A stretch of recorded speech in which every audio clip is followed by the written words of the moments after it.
In Isgard, a noble and young warrior is recognized as a hero by everyone around him. A grand parade was organized to welcome him back to the city. Amidst all this, two children hurry so they don't miss the chance to see the brave hero. On the way, they come across a guy all hooded up, the Dark Mage. Many said he was cursed, and everyone always kept their distance from him. Soon after, he meets a beautiful young woman who calls him the nerd. She seemed to be of noble birth and very wealthy. At that moment, the young mage throws something on the ground and reveals that he has eliminated the last creature that could threaten the kingdom of Isgard, making the girl very happy. She thanks him on behalf of the empire, but he didn't want gratitude. He wanted her to honor a promise she had made earlier. The boy had played an important role for the kingdom over the past 2 years. He had eliminated several creatures from the shadows. He hated the woman standing in front of him for having given him the role of Dark Mage. He only kept during his missions, all with the intention of returning to his own world, but the girl didn't want to lose this noble warrior and said she would give anything for him to stay there. So the boy asks for some chicken or even a nice grilled steak. He also asks for a top-of-the-line computer with super-fast internet. All of this leaves the girl with no choice but to send him back to his own world. The guy just wanted to enjoy life. So the young woman announces that she will perform the return ritual, calling him Kim, his real name, the one he used on Earth. She summons a magic circle and then breaks the spell cast on him, called Holy Protection. Despite the nice-sounding name, this spell was basically a slave collar that forced him to do whatever she ordered. After that, she announces that she's going to take back the power she granted him when he was summoned to protect the Empire. However, at that moment, he attacks her. Who wouldn't give up that power? They would be crazy to give up something so convenient. She quickly warns that dark magic could consume him if he took her to another dimension. But the boy ignores her and immediately opens a portal, leaving the woman shocked. He couldn't possibly be able to do that. Quinn had secretly practiced hundreds of times so that when the moment came, he'd be able to use this technique. Before stepping into the portal, he says goodbye with that polite gesture of his. The girl can't stop him, and Quinn vanishes. At that moment, she vows to go after him. Meanwhile, he returns to his world, back in his room. The boy quickly grabs his phone and tries to access his favorite game, but he wasn't connected to the internet. Meanwhile, countless heavily armed soldiers from the army begin to surround the area around the boy's apartment. And soon after, Quinn appears, calmly walking around the area, grumbling about his connection and how it had already been 2 long years since he was summoned to that world. In the midst of all this, the army appears behind him, and soon after, a huge beast tries to attack him. He tries to use magic to attack the crazed dog, but his demonic energy had run out. So, he just uses his hand to stop the animal. This leaves the entire army astonished. At that moment, he remembers the training he did in Isgard. I can see that his life hasn't been very easy. In the next scene, he realizes that the animal wasn't just any ordinary animal, but actually a creature from Isgard. The army ends up taking him to the barracks, and at that moment, a bit of this world's history is revealed. When Quinn was around 7 years old, countless monsters began to appear. This phenomenon became known as the dungeon. Amidst all this, humans emerged who were called the Awakened. They were super strong, with special abilities. All of them joined a corporation called the Hunters, who set up in military bases and eliminated the monsters that way. Soon after, Quinn tries to access the game on his phone again and gets a bit worried, thinking the game's server might be down. So, he asks the soldier about the situation in the city, saying that he had been traveling for the past 2 years and didn't know anything. The man explains that over the past 2 years, dungeons started appearing more frequently, much larger, and with more powerful monsters. Because of that, the army lost control and the monsters began invading civilian areas. Quinn just wanted to know if the gaming companies were still operating. At that moment, the soldier asks the boy's age and finds out that he was 21 years old. Then, the soldier tells him that soon he would have to enlist in the army and spend the next 5 years fighting in the armed forces or in the hunter group. Due to the sudden increase in monsters, young people no longer had a choice except to fight and protect their country. The next moment, Quinn already receives his draft letter. What perfect timing, huh? And to his surprise, it was for the very next day. Thinking it might be a mistake, he goes to an internet cafe to check. But before checking, he takes the opportunity to play games and eat everything he wants. After that, he looks up the news from the past few years, realizing that the world had gone crazy. He also takes the chance to confirm his enlistment date, and sure enough, he would be getting a new collar, this time from the army. The next day, he goes to a recruitment center, and it was packed.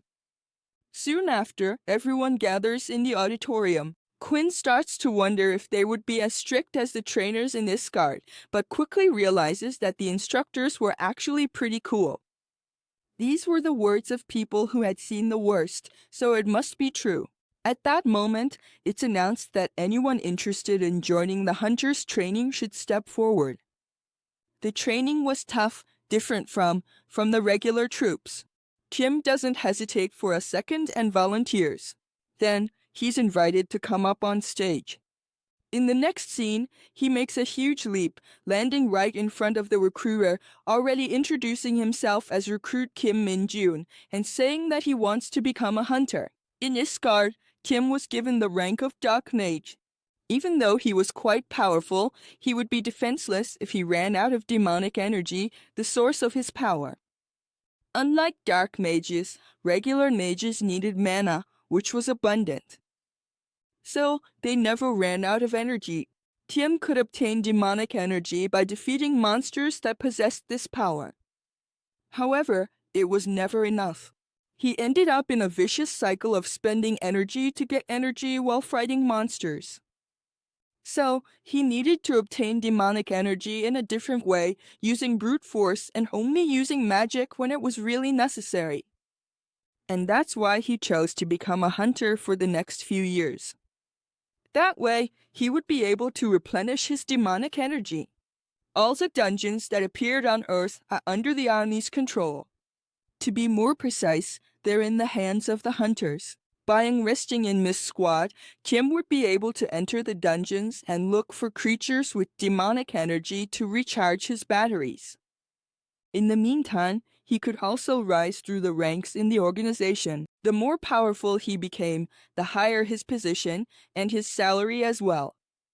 Moments later, Sergeant Lee from the Hunters shows up to pick up the recruit. He orders him to open his status window and report his strength and skill. Kim tries to do what the sergeant asked, but only an error message appears. He tells Lee about it, who starts to think the kid is messing with him. Far from there, at the Hunters Training Center, the commander welcomes Sue, a soldier who has now become a hunter recruit. Since she was skilled, the commander decided to greet her personally. Her father had also served as a distinguished hunter, and he was eager to see how she would perform. He takes the opportunity to tell her about Kim, a rather unusual recruit who would become her companion. In the next moment, Kim is brought in to take a test.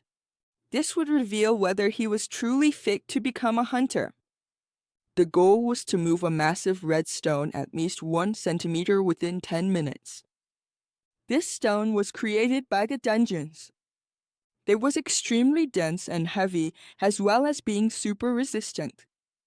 Kim thinks the test is super easy, but the soldier believes the boy is lying about not being able to see his status and thinks he's just a pathetic liar. At that moment, the commander and the girl show up to watch the rookie's test. In the midst of this, Kim examines the stone and then shatters it into pieces with a single blow. In the last part, Kim returned from Isgard and discovered that his world was in complete chaos. In the midst of all this, he was forced to enlist in the army to protect humanity. Because he was so strong, he was reassigned to the hunter's base. And with that, he had to take a test. Just one punch was all it took for Kim to destroy the exam stone. That small action left everyone stunned. They even thought the boy was a monster. In the next scene, we see the training field. The recruits were already exhausted and still had to climb a huge mountain with sandbags tied to their ankles. The sergeant training them was just an assistant.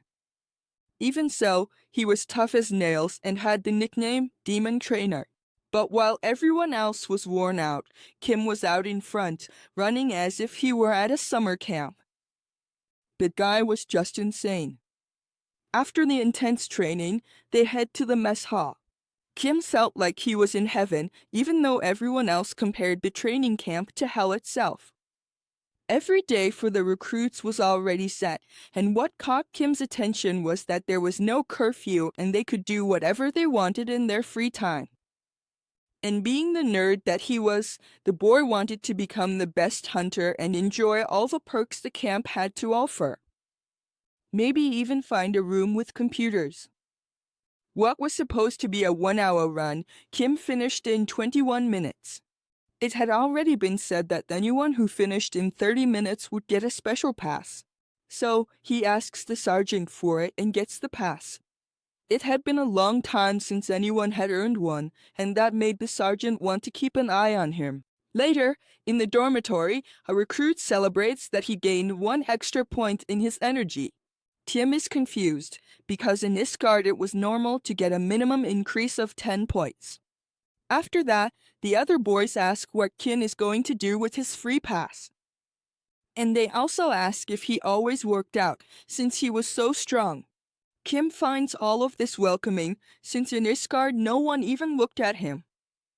Amidst all this, he discovers that there was a computer room on campus and immediately takes the opportunity to play games. In Isgard, Kim only slept 1 hour a night. So he gets ready to sleep just 2 hours and spend the rest of the night gaming. The next day, they start training with a 40-kilometer walk in just 2 hours. And, as always, Kim was beaming, while the other recruits were exhausted. 4 months have already passed since the start of training. At this point, the commander makes an announcement. He says that the recruit platoon is too weak and, if things continue like this, many won't pass the dungeon adaptation training. This catches Kim's attention. Normally, dungeons disappear as soon as all the monsters are eliminated. However, there are some special dungeons where that doesn't happen. You can gain a lot of experience inside these dungeons, and special ones are the perfect place for training. All the recruits get tense, except for Kim, especially when it's announced that the best performers will get 3 days and 2 nights off. Right after, everyone arrives at the dungeon entrance and some vehicles transporting strange creatures show up. Those monsters were hunting dogs. Just that brief appearance was enough to make everyone scared. Then, the commander steps in and asks everyone to form groups of 4. Each team had to defeat a dog within an hour and return to base to pass. Meanwhile, all the recruits put on protective gear. Kim wanted to finish everything quickly, but is told to work as a team.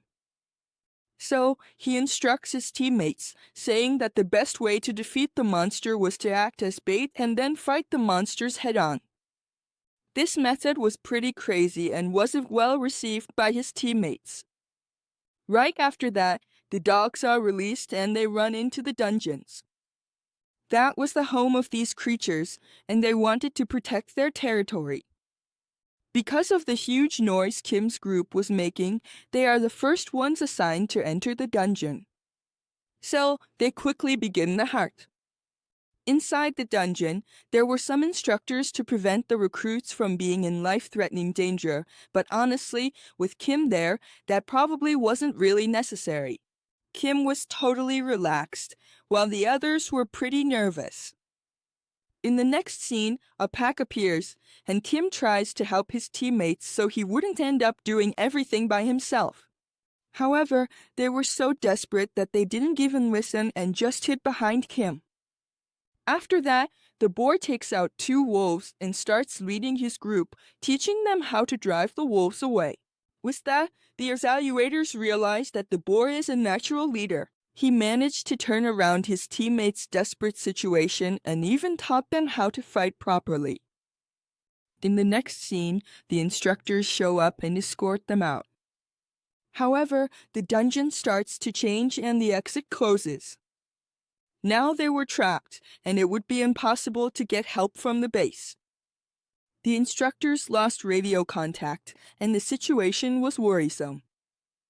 So, they look for a safe place for the inexperienced recruits to hide.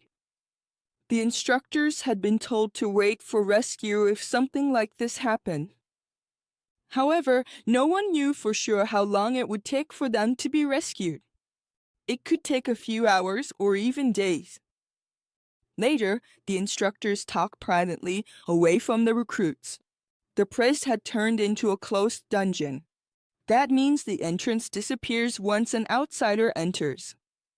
Because of this, many different and dangerous monsters could appear at any moment.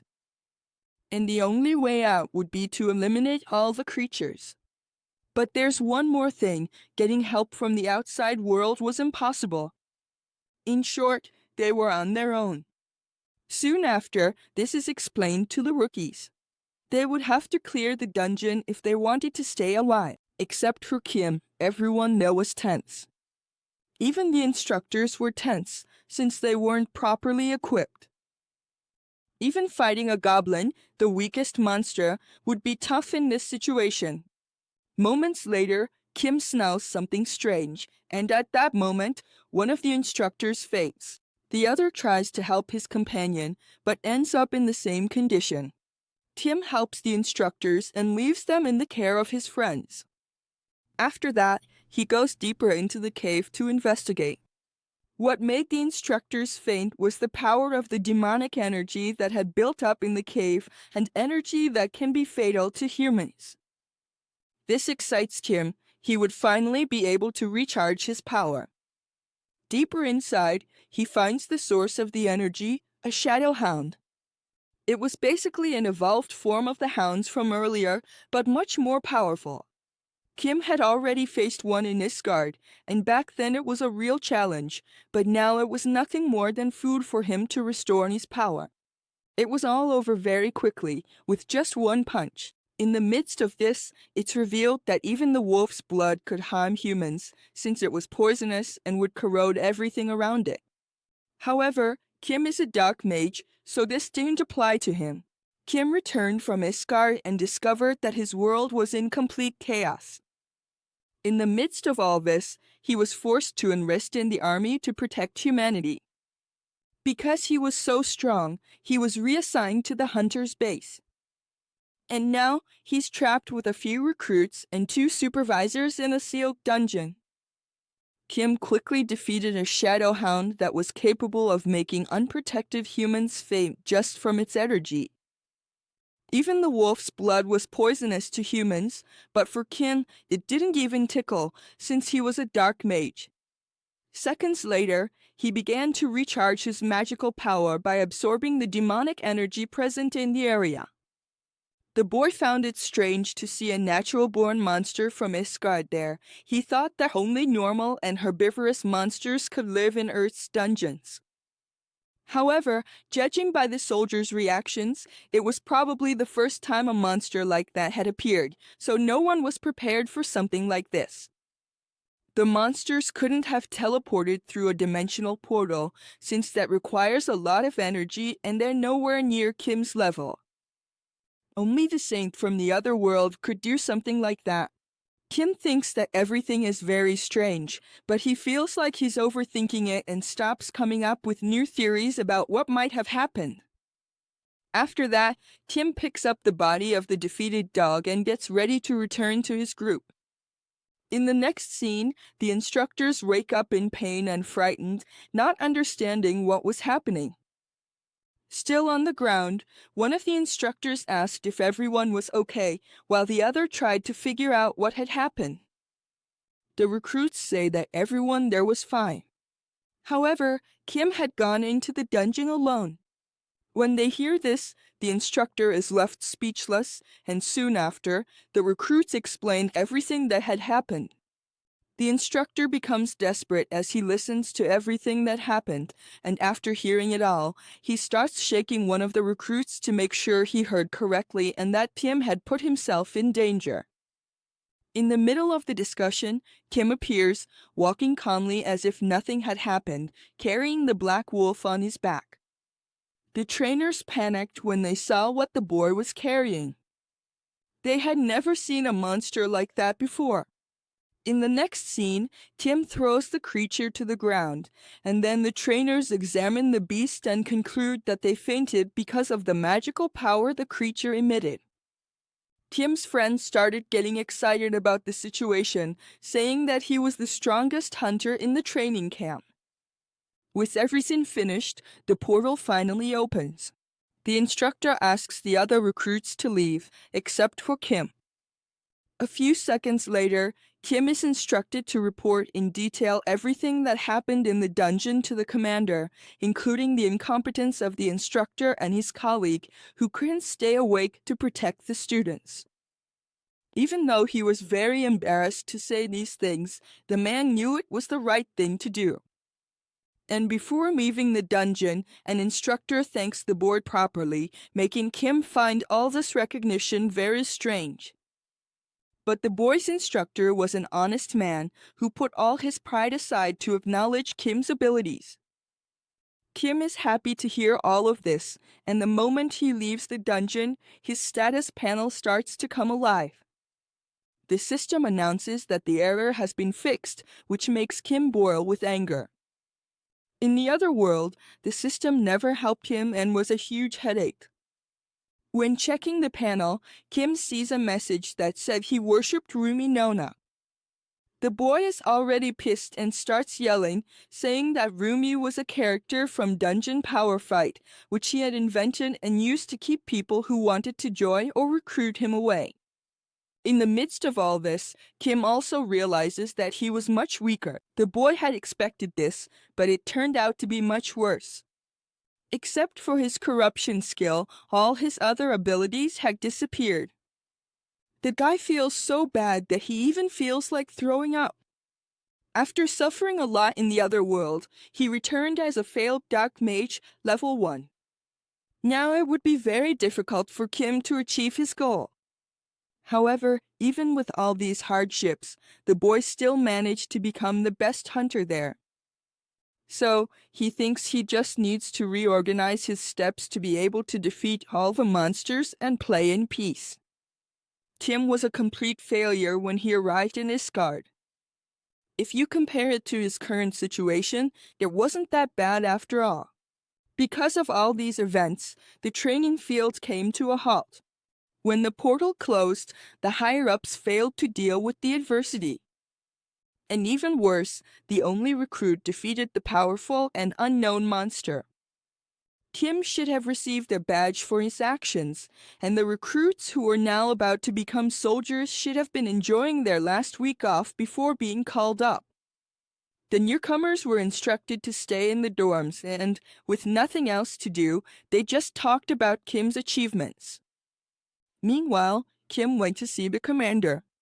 He had called the boy there to make him an offer. Kim was definitely above average. He stood out and made everyone else look mediocre.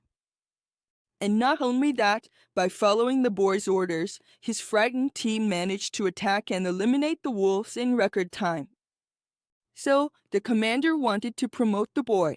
Even though it's almost impossible to promote someone who just graduated, an exception was made for Kim.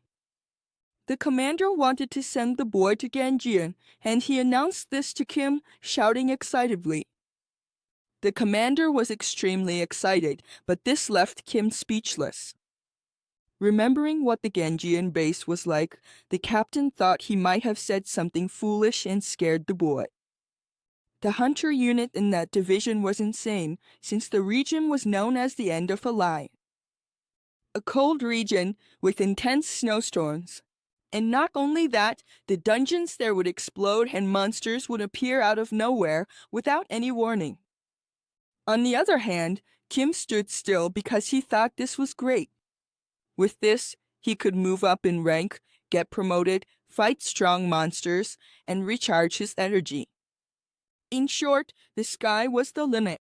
So, the boy accepts the offer right away, just as the commander was about to announce that he had made a mistake. Not understanding what Kim had said, he just stands there, surprised. And Kim announces again that he accepts going to Ganjian. After a few days, all the newly graduated soldiers get ready to be sent to their new bases. Everyone was excited, and Kim's friends were pretty emotional when they found out the group was going to split up. In the end, everyone left and only Kim was left standing there, waiting for his transport. Suddenly, a camouflage truck comes speeding up and a big, burly guy stops in front of Kim. The guy apologizes for being late and says it was because of a huge snowstorm. Kim understands the situation, and after that, he heads to the back of the truck. Kim knew his new life was about to begin, and if things ever got tough, all he had to do was take out some monsters. So, there was nothing to worry about. Life at the barracks was pretty bizarre with the other recruits, so Kim figured he would finally find some peace. After a few hours, the boy finally arrives at the new base, not believing it had actually snowed there. Soon after, he is escorted to his new dormitory, and when he arrives at his new room, he is pushed inside and the muscle-bound guy asks the recruits to explain to the newbie how everything works there. Everyone in the room is left speechless, and in the next scene, they're excited to find out they have a new recruit. Kim was already feeling pretty confident, since everyone was gossiping about him and how he had dealt with the Black Wolf. Kim doesn't think the people there are very strong. It even seems like they were getting a new toy and just pretending to be welcoming. They soon ask why Kim chose that place, and Kim replies that he wanted to move up the ranks quickly. That's all. The guys are left speechless and immediately think the new guy is crazy. In the next scene, the group starts asking a bunch of questions. However, they find the new guy boring. To lighten the mood, Kim says he'll do push-ups with just one finger. The guys think that's stupid, since they do that every day. But when Kim starts doing the push-ups, the guys go quiet real quick. The truth is, Kim was upside down and doing push-ups with just one finger. They start thinking the kid is insane, figuring maybe only one person in the whole battalion could pull that off. Kim was already on his 15th rep when the sergeant suddenly shows up at the door. To the boy's delight, or maybe not, there was Sergeant Lee, who looked at him with a really surprised expression. In the next scene, Lee walks into the room, and you can tell he had no authority with the guys there. They call him Buttface, saying he only trains the rookies to score a few days off. Already out of patience, Lee tells everyone to get out of the room. The guys only obey because he ruined their prank on the new guy. But before leaving, they make that affectionate gesture. Kim just stands there, not understanding anything. I have to admit, I didn't get it either. To me, he seemed like one of the tough guys. After that, Lee comes in and starts messing with his phone. Kim thought everything would be very different, and moments later Lee calls Dong Jin and asks him to teach the new guy the ropes. The boy promptly agrees to the request. Well, I guess Lee just doesn't have any authority over those two guys, from the looks of it. Right after that, Dong introduces himself to Kim and asks him to follow, since he had permission to go to the exchange counter. This place was kind of like a little market on the base, where people bought basic items and other things. When they got there, Dong told Kim to grab whatever he wanted, but he quickly regretted it when he had to pay a bill of 300,000 won. Brutal. That's about 1,152 reis. Wow, man, all that for just a little shopping basket. While he was devouring everything, Kim found out that he would need some permissions if he wanted to have a good life there.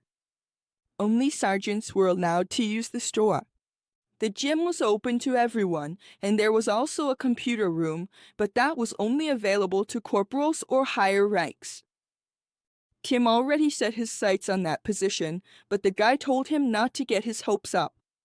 He could only take the promotion test after spending a year there. In the midst of all this, Kim finds out that Dong still hasn't managed to move up and get promoted. He had been a soldier ever since he arrived, and it had already been 3 years. Out of nowhere, a guy shows up and takes Dong's food like it was nothing. Dong just sits there, not reacting, while Kim watches everything. This guy starts calling Dong a rookie and says a bunch of other nonsense about how he failed every test and that they were wasting time there since they should be training. He was trying to humiliate Dong in front of the new guy. Kim loses his patience and starts gathering some energy in his hand. After that, he channels his energy toward the arrogant soldier. Then, the guy starts to feel a strange sensation. He quickly gets up and starts checking the food packages he was just devouring like crazy a few seconds ago. Dong is pleased with the guy's reaction. Sensing Kim's power, the troublemaker got a stomachache and ended up leaving to go to the bathroom. Right after that, Kim asks about the shooting training that another guy had mentioned. At that point, Dong talks about the anti-monster equipment with enhanced bullets used by the hunter's army. Kim would have to get used to them because the recoil from these weapons was much stronger than regular guns, as if they had the force of a wild horse. However, Dong asks Kim to finish eating, saying that they would only go to the shooting range the next day. Kim thinks about what Dong had said and remembers Isgard. There, he also had some equipment, but the recoil of the weapons was as strong as an elephant. That's how powerful it was. A wild horse should be a piece of cake. Well, that's what he thought at that moment. The next day, the recruits are taken to the shooting range. Kim starts his training by crushing it. Out of 20 targets, he only missed one. After hearing this, some recruits are amazed, thinking Kim is a shooting machine, while others believe it was just beginner's luck. Up until then, the record for the best rookie was 14 hits.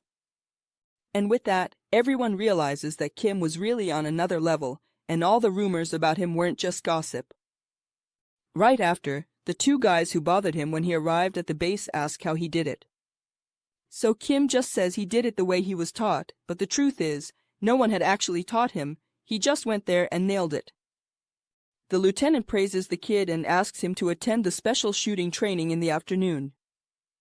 Except for those 2 jealous guys, everyone else congratulates Kim. So, the kid takes the opportunity to ask how the special training works. Dong explains that, in the special training, 2 people enter the training field at the same time. They have to eliminate the monsters along the way until they reach the final meeting point. The monsters usually weren't very strong, and also, they didn't just stand still like the targets in the morning training, so they could attack as well.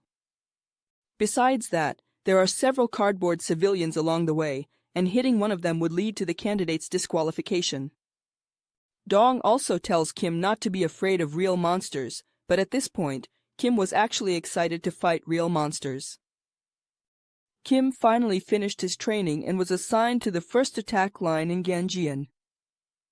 There, he started out as a rookie, but right in his first shooting practice, he already stood out and was called up to take part in advanced training. A special training with real monsters. Right after the morning shooting practice, all the recruits head to the cafeteria for lunch.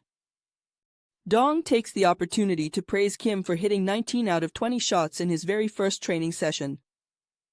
He thought that was incredible. Kim also complimented Dong, saying he had hit 13, which was a good number. but the guy knew that wasn't even close to good. According to Sergeant Lee Chun-ho, everyone in the unit must have at least 17 hits.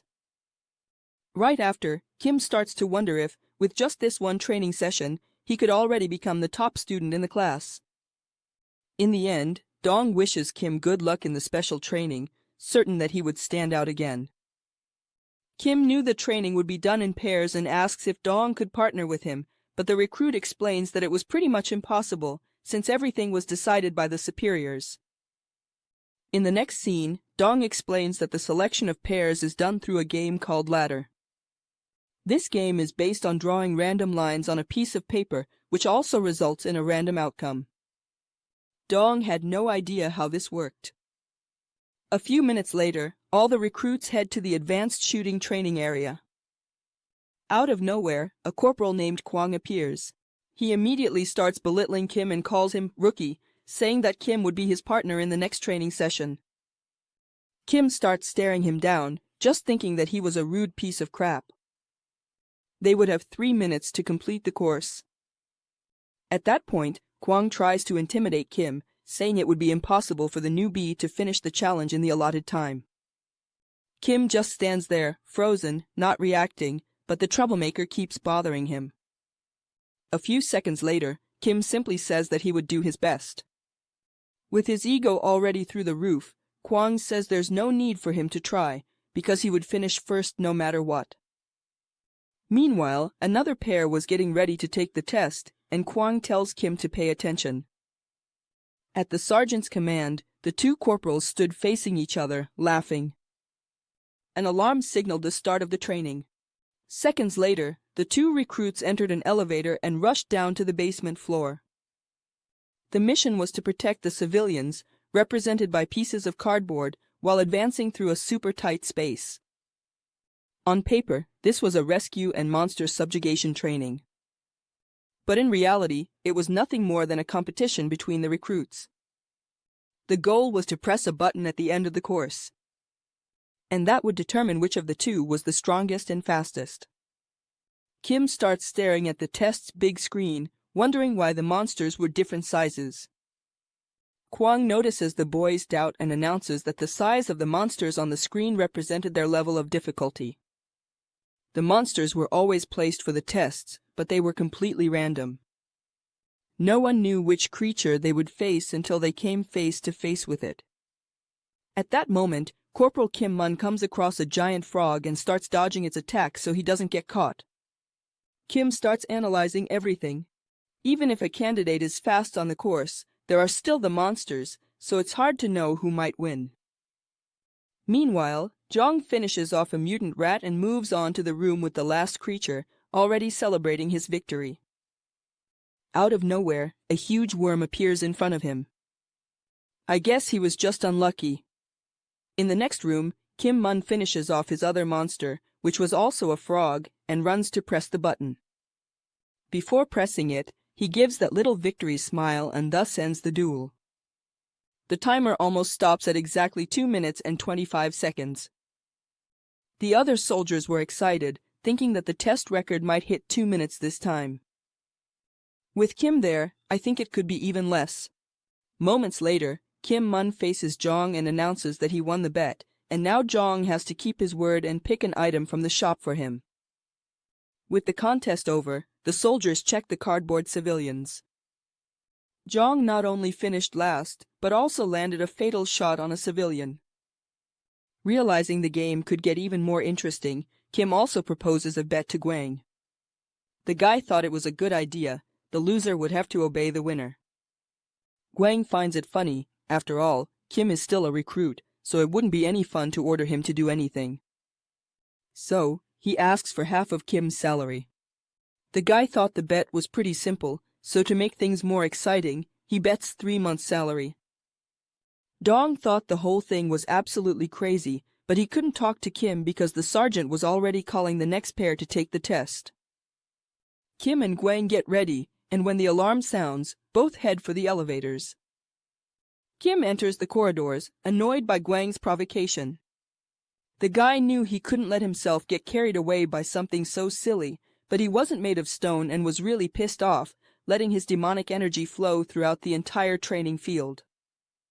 Meanwhile, all the other soldiers were watching everything on the big screen, excited by the rookie's courage to make such a risky bet against the veteran. Out of nowhere, the whole place starts to shake. Looking at the big screen, Dong notices a monster coming out of its block and moving through the corridors. Kim moves forward and senses something strange in the air. At that moment, he comes face to face with the test monster, but something was off. A bizarre beast was devouring a mutant rat, the other test monster. Kim starts staring at the creature, wondering if this was really supposed to be happening. At that moment, the monster stops devouring the rat and starts watching Kim. The big green monster feels threatened and throws the creature it was eating at the boy, so Kim jumps to avoid being hit. Even though the situation is a bit bizarre, Kim carefully thinks about his next moves. He can't hit the civilians nearby, because if he does, he'll be disqualified from the test. Seconds later, the monster charges at Kim, trying to attack him, roaring as loud as it can. Kim pulls his fist back, coating it with demonic energy. In the next scene, Kim's fist collides with the monsters, but the weakest link was the big green monster, who, when hit, started screaming in agony with his shattered arm. Kim flashes a sly grin, announcing that now all that's left is to kill the big guy. But, to the boy's misfortune, that monster starts to regenerate its destroyed arm and transforms it into a blade. Meanwhile, the recruits watching everything had no idea what was happening in the test room. A monster started moving through the course, leaving one recruit trapped in the first room. Meanwhile, Guang had already moved on to the second monster. At that moment, the sergeant in charge of the test starts to worry. There was a monster called the Bionic-Eyed Demon, which had already taken out 2 soldiers. It was nicknamed the Gluttony Demon. The monster basically consumes the energy of its prey, and by doing so, it increases its power, its regenerative ability, and can even become invincible if it has plenty of food. There was something even stranger about this situation. This monster didn't attack unless it felt threatened. Even its capture and quarantine had been super easy, and the sergeant didn't know why the Gluttony Demon was acting this way. To me, it was Kim's demonic energy when he entered the testing chamber that put the monster on high alert. While the sergeant was freaking out about the situation, Kim was having fun with his prey. Since it all came down to a shooting exercise, Kim emptied his magazine by firing at the monster's face. The kid manages to destroy the creature's eye, but the monster was still standing and furious. Noticing that the monster's eye was taking a long time to regenerate, Chin starts to sneak up on the creature. Suddenly, the monster's blade arm comes close to Chin's neck, and at that moment, the boy realizes the demon was desperate to take him out. In the next scene, Chin dodges the blade by throwing his body backward. Then, the monster tries to crush Chin with an incredible amount of force. However, the boy manages to block the monster's attack with just one hand. Chin was already losing his patience, since he was running late. The boy covers his entire body with demonic energy. At that moment, Chin realizes why the monster was acting so desperately. Later on, we see the sergeant fully geared up, running toward the training elevators. After realizing that the gluttony monster was out of control, he rushed out to save recruit Chin, thinking the boy was in trouble. The situation was so critical that a rookie recruit could die in combat, and even a veteran soldier could be taken down if they weren't careful. And now his best recruit had been put in danger. The sergeant could only pray that Chin would be all right by the time he reached him. Soon after, we see Guang sprinting at full speed toward the final button of the test. It took him 2 minutes and 30 seconds to eliminate the monsters. There was no way a rookie could do it in less time. So Guang already starts imagining how he's going to spend the money from the bet. But the celebration didn't last long. As he approaches the end of the test, Guang comes across Chin staring at the button. The boy notices him coming, and with a victorious grin on his face, Chin presses the button and wins the challenge, leaving Guang completely baffled. Another person who had no idea what had happened was the sergeant, who tried to save Chin when he saw the monster all beaten up in the training room. A few minutes later, Qin and Guang leave the testing room. Qin was praised by the other soldiers for defeating the gluttony monster. No one expected a rookie to be so capable. Dong approaches Qin and asks if the boy is okay. At that, Qin says he was feeling great. Seconds later, everyone gathers around the boy, asking how he managed to defeat the demon. Meanwhile, Guang was boiling with anger. In the midst of all this, one of the soldiers brings up the bet made between the two, but is immediately smacked on the back of the head by Guang. The guy says that Qin cheated and the bet was off. He goes on to say that it was impossible for a recruit to get there first. Besides, Qin only took down one monster while he defeated both. Guang was already yelling like crazy, saying that if there had only been one monster on his path, he would have won too, claiming that the test was completely unfair. Guang starts pointing at Dong, ordering him to say that the bet was off and that the test was unfair, or else he would beat him up. Qin was already fed up with that guy and started thinking about the test. The boy only regretted having taken out the monster with a punch instead of using his weapon. But since he wanted to win the bet, the method was valid. Qin also didn't understand why Guang was picking a fight with Dong instead of with him. In the middle of all this chaos, Li arrives announcing that the one-eyed demon was out of control and its danger level couldn't even be compared to two lower-ranked monsters, and that Guang was an idiot for not knowing that. The whole place falls silent. Seconds later, Guang starts staring at Li, saying that he was only picking a fight with him because he got promoted.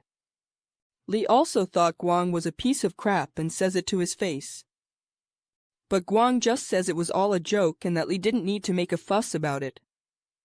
Now that he lost, it became a joke. In the next scene, to spice things up even more, Li asks Guang what it's like to be the grandpa of the group, since he used to be Li's senior. But he still hasn't been promoted even once. Qin was watching everything with a grin on his face, while Guang was already about to explode with anger. Even though Guang couldn't stand that situation, there was nothing he could do. After all, he and Li held the same rank. So, he just gives a forced smile, agrees with Li, and after that the boy leaves. A few hours later, the sun was already setting. Dong and Qin were talking about Li while they cleaned the courtyard. Dong says that Li got a double promotion some time ago and moved up 2 ranks in a special promotion test. However, that system no longer exists. Li only got an opportunity like that because of an accident in a dungeon with a sergeant. That test was held to fill his position. Qin was already thinking it would be good for him to take a test like that, but his happiness didn't last long. At the moment, the only ways to get a special promotion are by saving civilians in an emergency situation or by eliminating countless monsters in a dangerous situation. But there weren't any set rules for this. After all, not just anyone can get a promotion like that. Even though he was upset, Qin agreed with Dong, thinking that everything depended on the battalion commander's judgment. Qin was eager to get promoted, but he knew that an opportunity like that could take years to come around. Even though there have been several recurring monster attacks, everything is pretty much under control these days. It had only been 2 days since Qin joined the battalion, but even so, he couldn't wait to get promoted. Out of nowhere, countless alarms start blaring. The commander takes over the base's loudspeakers and announces an emergency situation. A group of medium-sized bat monsters was flying around the oil storage area of the base. All soldiers were ordered to head to the site to help deal with the situation. When he heard this, Qin jumped for joy. Finally, a chance had come for him to stand out and achieve the long-awaited promotion. These bats are about the size of a child and usually live in groups. Despite their somewhat scary appearance, they aren't very strong or dangerous. However, the captain was worried because these monsters can shoot fire from their mouths. At that moment, they showed up right at the oil storage area. Just imagine the chaos if one of those fireballs hit the tanks. The whole place would blow up. At the storage site, 2 soldiers are trying to keep the bats away. One of them gets ready to shoot at the monster, but his partner stops him. If they fired, the monsters might try to fight back, and with the oil storage right behind them, that wouldn't end well. Both of them were stuck and at a loss, since they had no idea how to handle the situation. And just thinking that everything would blow up if they didn't come up with something soon made them even more anxious. Suddenly, Chin appears, walking toward the soldiers and announcing that he would draw the monster's attention. The men immediately recognize Chin and ask if he's the recruit from the 2nd Battalion who just got transferred, trying to stop him from getting close to the bats. Clearly, Chin wasn't prepared since he didn't have any protective gear or even a weapon, but that was the least of their worries. Chin was only worried about whether he would get promoted if he took out all the monsters. The kid was greedy and wanted to earn the reputation of being the recruit who handled the emergency situation all by himself. His plan was to monopolize the situation and score a huge bonus. Right after that, Chin starts to wrap his hand with demonic energy. In the midst of all this, Chin remembers what happened during shooting practice, right as he started to surround the area with this power. Out of nowhere, all the bats become enraged and extremely agitated. For Chin, this was great. It meant that his demonic energy was attracting all the monsters, and the bats would all be his. A few minutes later, a platoon approaches, bringing the necessary equipment to deal with the invading monsters. However, the first ones to arrive end up getting startled by something just ahead, which brings their march to a halt. Sergeant Lee doesn't understand his soldiers' reaction and orders everyone to keep moving. One of the men calls the sergeant's attention and asks him to look toward the horizon. Moments later, everyone spots recruit Chin attacking the bats like a madman, using only his bare hands. The sergeant is already furious and yells at everyone to stop standing around like lampposts and start fighting. In the next scene, Chin tears a bat in half as if it were a piece of paper. Taking out the bats one by one was proving to be a bit of a hassle. He needed to think of another way to continue his hunt. Soon after, Sergeant Lee runs over to Chin. He orders the boy to fall back and stop playing the hero because what he was doing was dangerous.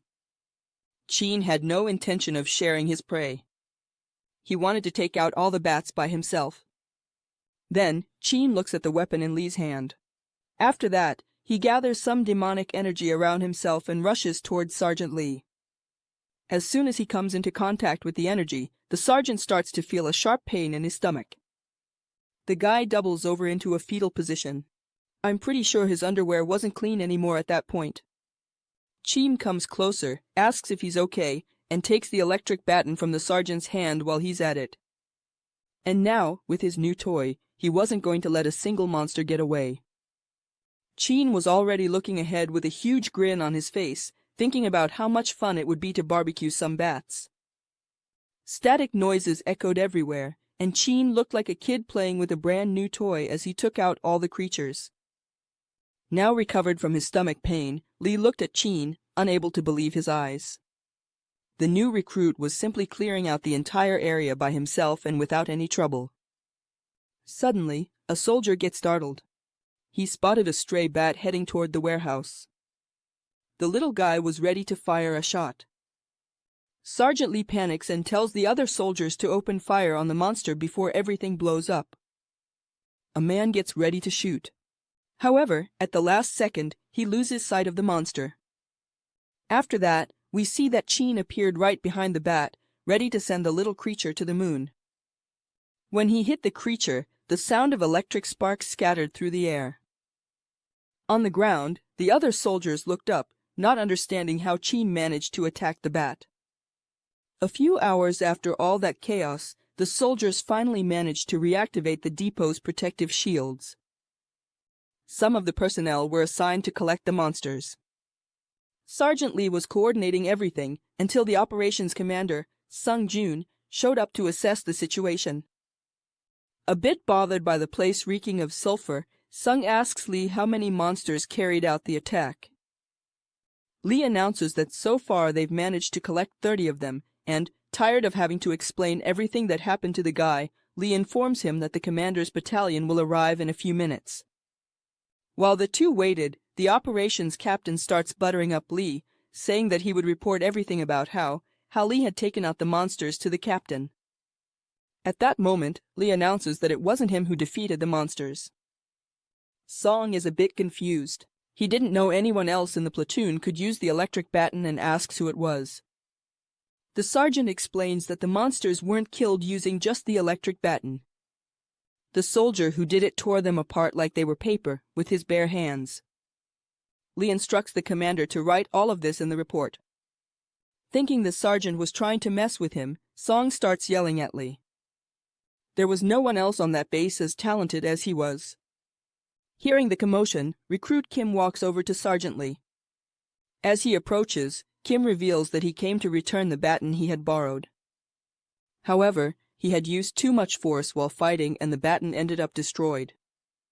The kid says this out loud so that the operations commander can hear everything.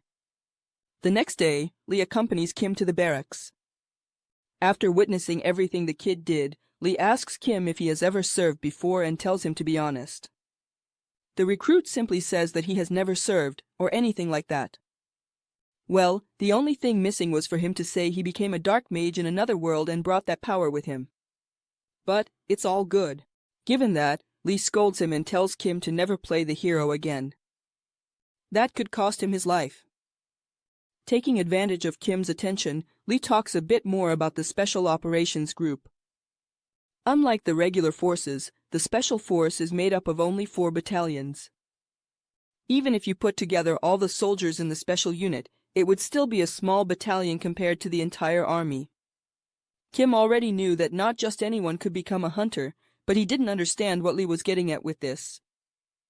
Noticing that Kim had no idea where he was going with this, Lee explains that there were only a few people in the squad because everyone there was special.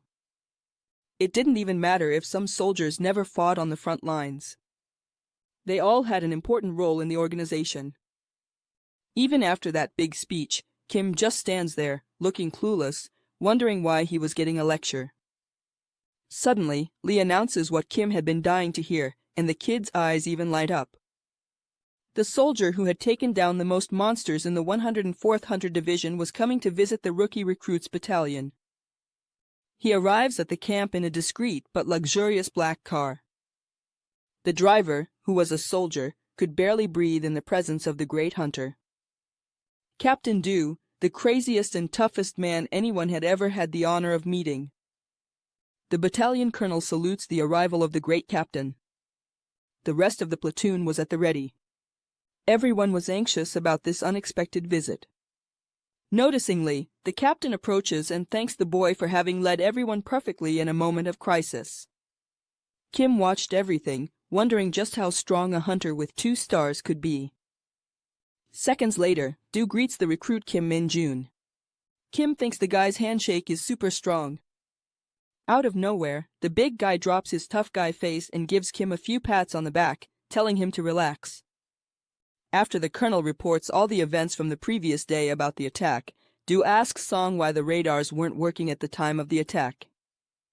At that, the soldier blatantly lies, saying that the radars didn't detect the monsters from the mountains approaching.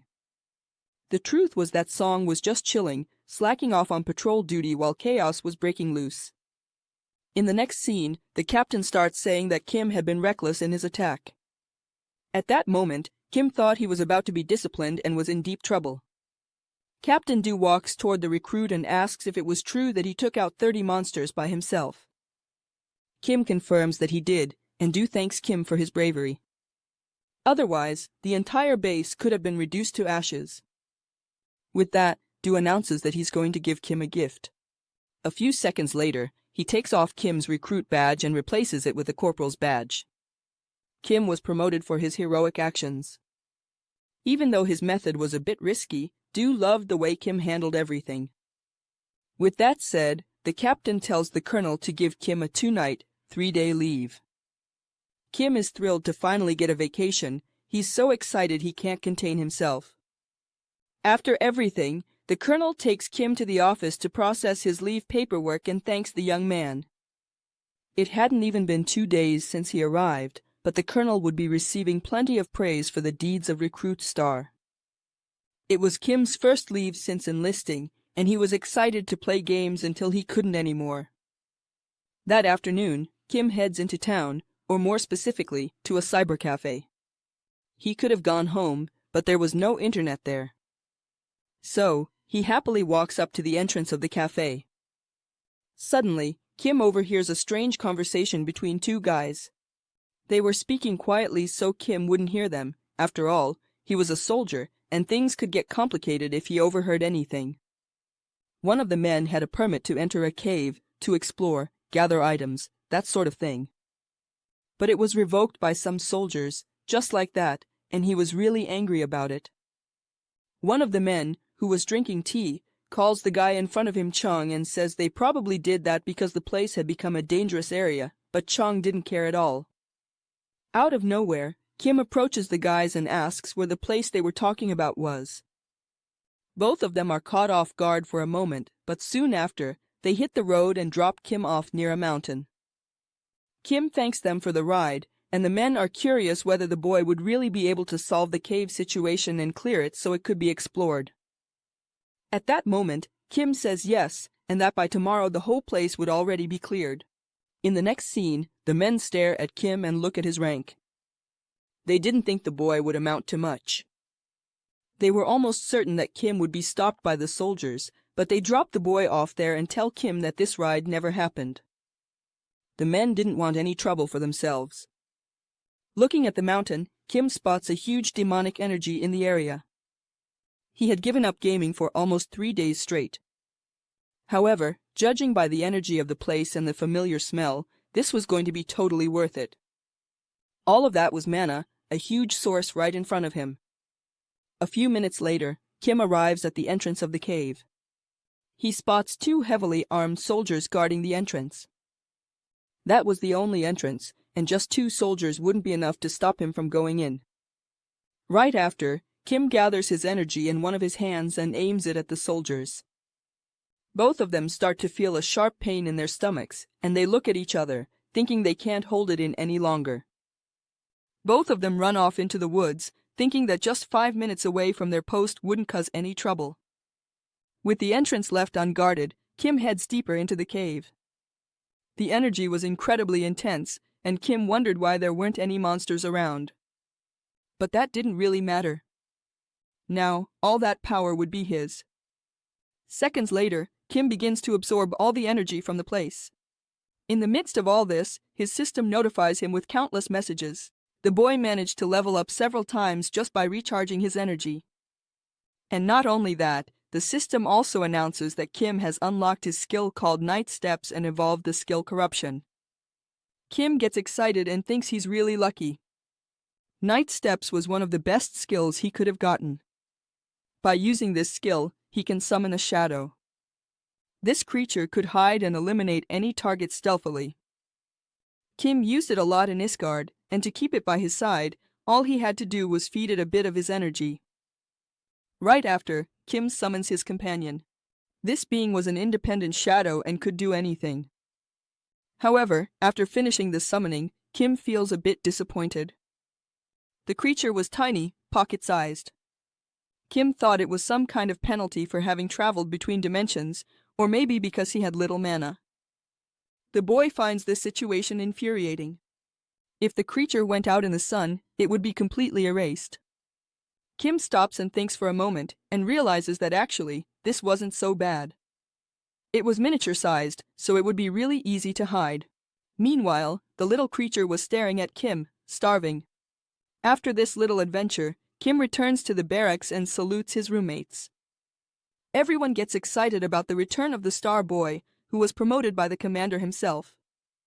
Amid the soldiers' excitement, Kim grabs a bag and hands it to Dong. Kim had bought a moisturizer for his friend, to cheer him up. The boy gladly accepts it and gets excited. Suddenly, Jawang enters the room, sulking about his friend's excitement, and asks Kim if he brought what he had asked for. The guy wanted some educational magazines.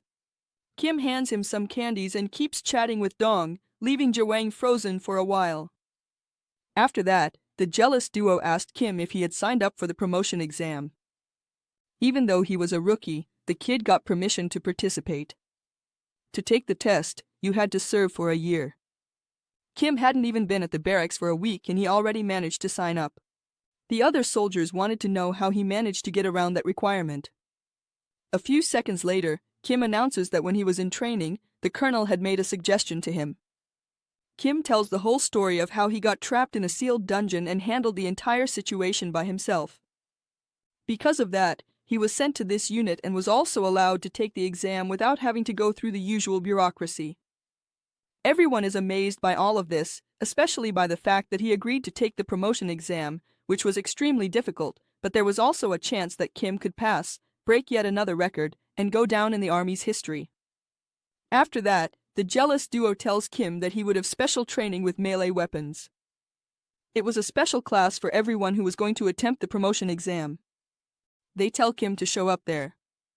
Kim didn't know about this and was a bit out of it. The next day, the prep course for the promotion exam begins. Many people in the classes had already failed this test countless times, and Dong was one of them. While Jawang was drooling over the theoretical aura, Kim was fascinated by everything. He was just like those college freshmen. Kim compares the promotion exam to getting a driver's license. First, there was a written test and then a practical exam. Kim thinks everything will be pretty simple, and even better, if he gets the highest score, maybe he'll get some kind of bonus. The guy loves being rewarded, so Kim decides to take everything seriously. Moments later, the special training begins. A table with all kinds of blades, staffs, and other weapons was prepared for the soldiers. With a loud shout, the instructor orders everyone to choose a weapon. Everyone heads out and starts picking the most suitable weapon. With everything ready, the instructor announces that the training will follow the hunter's manual. However, it would be basic training. If anyone had a better technique, they could use it as well. Everyone was supposed to find their own fighting style. After that, the instructor starts performing countless techniques with his sword, showing step by step how everyone should fight. At that moment, Kim understands why they use swords instead of ranged weapons. Monsters are unpredictable, and a sword would be much more effective. Soon after, everyone starts imitating the moves that were demonstrated to them. However, everyone was all over the place. It was total chaos. Meanwhile, Kim was performing the movement perfectly. But it was boring.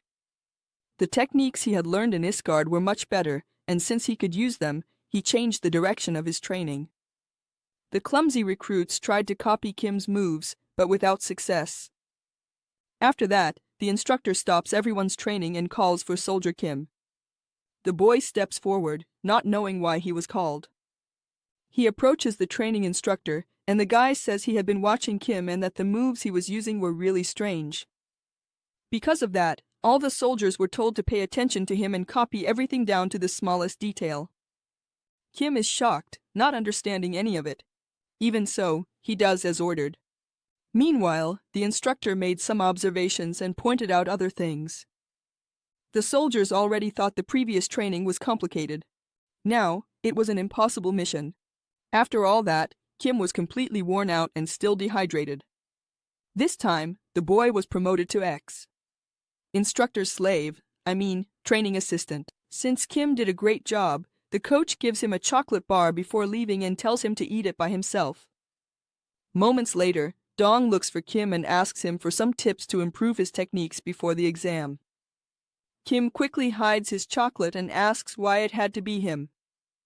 Dong explains that he also chose a sword, but he wasn't very happy with his technique and needed help. And Kim had already shown that he was excellent with the sword. The boy is happy with his friend's excitement and decides to help him. In the next scene, Dong is already starting to train with his sword. Meanwhile, Kim takes the opportunity to eat his chocolate. Kim thinks the boy's techniques are boring, but it was obvious he had trained to the point of exhaustion. Overall, the boy was good, but he was missing something very important. He didn't have confidence in his abilities. Kim could help him using the easy and simple method. However, that wasn't his intention. What Kim wanted was to turn Dong into an elite soldier. On Saturday morning, the day of the promotion exam, some recruits were having fun watching TV, others playing basketball. Everyone was pretty relaxed. Suddenly, an announcement comes over the loudspeakers for the hunters who were going to take the promotion exam to report to the main courtyard. At that moment, Kim was already in uniform and ready, thinking that his day to shine had finally arrived. Later, all the soldiers lined up in the courtyard and waited for the next orders. The soldier in charge informed everyone that they would be under the care of 2nd Lieutenant Kim Seonmin and the commander, and that no one should embarrass the battalion or forget to submit their report at the end of the day. After that, a bus arrives to take everyone. The cadets board in an orderly fashion. This time, the exam would be held at the 105th Division in Gapyeong, and the soldier in charge instructs everyone to study on the way. On the bus, the tension was visible on everyone's faces, until Kim overhears a conversation between two cadets. The guy was telling his seatmate that the female troop would be taking the test together with the male team. He was excited to show off his shooting skills in front of all the girls. And who knows, maybe that way he could get one of the girls' contact information.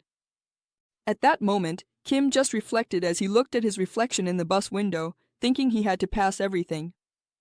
Later, everyone arrives at the 105th Hunters Division. First, everyone gathers in a room for the written exam. After a few hours, everyone finishes the theoretical tests. Officer Kong announces that everyone in the room has passed, except for Jagong. The whole room starts laughing at the guy. What a shame, I guess he won't get the chance to show off his skills to the girls. In the next scene, everyone leaves the testing room in a line, still laughing at the unlucky recruit. Kim was pretty chill, humming to himself. In the middle of all that, a blue-haired girl starts staring at him. For those who don't remember, she's the girl who watched Kim's test when he landed that huge punch on the red stone during the entrance exam. For the second test, everyone is taken to a gymnasium. Lieutenant Colonel Lee welcomes all the hunters. I noticed that the names of people in this manga keep repeating, but anyway, moving on. Lieutenant Colonel continues his speech. Meanwhile, all the soldiers had only two emotions. They were either extremely nervous or bored. At a certain point, Lee announces the names of two special candidates. The blue-haired girl named Seon from Division 104 and Corporal Kim Min-jun. Kim is surprised to find out there's someone else besides him. Both of them stood out and earned the right to take the exam, even though they hadn't completed a year of service.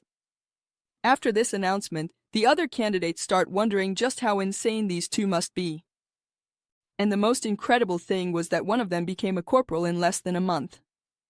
Seconds later, everyone looks around searching for Kim, even Seon, and they realize that the rumors were actually true. Kim had an insignia that showed he was a corporal.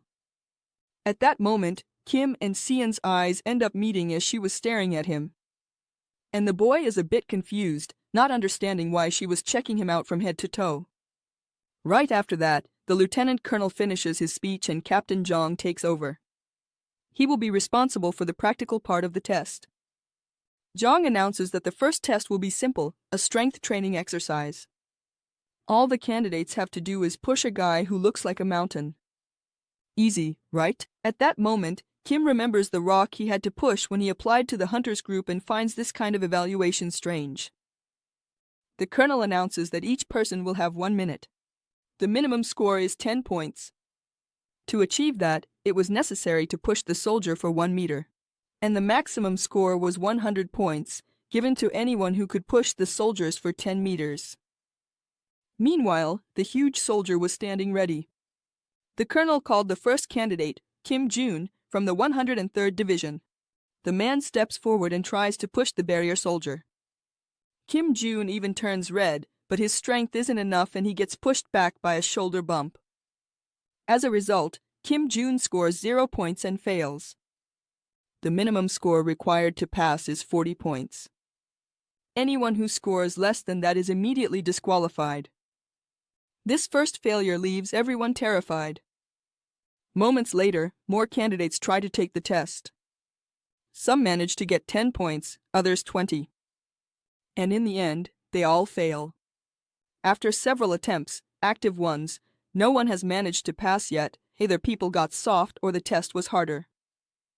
Until the blue-haired girl, Seo, from Division 104, is the next to be called to take the test. Seconds later, the colonel shouts that she scored 50 points, becoming the first to pass.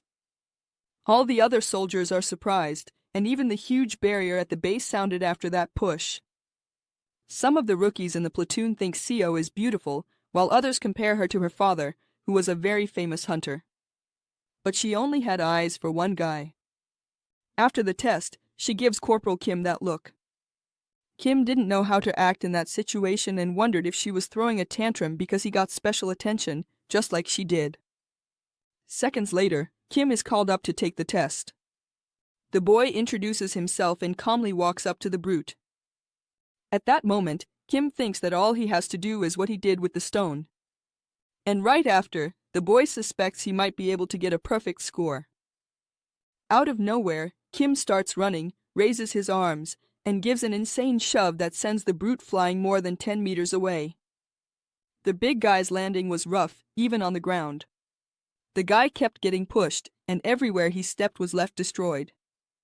Not even the colonel could believe what had just happened. It takes him a moment, but he snaps back to reality and announces that Kim has achieved the maximum score of 100 points. All the recruits go wild. Seo is amazed by Kim's strength as she stares at him once again. Meanwhile, Kim puts his hand on his head, thinking maybe he went a little overboard. "You didn't overdo it, bro. I want to see a lot more." After that, the exam continues and many other candidates fail, while those left for last become super anxious. After some time, the colonel announces the end of the strength test and informs everyone that the speed test will begin in a few minutes. All those who failed are escorted out of the gym. Meanwhile, some soldiers are preparing the area for the next test. A large green net was set up on the court, and further ahead, there was a shooter. The candidates were already on edge, thinking they were going to be hit with real bullets. Noticing this, the colonel explains that they're only rubber bullets.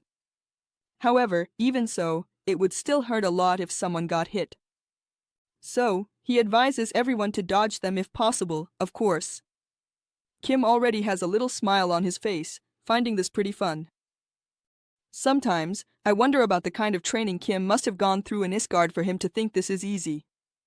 With everything ready, the second part of the physical exam begins and the colonel explains how everything will work.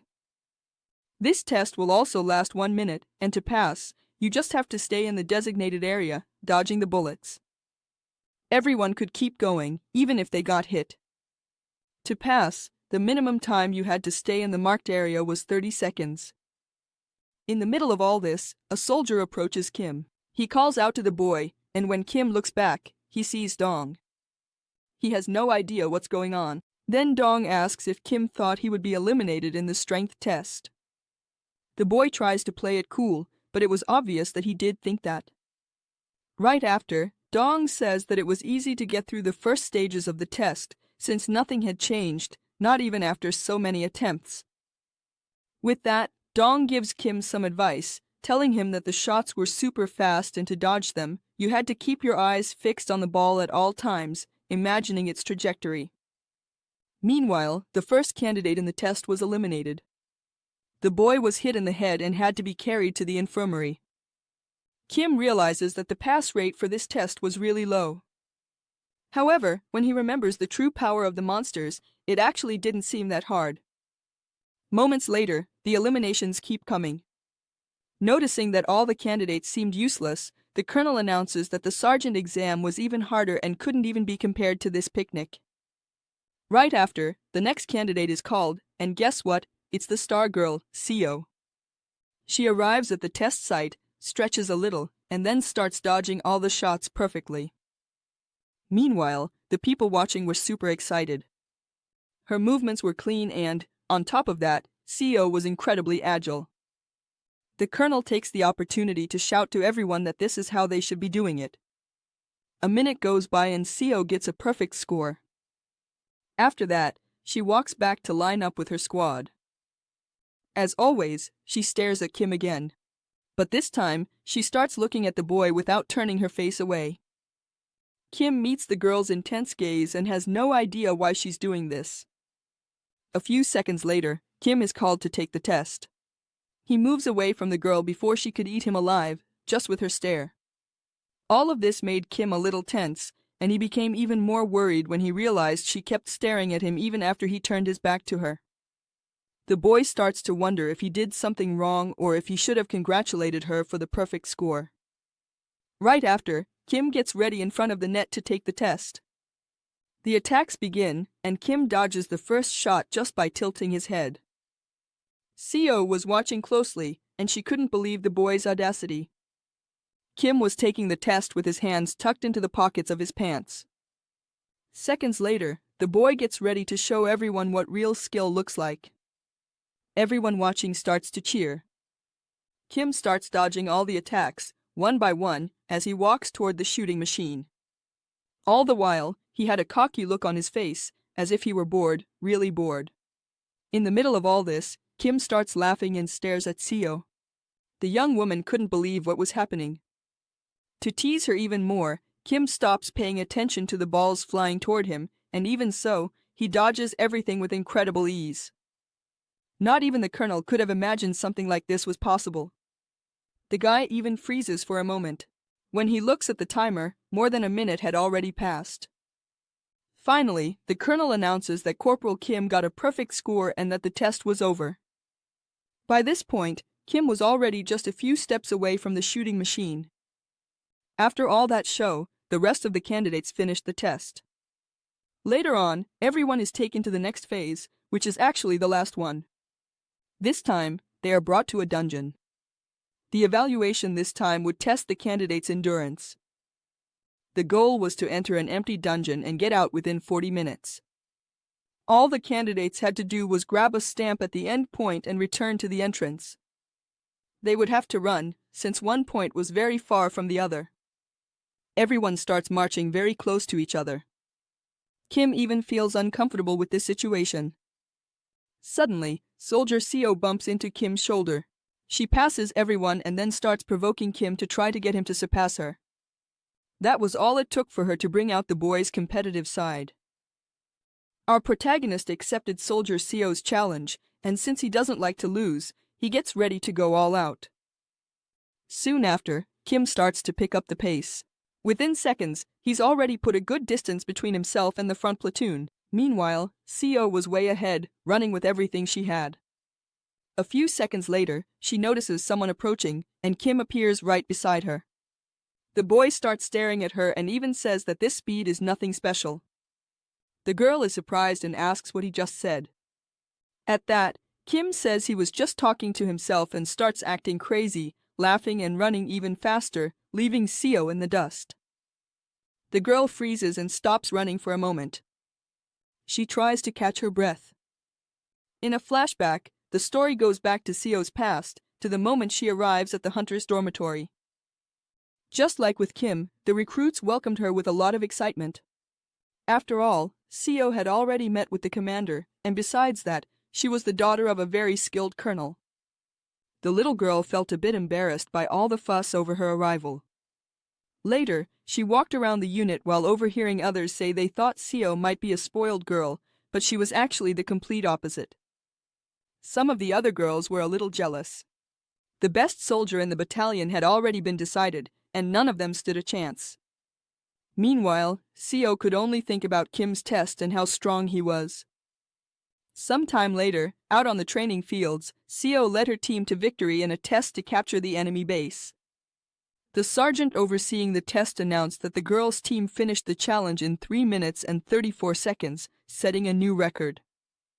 And with that, the girls' team earned a 10-minute break, while the opposing team had to keep up with intense training. All the girls knew that the victory was thanks to Seo. She pretty much carried the whole team on her back. Even so, Seo actually kind of enjoyed the extra attention she always got. However, that Stargirl atmosphere didn't last very long. Later on, a girl from the battalion came into the girls' locker room looking disappointed and said that their Capture the Flag record had been broken during the afternoon training. And the worst part was that the final time was just 1 minute and 2 seconds. No one could imagine who could have done it. Out of nowhere, someone in the back announced that it must have been recruit Kim Min-jun, who had defeated the entire enemy battalion by himself. That piqued Seo's curiosity. She knew exactly who that boy was. The next day, while everyone was doing their personal hygiene, more stories about Kim started circulating in the bathroom, saying that he had broken the training shooting record. During the afternoon run, the same blonde girl announced to everyone that Kim ran twice as fast as anyone else in the battalion. And guess what? Even at bedtime, the blonde girl was reporting news about Soldier Kim, saying that this time he had defeated a dark hunting dog all by himself. This girl is a stalker, she must be.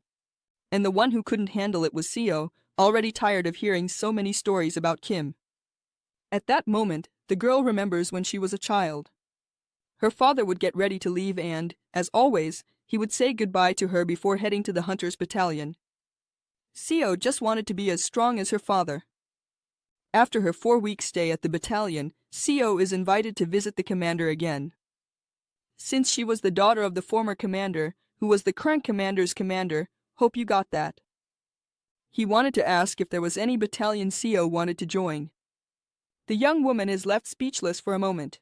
Then, the commander asks if she would like to go to Battalion 107, the battalion where her father served. Out of nowhere, she says Kim's name, which leaves the captain confused.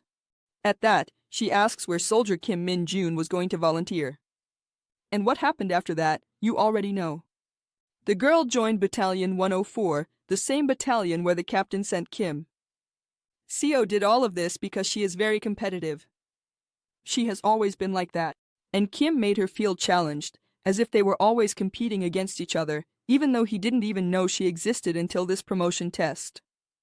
For the first time in her life, Seo, the one everyone envied, felt jealous of someone. The girl had no intention of giving up first place. Besides, she planned to reach the top without her father's help. So, she ran harder than ever to get to the place where the stamp was. As she approached the stamp table, she saw Kim casually chatting with the instructor. Kim notices the soldier approaching, so he flashes his stamp, showing her that he was much faster. As he passes by the girl, Kim asks if she fell asleep along the way and then runs toward the dungeon exit. Seo is furious at the boy's words. Moments later, she runs up to the table and demands the stamp, yelling because she was in such a hurry. She starts heading back to the dungeon entrance in a fury, even though she's already out of breath. After a while, everyone starts coming out of the dungeon, exhausted and gasping for air. But Kim was there, looking all fresh, as if he had just taken a short walk. In the end, Kim finished the test in 29 minutes and took first place. Seo finished in 32 and got second place. For the first time in her life, she was defeated. In the next scene, Kim is praised by Jong. The boy got a perfect score in all the tests. Moments later, Jong announces that the first 3 tests are finished and everyone can have lunch and return to the training yard at 1 o'clock. True to form, Seo stares Kim down again. Kim stares back at her and, seconds later, sticks his tongue out at the girl. Seo is surprised by the boy's childishness, but in Kim's defense, she was the one who started it. Meanwhile, Kim runs into Dong. The boy also managed to complete the 3rd test and they both walk together to the cafeteria. In the final scene, Seo acknowledges Kim's strength and thinks he'll be a great rival. Even though she lost the duel, she found the whole thing really fun and was excited to keep watching Kim's next moves. After that, she adjusts her cap and heads to the cafeteria. After lunch, the practical test begins. In the center of the exam area, some goblins were armed. One of them starts banging on the ground to scare one of the soldiers who was in the testing arena. The monsters surrounded the recruit. The boy was holding a sword and keeping a close eye on the creature's movements. The recruit had already managed to take down one of the goblins, which made the monsters agitated. One of the goblins roared as loudly as it could to terrify the hunter standing in front of it. In the midst of all this, the candidate simply wipes the sweat from his forehead. The boy in question was Dong. The recruit starts analyzing the monster's movements and gets ready to attack one of them. The blue goblin jumps and closes in on Dong. The boy starts to wield his sword, taking advantage of the opening. The other monster approaches from behind Dong. Of course, the recruit hadn't expected both of them to attack together. He had to act fast, otherwise he'd be toast in no time. The soldier turned his attention to the blue monster. The boy quickly blocked the monster's club with his sword, stopping it from hitting his face. After that, Dong kicks the creature away with his foot. Behind him, the green goblin was getting closer. The recruit was aware of the monster's attack, but he was still slow and barely managed to dodge. The boy launched his counterattack and managed to slash the monster's chest. The attack seemed to be fatal, but the monster still managed to land on its feet. Dong was irritated and, at the same time, worried. The cut was clean, but it wasn't enough to take out the creature. On the other hand, the goblin was furious. Its eyes, which were yellow before, turned red. The big blue one was also getting closer. Dong would be in serious trouble if the two attacked together again.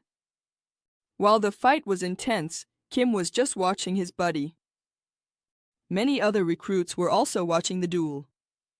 They were kept at a distance and couldn't interfere. This second test was meant to assess the soldiers' proficiency with melee weapons. In short, the soldiers had to show off their combat techniques and take down the monsters as quickly as they could. The examiners didn't care about the candidates' strength. They needed to eliminate the monsters wisely, following the hunter's teachings.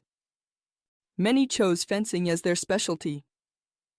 Kim was so talented in fencing class that he became the instructor's slave, assistant, and also got the highest grade. However, Dong didn't fall behind either.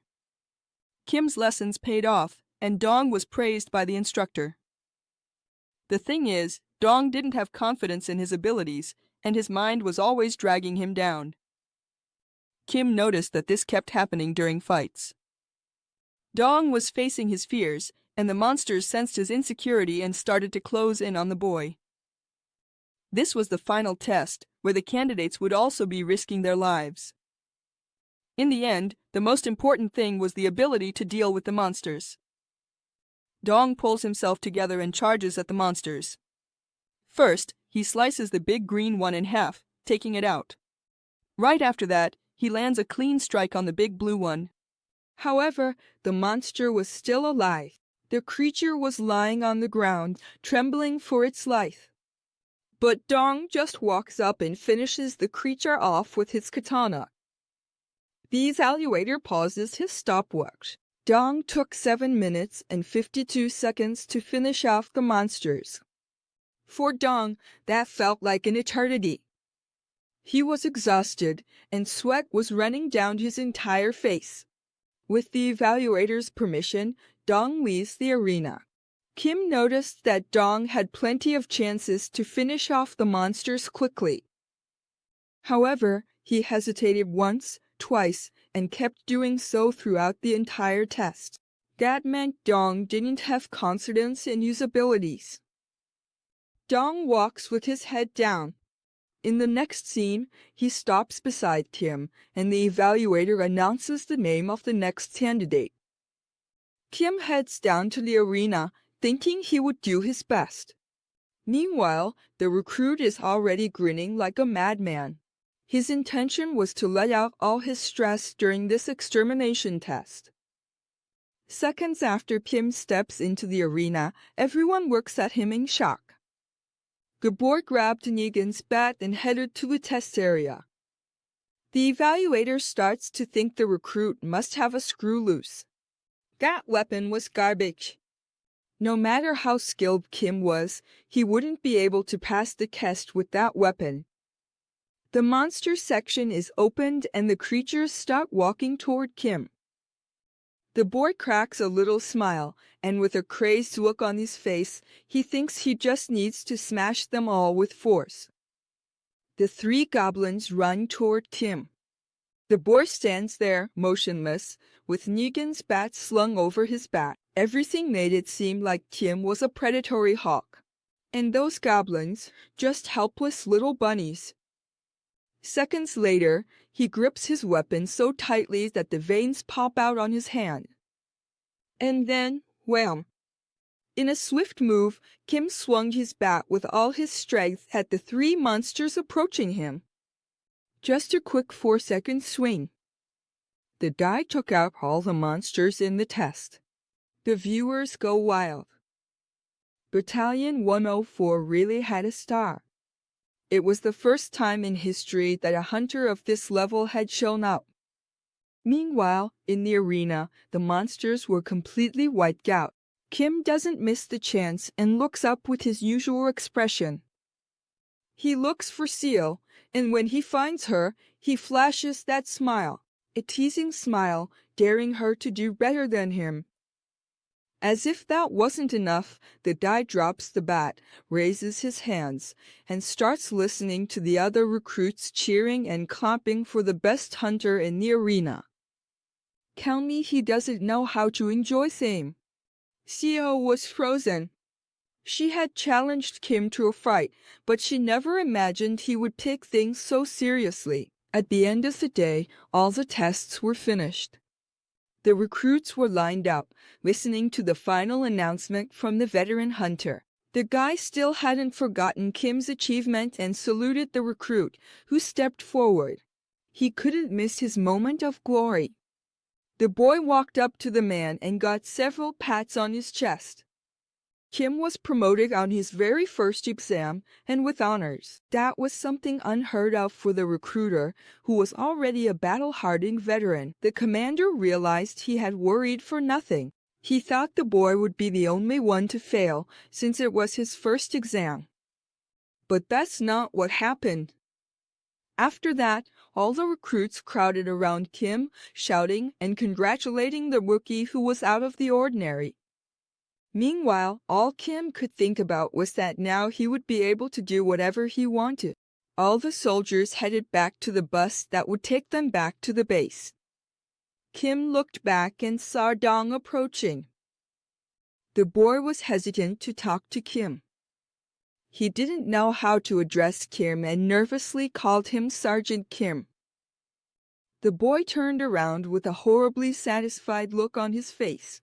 Kim couldn't wait to make his slave, his comrade, into a monster in the eye of the sword.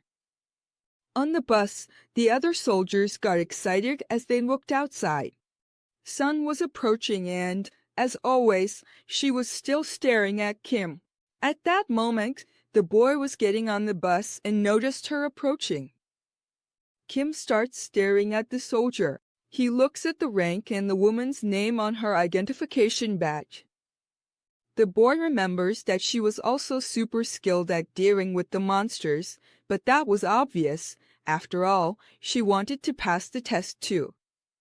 The boy turns around and gets on the bus. He sits in his seat and, when he looks to the side, he notices that Seo had followed him and was standing outside his window. Seo had teased Kim during the test. Her intention was to apologize to him before he left. Well, that was what she was going to do. However, Kim, who isn't exactly normal, comes up to the bus window and, with her attention on him, Kim starts to slowly say that she had lost to him again. The girl is startled. She didn't expect him to do that. Luckily, the bus leaves before Kim can do anything else. Seo just looks back and thinks that guy was a real lunatic. I think she realized that a little too late. Later on, the bus had already left the testing center. All the soldiers were excited. The guys wanted to know if something had happened between now Sergeant Kim and Soldier Seo. The girl didn't take her eyes off Kim during all the tests, and at a certain point, they also noticed that Kim started staring back at her. Everyone was looking at Kim, hoping for a positive answer. Kim didn't understand what the guys were talking about, and with a totally uninterested look, he said they just ran together and that he left her in the dust. The men immediately lost all their excitement. They couldn't believe the two of them had been competing the whole time instead of getting to know each other. Everyone rushed over to Kim, who was standing there like a statue. They start asking if the guy wasn't interested in the best soldier from the women's squad and if maybe he liked a different type of girl. Kim finds it all very annoying and just says that she wasn't his type. One of the men gets curious to find out what kind of girl Kim is attracted to since he didn't even pay attention to Seo. So, he uses the same excuse he used back in Iskarv and says that his type of girl was Hyumi. Everyone is confused. They've never heard that name before. The soldiers wonder if she might be an idol, a beautiful girl with white hair and an angelic vibe. Kim pretends not to understand and asks if they really didn't know Hyumi. Everyone looks dumbfounded when they find out where the girl is from. Hyumi was a character from a game that Kim was obsessed with. Makes sense, right? After all, the guy is a nerd crazy about games. With that, they continue their journey back to the base. After nightfall, the barracks throw a party. Chicken bones were scattered all over in boxes. The recruits were excited. There was a ton of food and everyone was partying. The commander was super excited about his squad's performance on the test and decided to boost everyone's spirits. But of course, we all know he was really excited because of the superstar, Kim. The two jealous guys mentioned that it was the first time the commander had ever brought so much food for his men. They knew all of this was thanks to the now Sergeant Kim Min-young, and they tell the kid to eat until he bursts. The red-haired guy walks up to Kim and notices that the kid already has 3 stripes on his badge. Pretty soon, he'd be able to surpass him. Kim couldn't care less about that and just stuffs his mouth with food. He looked just like a chipmunk. In the middle of all this, Lee bursts in, kicking the door open. He comes into the room carrying a box of drinks. Lee tells 2 soldiers to go to the break room. Dong and another guy step forward. Lee had been working on the report until now, and so he wouldn't miss the party. The higher-ups let the kid go, but other soldiers had to take his place. Kim was listening to everything. Meanwhile, the jealous team approaches Lee. It was really rare for beer to make it onto the base, and they were eager to knock back a few. But Lee warns the 2 of them. Those drinks were a gift from the general to Kim for his excellent performance. So he tells the 2 losers to get lost. In seconds, all the excitement turned into boos against Lee. The guys banded together and started calling the man an arrogant jerk. The red-haired guy couldn't wait to crush Lee. The guy just knew how to ruin any party in an instant. In the middle of all that chaos, Tim took the opportunity to slip away. Now that he was a sergeant, he had to stay on top of what was happening on the base to stand out even more. And for that, he had an ace up his sleeve. Kim looks around to make sure no one had followed him. Once he confirms he's alone, Kim extends his hand and gathers a dark energy in it, then simply says, "Come out." A shadow begins to form in midair and, seconds later, the bloodiest shadow in Iskar's history shows up. Kim asks how the boy is doing, but the little one couldn't care less about Kim. He just got distracted by a fly passing by. Up until now, the little shadow had been kept hidden since it didn't have the form Kim had imagined, and he decided that was for the best. Now, Kim had the perfect mission for the little one. He didn't need an assassin shadow, but rather a spy. Kim starts looking at the umbrella with a not very friendly face. The little one notices and starts getting a bit suspicious of Kim's intentions. Comment a name for this little guy. The one I think is coolest, or the one with the most likes, will be chosen. The little one's mission was to follow the high-ranking soldiers and gather first-hand information.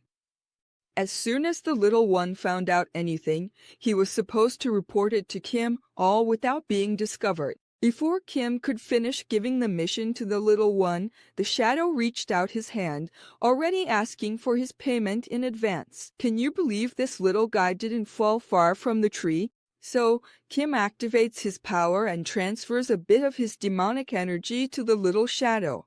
Kim brings his hand, full of energy, close to the little one's hand. Satisfied, the little shadow walks away all happy like a mischievous child. Kim tries to warn him not to be seen by anyone, but he's not sure if the little guy heard him or not. Kim gets up with a sour face, like he just sucked on a lemon and hated it, not really believing that the little guy would do his job right. Out of nowhere, Lee sneaks up behind Kim and gives him a huge scare. Kim zones out, like he's trying to download his soul back into his body, then turns around to see what Lee wants, saying he was just there to get some fresh air after all the drinking. Lee asks if the kid can't handle his liquor. Kim says no, while scratching his head. The truth was, Kim couldn't get drunk, nor could he be affected by any kind of poison. His body would immediately get rid of any substance that could cause him sudden harm or instant happiness. Taking the opportunity, Lee congratulates the kid on his promotion, telling him not to slack off now that he's a sergeant. He needed to keep working harder and harder. Kim already had that in mind and said he would keep doing his best. Lee turns around and tells the kid to get back to drinking before everyone else finishes it all. Relieved that Lee hadn't seen his umbrella, Kim was finally able to breathe easy as Lee headed back to the base. After that, the kid decided to go inside. Kim was getting used to his new life on Earth, even though it hadn't been long since he returned. The next day, the exam evaluator reports everything that happened during the test to his superior. The man realizes he's found gold among a bunch of useless people. All the recruits' reports were average, except for Kim's. The guy simply broke all the records and got a perfect score. However, what caught everyone's attention the most was the combat test against the monsters. The incredible 4 seconds. Just one strike, and 3 monsters were down for the count. Choi had already talked about Kim's abilities, but the way he spoke made it seem like he was just hyping Kim up. But it was all true. The kid was way better than anyone expected. Kim was also impressive when he dealt with the fire bats in the oil depot. The other soldier agrees. Kim got to where he is on his own merit. The kid hadn't even been in the battalion for a month, and he's already a sergeant. The commander predicts that Kim will have a brilliant future in the Corps. Once the rumors about him spread, the special brigade of hunters would definitely come after him. The soldier near the commander is shocked. As skilled as Kim was, that place was on another level. But the commander was sure. The old man had seen many hunters in his life. Among them, every now and then, a monster is born and becomes a legend in the hunter's army. Kim could become one of those monsters. Meanwhile, in a distant place, a soldier was standing still, watching something. Many monsters began to approach in groups, surrounding him. Lizard men, stone monsters, goblins, orcs. In the next scene, it's revealed who the mysterious soldier was, Mini Negan, with the same black bat he used to take down the goblins during the practical test. The leaders of each group start to roar, getting their monsters ready to charge at the boy. And Kim just watched it all, smiling. He readies his black baseball bat studded with a few nails and announces that he's ready to smash some monsters with his new favorite weapon. The next day, all the soldiers wake up wrecked from the drinking. Everyone was sleepy, nauseous, and moving at a turtle's pace. The hangover hit everyone hard, except Kim, who walks into the room all bright and cheerful. The soldiers see the boy come in without any hangover at all, and one of them asks what kind of witchcraft that was. Kim looks at the man, completely confused. Then the guy, with a somewhat gaunt face and dark circles under his eyes, asks if the boy is okay. Kim announces that he's feeling great and the soldier is startled. The boy drank just as much as everyone else and wasn't feeling a thing. Remember, the guy can't get drunk. That's the upside of being a dark mage. Everyone looks at Kim, thinking he really was a monster. In the middle of all this, Kim glances to the side and notices someone coming back to the door. Lee walks into the room, and just like Kim, he's in good spirits too. The boy asks if the guy is feeling okay. Mi was sweating like crazy, but he was fine. He woke up and went straight to training. After working out like a madman at the gym, Mi got rid of anything that could affect him during the day. Kim looks at the man and realizes that Lee really was a strong and disciplined soldier. While wiping the sweat from his face, Lee asks the boy if he's already been to the gym, and Kim says he hasn't. So, as he was leaving, Lee tells Kim to take advantage of it. Now that he was a sergeant and had free access, the boy decides to stop by later. Before leaving, Mi remembers something else. There was a monster battle simulation machine that was amazing. Ni tells Kim to check it out too. When he hears the words battle simulation, the boy immediately gets excited. That place was the virtual reality room that the soldiers always talked about. Kim couldn't wait another minute and heads straight to the second training room. The boy stops in front of the door, taking it all in with excitement. After that, Kim steps forward, puts his hand on the doorknob, and then enters the room. The place was huge and had reinforced walls. Super excited, Kim goes over to the room's control panel and starts messing around, hoping to find something good. Some monsters appear. There were dogs, rats, goblins, and ogres. Kim selects the ogre option, and then a panel pops up asking for the number of monsters. Grinning like a fool, Kim keeps tapping the screen non-stop. The boy thought that the more monsters he could choose, the more fun the game would be. After that, the system warns that he has selected the maximum number of monsters. At the moment, the boy could only choose 30 creatures. Kim already looks annoyed. He wanted to take out as many as he could. In the end, he just finishes the process. After that, it was time for Kim to choose a weapon. There were a lot of options, and the boy's excitement comes back. Kim makes his choice. After finishing everything, he walks up to the counter to put on the virtual reality headset and grab the controller that simulated his weapon. The system announces that the battle is starting.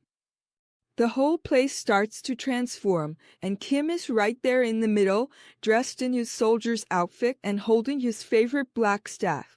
The scenery changes to a vast place filled with many mountains. Kim starts looking around, totally excited. Soon after, the orcs begin to appear. As the monsters materialize, the system starts a countdown. At the end of the countdown, the creatures run toward Kim. The boy can't contain his excitement anymore and shouts that this virtual reality room is out of this world. Moments later, the brawl begins. Orcs were flying in one direction, while 3 more came up from behind. Everything felt very real. There was no difference at all from real-world battles. The system was flawless. The orcs were huge, but Kim just smashed everything with his bat. It didn't seem like a fair fight. Even though it was 30 against our star boy, it was a complete massacre. Kim didn't hold back, and the more he hit, the more he shouted for the monsters to try to hit him. Seconds later, Kim had already taken out all the monsters and the virtual battle ended. However, that was just the warm-up and a way to get familiar with the training room. 30 monsters was nothing for the kid. Kim was already grinning from ear to ear. He found a way to make his training a lot more fun. The boy goes over to the panel and starts summoning 30 orcs, another 30 goblins, 30 stone golems, and finally 30 lizards. Kim just watched his masterpiece take shape. Now he was really going to have some real fun. After all that, we arrive at the final scene from the previous chapter, where a soldier was surrounded by countless monsters, casually holding his back. He was ready to smash everyone and looked around, deciding which monster would be his first opponent. The countdown begins and all the lizards charge at Kim. And not just them, the orcs, golems, and goblins joining too. Kim heads straight into the crowd, saying it would be a pleasure to send all of them flying.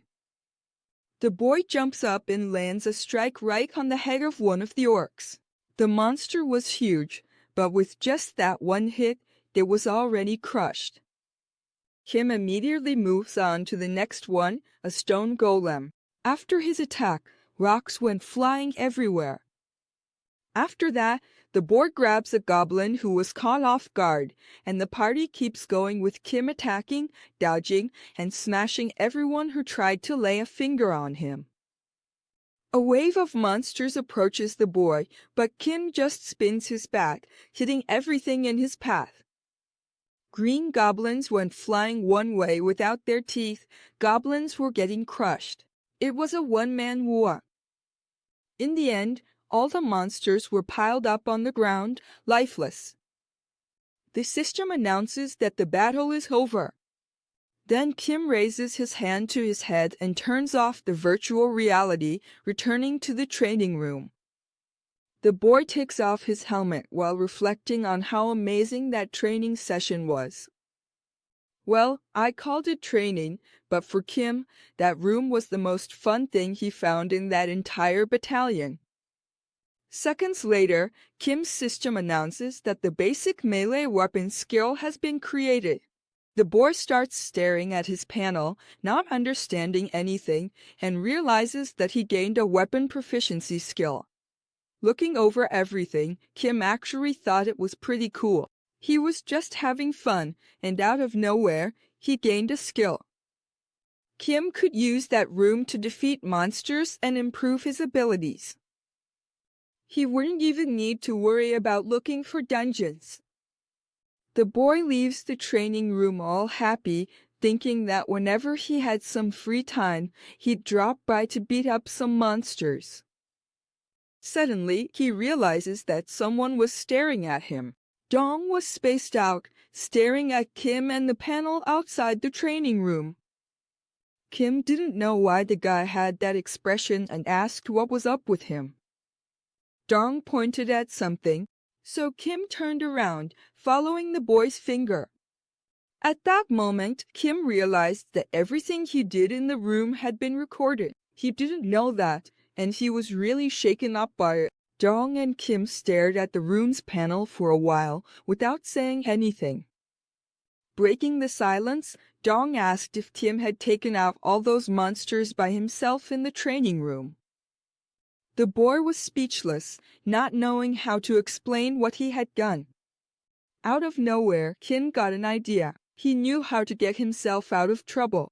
Kim got all serious and asked if Dong wanted to take a look inside the simulation room. Dong gets nervous and tries to back out, but Kim insists, saying it's no big deal and that Dong would like it. Suddenly, Kim's face turns scary and he starts wishing Dong good luck. The boy realizes things are about to go south, but he has no choice. Dong is dragged by Kim into the training room. He tries to escape, saying he's hungover.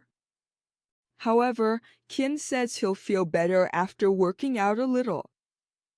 Moments later, a soldier walks into the simulation room. It was Duan. He also starts looking at the latest test room results on the panel. He freezes, stunned, wondering who the monster was that did that. But I think he figured it out. He didn't even have to think that hard. The answer was pretty obvious, wasn't it? On another snowy day at the base, Corporal Gurang is leaving the command building with a somewhat blank look on his face. He knew Kim wasn't normal, but it kind of hit him like a reality check. When Giran returns to the barracks, he finds his fellow soldiers hanging around the locker room as usual. One soldier stands up when he sees the corporal walk in. Giran asks if he's seen the others, but he's actually more interested in finding out about Kim Minju. The nervous soldier replies that everyone went to the storage room to get the snow removal equipment. As for Sergeant Kim, the soldier says he'll be at the gym until his scheduled activities begin. Without meaning to, the poor soldier accidentally called Kim Sergeant in front of the narcissistic bully. He expected to be punished for that, but the corporal couldn't care less now. He didn't show any signs of jealousy or anger and calmly ordered the soldier to find Kim and tell him that the platoon commander was looking for him. The soldier accepts the orders and immediately hurries to leave the area as quickly as possible before the bully could change his mind. After that, Durang approaches the guys who stayed in the locker room and asks what they were doing. Those men were doing what brought the most excitement to their lives in the army. As if fighting monsters wasn't exciting enough, right? They were betting on something completely stupid. In fact, they even asked the corporal to join them. But, of course, only if he wanted to. The bet was their entire monthly salary. The soldiers were trying to guess how long it would take for Kim to get promoted again.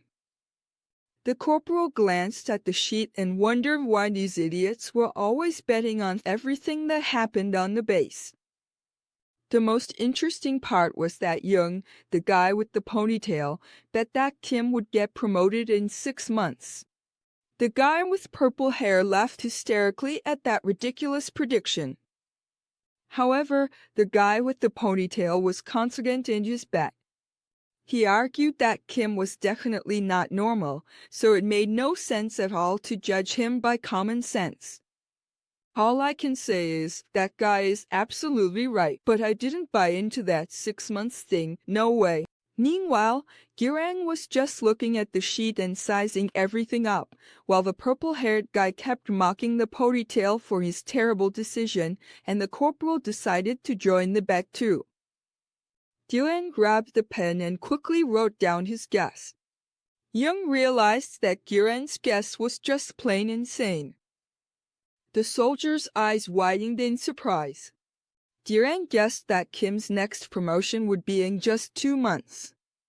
Now that, I can believe, the recruit shouted in shock that the guy couldn't be serious, and if he was, he couldn't take it back later. Young kept yelling that he'd lose his entire month's salary on that stupid bet, but the corporal just didn't care. He trusted his instincts, just waved his hand, and walked away. Seeing how confident the guy was, Young commented that the corporal was even crazier than Kim. Meanwhile, in the base gym, we see countless dumbbells lined up. Among them were some red ones made of redstone. These were much heavier than the regular weights. A barbell with red weights was resting on its rack. There was a huge sign on the wall warning that using equipment made of redstone is prohibited unless you have someone to help you. Kim, who has monstrous strength, was using the heaviest redstone barbell by himself to do some squats. We all know he really doesn't need any help. Honestly, I think having someone there would just get in his way. As he lifted with the barbell, you could really get a sense of just how strong the guy was. A true powerhouse of the highest level. The army uniform ended up hiding his muscles, and his back muscles weren't the only thing he had to show off. Man, the guy has the arms of a giant. After a few sets, he drops the incredibly heavy redstone weights to check if he made any gains. Even though he got ripped using the special equipment, his stats didn't really go up that much. In the middle of all this, he couldn't help but think about the world of Iskar. There, He had access to all his powerful abilities and could level up his skills, boost his stats with his hero status. If he had that ability in this world, his progress would be much faster. But for now, he has to settle for the slow rate at which his stats are increasing. Suddenly, a notification window pops up, and as he looks at it, our protagonist notices something interesting. An E-level strength skill appeared, and it boosted his strength stat by 5 points. It seems like a really weak and basic skill. However, Kim was happy to get something new. With that, he could improve it over time.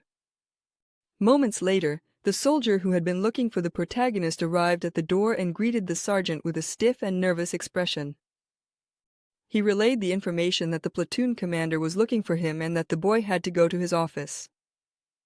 Kim, excited from just unlocking a new skill, looks back with shining eyes, thanks the soldier, and agrees to see the commander.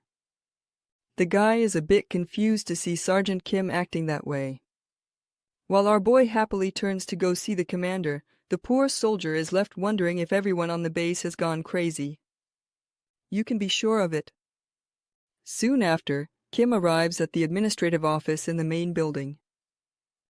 Kim enters the room, greeting the platoon commander and confirming that he was there to see him, as requested.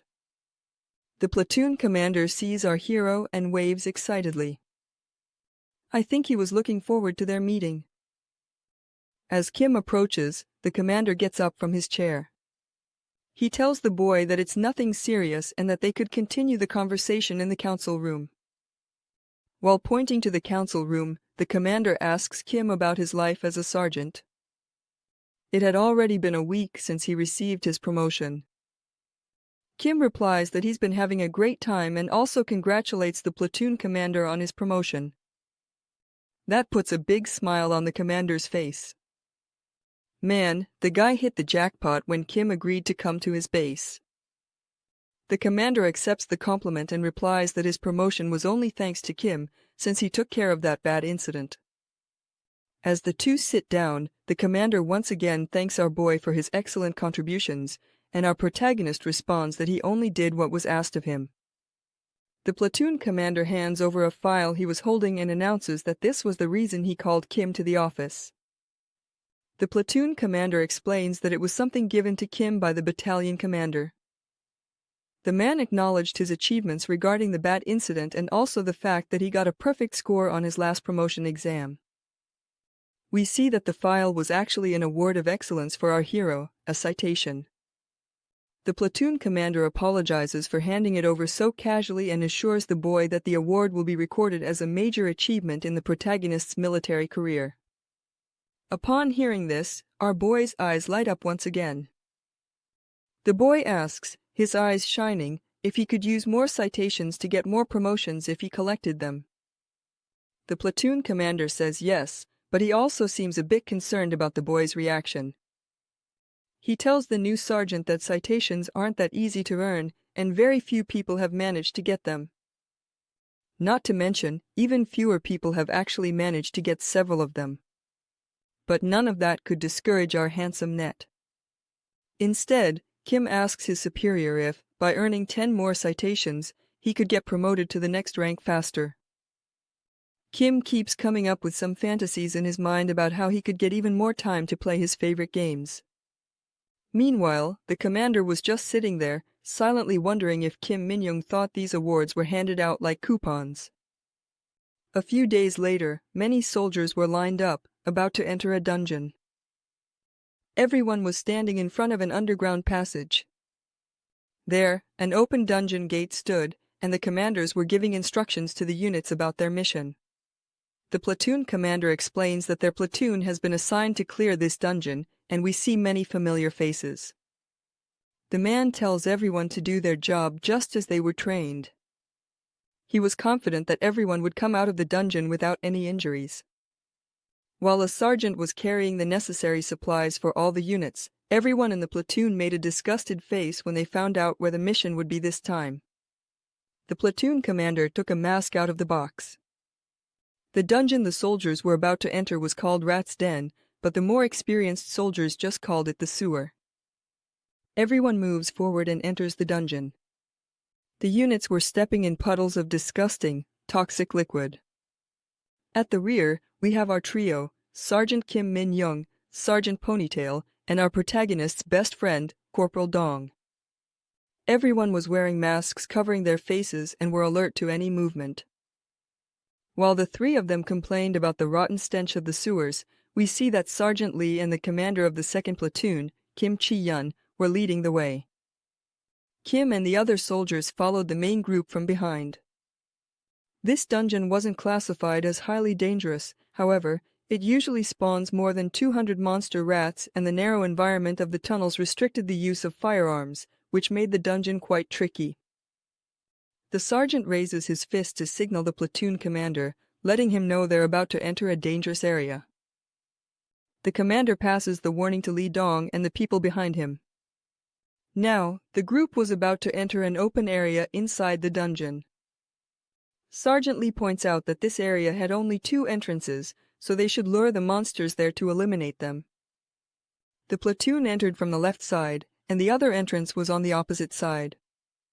The platoon commander agrees with Sergeant Lee's plan and signals for all remaining units to start preparing the bait. The platoon gathered together. At that moment, we see someone approaching the commander with a box that contained the bait to attract the monsters. A nauseating smell starts to come from the box, making Young feel a bit uncomfortable. Not even the masks could block out all the bad smell. These pieces of equipment were special gas masks from the Hunter's Corps, and wearing them during battle ended up limiting the Hunter's potential. While the platoon commander tried to take out the bait, the box was literally dripping something sinister and disgusting. It was so bad that the author had to censor it. Some rotten little bananas. Kim and Young back away when they see the bait. Young was almost about to throw up his lunch. Anyway, under the platoon commander's orders, everyone starts moving to plant the bait in every corner of the cave. But that's when something strange catches the commander's attention. When he steps forward toward a corner, his foot kicks a pile of bones. The commander steps back, a bit shocked, when he sees what's in front of him. The entire floor was covered with bones. On top of that, there was something strange about the bones themselves. Looking more closely, you could tell the bones belonged to monsters. The creatures had been feeding on each other. When the platoon commander realizes this, he bends down to inspect the scene. At that moment, the purple-haired one announces that a brood of monster rats is approaching from the 2nd entrance. Seeing that a battle is about to break out, the platoon commander quickly changes his priorities. He orders all units to take their positions. The shield unit moves forward together to protect the attack unit from any ambush. A first-class sergeant starts leading the shield soldiers. Meanwhile, the platoon commander is giving orders to the attacking hunters. They would be the ones to face the enemies head-on. Young and the purple hair start making bets on who will kill more monsters. Those two really love to bet, huh? The sergeant warns the 2 idiots not to let their guard down, but Ponytail ignores the warning and asks him to join in on the fun. That makes a smile appear on the sergeant's face, since the energy from those 2 idiots was also a good way to lighten the mood in such a tense situation. Meanwhile, Kim is focused solely on the task ahead. The rotten bananas seemed to have worked better than expected, because the monster rats started pouring out in hordes from the other side of the cave. The platoon commander draws his sword and orders all units to hold the defensive line and not break formation under any circumstances. As the rats leapt with their terrifying claws, Kim finally started to get excited. He was about to get some action. The guy with the purple hair manages to cut off a monster rat's head with a single blow. On the other side, Ponytail takes out 3 of them with his 2 weapons. Meanwhile, Sergeant Lee easily wipes out all the monsters on his side using just his iron fists. Kim enjoyed watching these people around him. 2 others start to stand out from the rest. They were sergeants from the 2nd platoon. One of them is named Tai. He fights with his war hammer. The other is Sergeant Cho. He has exceptional skill and fights using 2 katanas. Surprisingly, even Sergeant Guang was doing well, handling several monsters at once. Kim was paying close attention to Guang's movements. This soldier had previously tried to intimidate him several times, but didn't have much luck. Meanwhile, Kim was being attacked by a group of 3 rats. However, these insignificant monsters weren't even worth our hero's attention.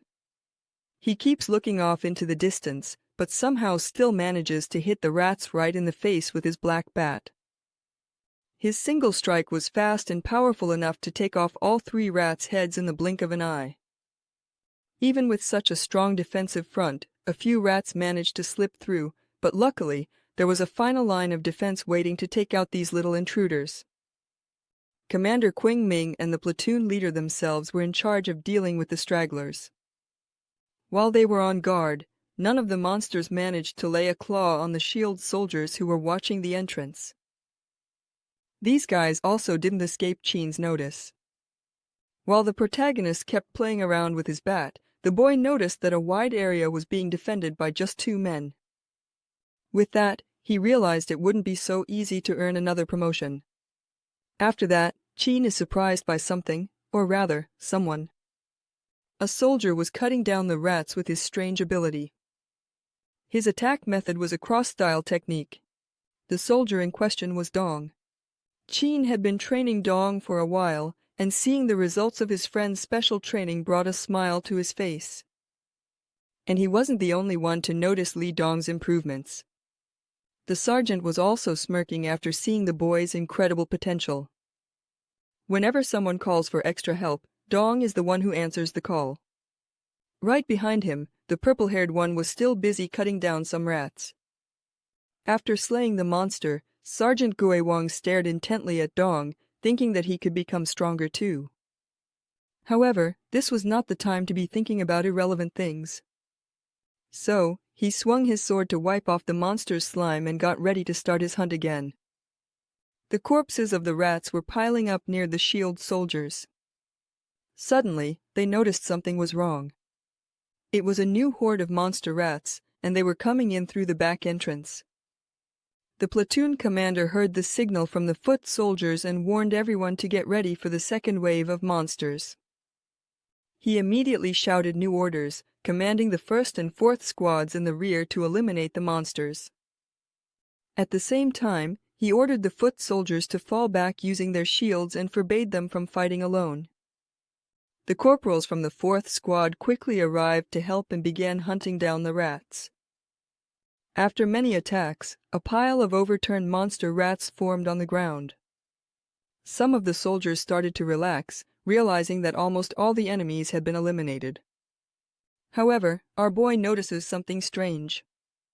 His senses focus on a wave of demonic energy lingering in the air. He immediately starts scanning the surroundings to confirm his suspicions.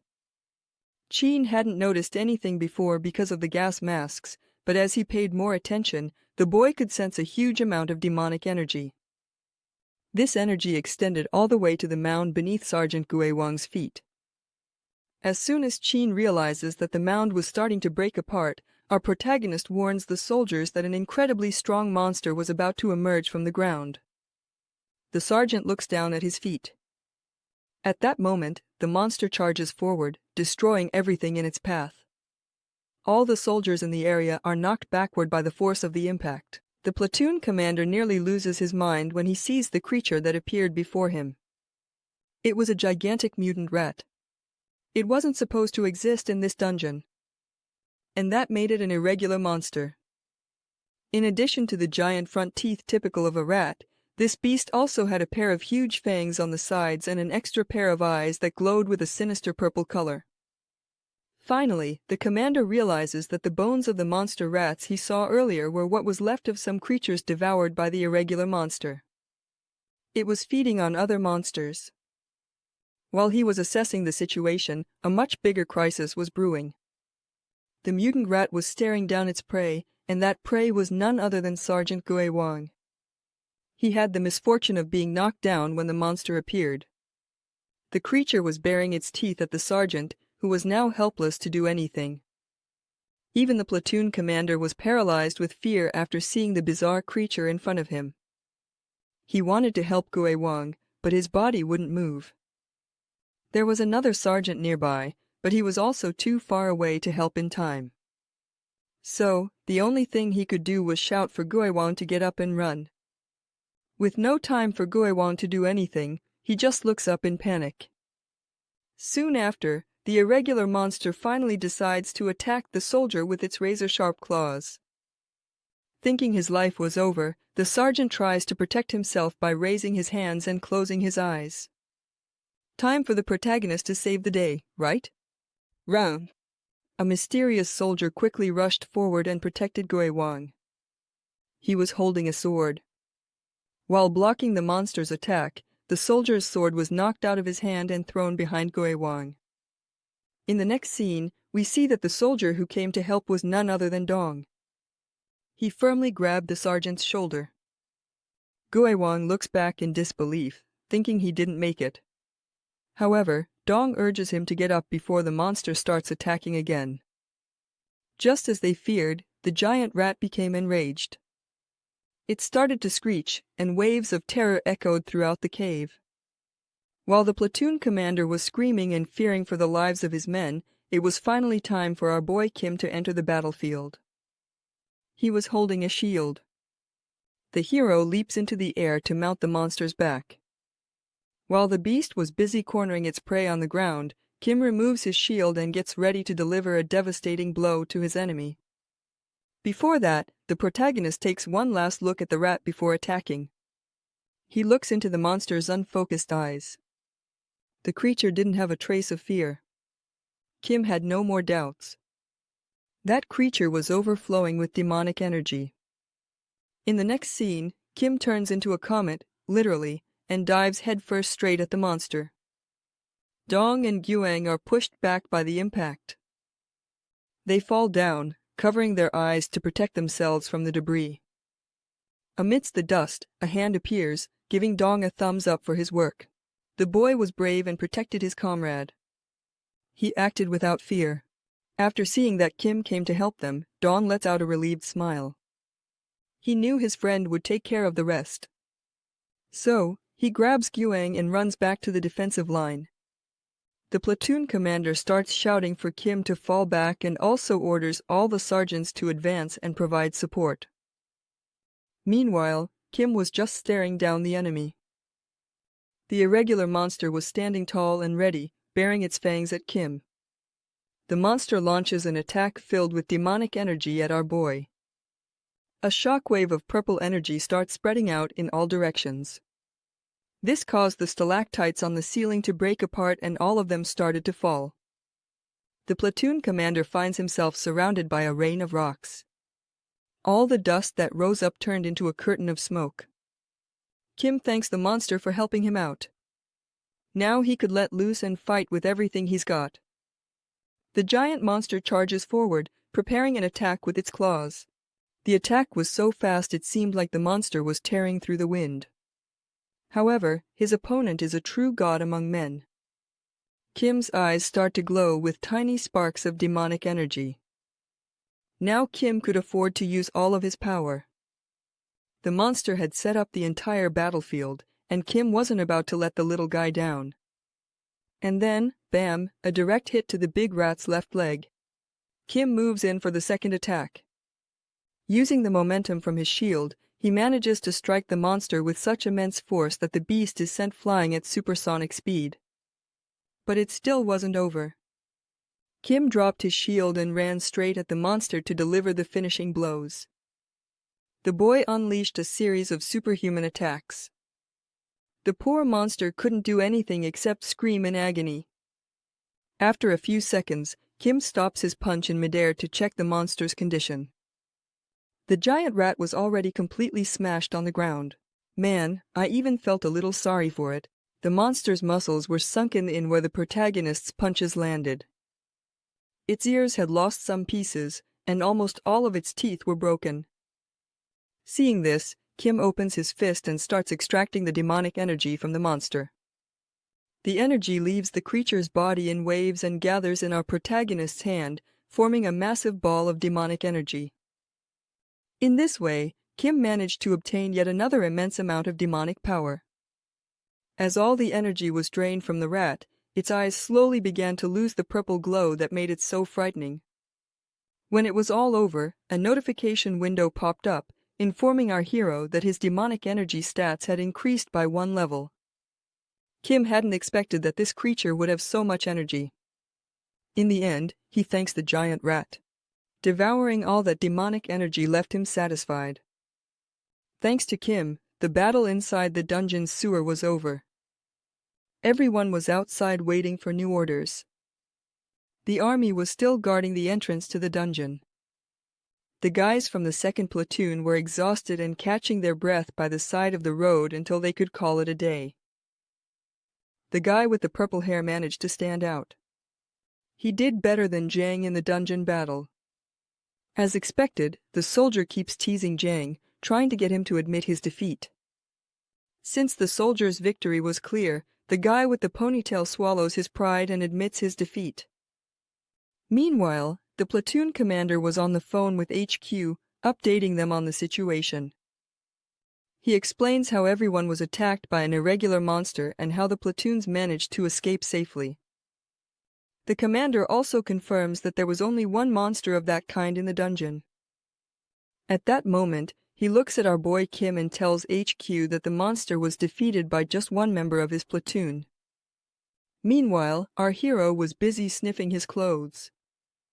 They really stank. Even though everything was over, the commander requests reinforcements. You never know what could happen. While Kim was trying to get the smell out of his uniform, someone came over to complain that they never found anything normal on the front lines. It was Jun Young. He sat down on the ground next to Kim. The guy just wanted to thank our boy for saving everyone's skin inside the dungeon. He even mentioned how he was paralyzed with fear when he saw the irregular monster. Kim just said he was only doing his duty. In fact, he quickly apologized for acting without following his superior's orders. Right after, Jung recalled the monstrosity that appeared in front of them. He knew that orders didn't matter in such an obvious emergency situation. The guy thanked Kim again for taking the initiative, because if he hadn't done it, Yuwang and Dong wouldn't be alive. Jung was also worried about our hero and asked if he was okay and if he got hurt during the fight. Kim didn't say anything and just nodded to confirm that he was fine. His expression showed that he was happy to see someone concerned about his safety. However, someone else asked the same question, wanting to know if he really wasn't hurt. The one who asked this was the platoon commander himself, and by the look on the commander's face, it was clear he was starting to get suspicious of Kim. Even so, Kim didn't show any sign of nervousness and replied that he didn't have a single scratch on his entire body. This even made Zhang wonder if that guy was really human. The commander let out a big sigh as he held his head and ordered Kim to meet him in his office when they returned to base. He had a lot of questions and very few answers. Kim thought it was strange that the commander needed to talk to him, but he agreed to the order anyway. As he walked toward the truck, Jung noticed that the commander didn't look very happy. He was holding his head in confusion. The soldier was on the phone right behind him. After hanging up, he informed the commander that all the members of the platoon had only suffered minor injuries. And Dong had also finished his assessment and was heading back to camp. At that moment, the commander's face started to brighten up. He heard that Gyu Wang had only suffered minor bruises on his head and could rejoin the camp the next morning. The commander even lets out a big sigh of relief. Taking advantage of the moment, the first sergeant gives him a pat on the shoulder to reassure him that everything was okay. Then, he turns to stand at attention and gives the final command to all the platoons. He announces that, due to unforeseen circumstances, they would be ending their dungeon cleaning activities for the day. The man ordered everyone to check their equipment and get ready to head back. So, all the units responded with a yes to the command. After a while, back in the administrative office of the camp's main building, Kim was sitting next to the commander, while the man explained that he had called him there because of his report. The commander wanted Kim to describe in detail how he defeated the monster, and then he would send the report to his superiors. Our protagonist picks up the pen and paper, but he really didn't know what he could actually write. I mean, he tried to defeat the creature with his shield, but that didn't work. So, he finished it off with his fists. However, if he wrote something like that, people at HQ definitely wouldn't believe it. The commander notices the boy's hesitation. The man puts a bottle on the table and starts saying that he didn't see what happened because of the dust that formed in the cave. But there was something he really wanted to know about the fight. So, he asks Kim Min-young directly, and as a bead of sweat rolls down his face, he asks our hero if he defeated the monster with just his fists. Kim's knuckles were a bit bruised from the last fight, and his hand trembled when the commander called on him. He was caught red-handed, and our boy wasn't exactly a good liar. Instead of making up some crazy story, he simply admits that he had to use his fists because he couldn't think of anything else in the heat of the moment. Those words made the commander lose the light in his eyes as he casually asked the boy for his stats. The boy reveals that his strength is at 65, while his dexterity is at 60. And that leaves the platoon commander stunned. Even as a first lieutenant, his own stats are only 40, which was already above average. But somehow, a seemingly ordinary soldier standing in front of him claims to have strength and dexterity stats above 60. The commander even falls back in his chair and looks up at the ceiling when he realizes that Kim's stats are more than double those of an average sergeant. He lets out a sigh as he thinks that Kim could have attended the Hunter's military academy, since his stats were exceptional. When Kim returned from Ischer, he found out that he had been listed as a student who dropped out of school. And also, at that time, his stats weren't that good, so he wouldn't have made it. Even so, the commander does his duty as a responsible superior and tells our hero that he could enroll in a university. At that, Kim makes a face like he just sucked on a lemon, not looking too thrilled with the idea. The boy scratches his cheeks awkwardly and admits to the commander that he never liked studying. If he could get promoted just based on his achievements, that would be enough for him. Upon hearing this, the commander lets out a pleasant sigh. Getting more comfortable in his chair, he says he wouldn't force Kim if that's what he wanted. However, if the boy ever changed his mind, the man asks Kim to come see him. In the end, he was happy to know that Kim would stay in his platoon, shining. It was already nighttime at the base, and the commander told our boy that he would finish the report and ordered Kim to go get some rest. The boy thanks the commander and opens the door to get ready to leave, but before that, the commander had one more thing to say to our boy. He looks at his cap, which had a first lieutenant insignia, and notices the difference in rank between him and the sergeant. So he calls Kim again. The man tells Kim that if it weren't for him, the whole squad probably would have been wiped out by that monster. He recalls the horror of facing the creature in front of him and mentions how he was paralyzed. The commander couldn't do anything. In the end, the man thanks Kim, a sincere thank you. As the boy's direct superior, the man felt he should be the first to acknowledge the protagonist's achievements. Once again, Kim smiles at the commander and humbly replies that he just did what he had to do. I can see that this is going to become Kim's catchphrase. The boy's words put a big smile on the commander's face. He couldn't be happier to have someone so reliable under his command. But of course, as our boy leaves the office, we know he wasn't such a simple person. The truth is, he just did what he felt he had to do. But the reason behind his actions wasn't the safety of his comrades. In fact, his only priority was to obtain demonic energy and build up his achievements so he could keep rising in rank. And speaking of his comrades, he runs into an unexpected face that kills his enthusiasm. In the next scene, Kim Dong and Gwang are in the hallway. It seems that Gwang wanted to join Lee Dong's special training program under the guidance of our hero. But Kim didn't look happy at all when he heard that.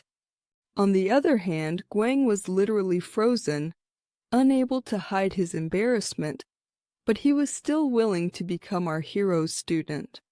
While Dong stood there a bit nervous next to the two of them, Kim started firing off a series of questions. First, he was confused about how Gwang found out about the special training.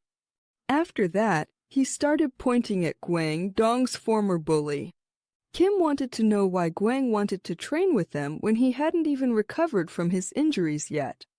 Gwang remembers the dungeon at the moment when Dong was fighting like never before, with unwavering determination in his eyes. He didn't show any hesitation in the face of danger. In the end, Dong was the only one who came to save him from the monster's attack when everyone else was frozen in fear. Taking all of this into account, Gwang responds, a bit nervous, that Dong has grown a lot in a short time and that it must be thanks to Kim Min-jun's special training. He tried to be as honest as possible, but his pride as a former bully wouldn't allow it. The guy couldn't even look our hero in the eye when he said he wanted to join their training to get stronger. Going there, facing the protagonist, and saying all that took a lot of courage. Dong was kind of moved by the guy's words. But Kim isn't as nice as Dong. He doesn't forget things that easily.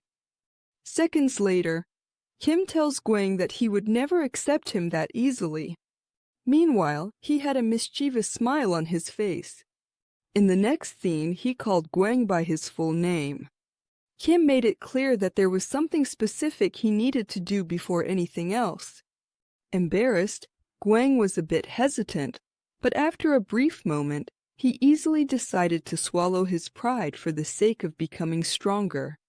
He bows in front of Dong and thanks him for saving him in the dungeon, and also apologizes for having bullied him before. Kim was extremely excited. On the other hand, Dong was starting to get nervous. Gwang apologizes once again for all his wrongdoings. He declares that he is serious about training alongside Dong, and reveals that he wants to become stronger. Since Dong was more easygoing and understanding, he turns to Kim Min-jun and tells him that he wouldn't mind if Gwang joined them in their training. The boy stays silent, which starts to confuse Dong. Then he finally speaks, his expression cold. Kim responds that he doesn't like the idea of accepting Gwang, which surprises Dong and makes Gwang feel rejected. But he understands that Kim wouldn't feel comfortable around him because of his past actions. So, he thanks both of them for saving his life in the dungeon and promises never to bother them again. After that, the former troublemaker turns to leave with his shoulders slumped. Before the guy leaves, Kim says he could accept him, but on one condition. This makes Gwang really excited. He immediately turns his head to hear what Kim has to say. Kim wasn't going to make it easy, so he asks the guy to imitate a pigeon. A huge question mark appears on Gwang's face. He had no idea what Kim meant by pigeon. However, the misunderstanding is soon cleared up. Kim makes a monstrous face and tells Gwang that he would accept him if he acts like a pigeon for the next 24 hours. Gwang's head starts to boil with anger when he hears this. However, Kim says he would never accept him if he doesn't go through with the deal. So, even though he's boiling with anger and annoyed, Gwang starts to pout his lips like a beak. The veins in his head started to bulge, his eyes began to twitch, and all his teeth ground against each other as he slowly started to lean forward like a pigeon. Dong couldn't believe how far Gwang was willing to go. He was really putting in the effort to get this special training. Kim is satisfied and starts laughing like a madman. He didn't even bother to hide how much he was enjoying all of this. After this, I'm thinking about changing Juwang's name to Prue so we never forget this epic moment. Leave a shout out for Prue in the comments. The scene shifts to a beautiful night. A huge castle stood on the horizon, and in the background, 2 bright full moons hung over the starry sky. The story returned to the kingdom of Isgard. A strong warrior appears, pushing a cart that was covered with a cloth. The man stops the cart just before approaching a woman dressed in white. The woman thanked the Spartan for his good work. She was the saint who made the slavery contract with the mage Kim. She hadn't shown up since the first chapter. The Spartan warrior just looked silently at the saint in front of him. The man's body was covered in countless battle scars. The woman turns, expecting to hear something from the warrior. Realizing he doesn't say anything, she directly asks if there's something he wants to tell her. Finally, the warrior speaks. He asked how long she planned to keep doing that. Upon hearing this, she turns and starts walking toward the warrior. She heads toward the cart he brought into the room. The woman's face becomes fully visible under the bright moonlight as she walks. The saint lifts the cloth to take a look at the package. Behind the cloth there was a cage. After that we see small glowing purple eyes. The eyes of a beast. It was agitated. Finally, the woman lets the cloth fall back down to hide the monster. After that, she let out a small sigh. The warrior, worried, once again tries to call out to the saint. However, the woman extends her left hand with her palm open, and at her command, a huge purple magic circle appears in the middle of the room. This was the same magic circle that had previously been used to transport Kim back to Earth. Finally, the saint says that she is sending another gift to Kim. The warrior is shocked. At that moment, the saint looks back with a maniacal expression. The saint stared at the warrior and asked why he cared about that trash. Now it makes sense why our protagonist always runs into irregular monsters. The saint is scheming so he never has any peace. Little does she know that this is actually helping him regain his power. After these events, we return to Earth. The soldier was busy digging with a shovel. And not just him. Several soldiers were there as well. However, they weren't very excited. Even though they had just come back from a dungeon that almost sent them to their graves, the army decided to use them for hard labor to set up a new camp. While the guy with purple hair and the red-haired one were talking, a military vehicle stopped right in front of the squad. And they got even more discouraged, because the truck was loaded with rocks they had jokingly nicknamed chunks. When they realized they'd have even more work, everyone started complaining in frustration. The chunks started being unloaded. The squad members approached the truck to start carrying the rocks to their designated spots. Kim and Dong were also working hard, carrying the chunks, collecting them from the truck and placing them at the edge of the road. Suddenly, Juwang, looking at Kim, starts to explain what those rocks were. While he struggled to carry one of the rocks, Juwang began to explain why this material was called a chunk. That was the affectionate nickname given by the soldiers because they weren't sure what material it was made of, whether it was rock or iron. They only knew that the stone was extremely hard and weighed much more than it looked. Because of this, the army uses them to build their camps in different areas. He even tells Kim that those stones were taken from the dungeons. Soon after, Juwang realizes that Kim didn't care about it at all. Looking ahead, Juwang notices that Kim was casually carrying 2 of those cubes on his shoulders. When he sees that Kim had 1 cube on his right shoulder and the other on his left, Juwang is completely shocked. In the end, the guy pouts and gives up trying to understand our boy Kim. The soldiers' intense work continues. Each one played their part in transporting this special material to the camp. Later, Juwang spotted Kim carrying 4 cubes at once, whistling casually. The guy was amazed.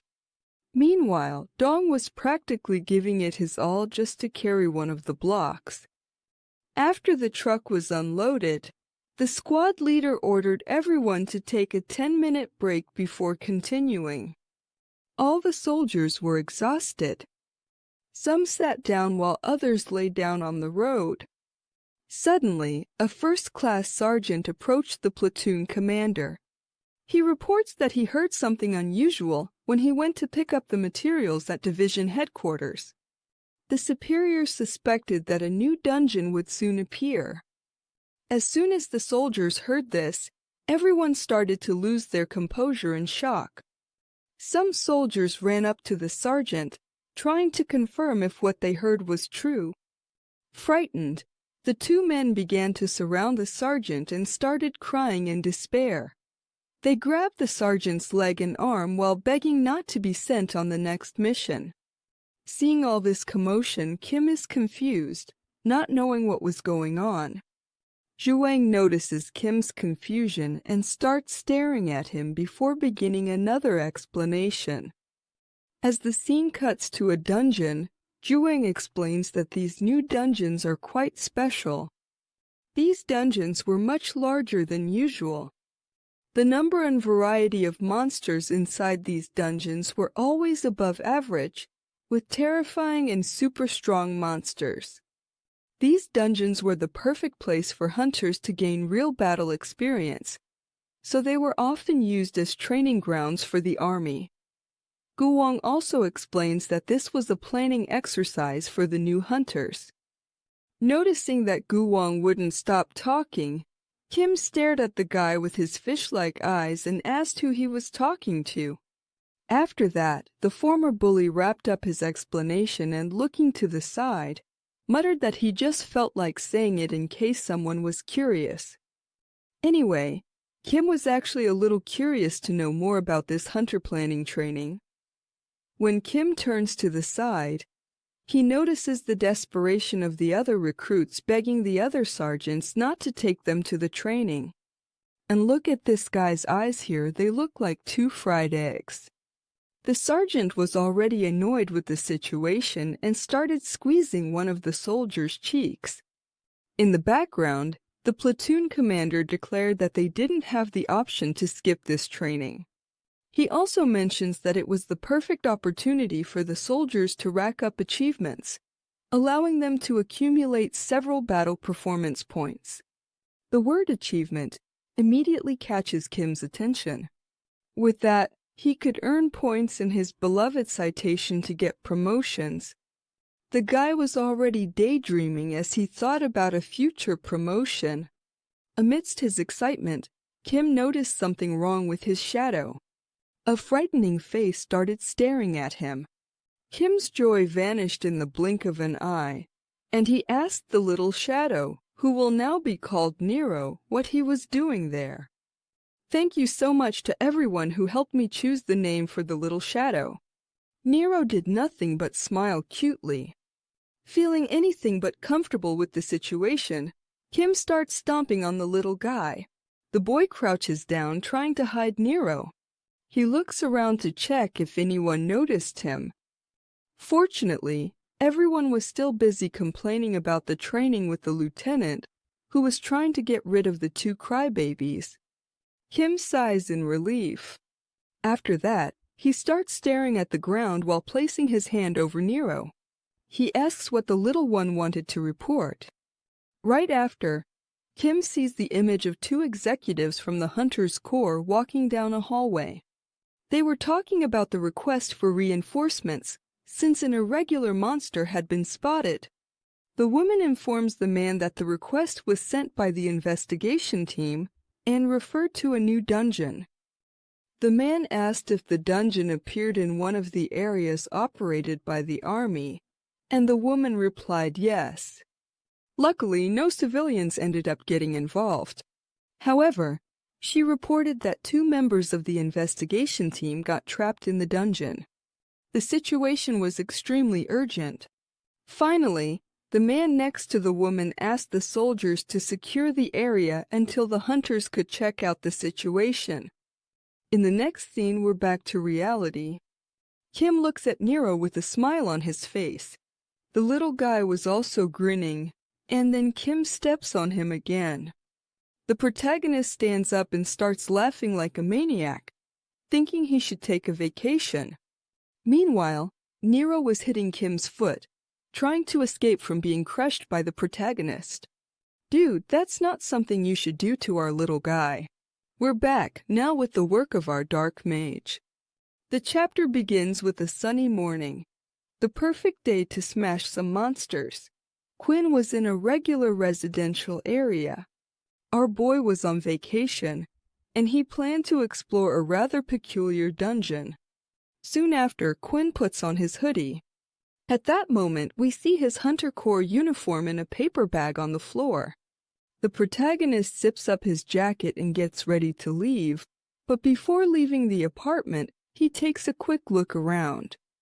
The boy's eyes focus on a family photo where his squad commander is standing next to an elderly couple, probably his parents.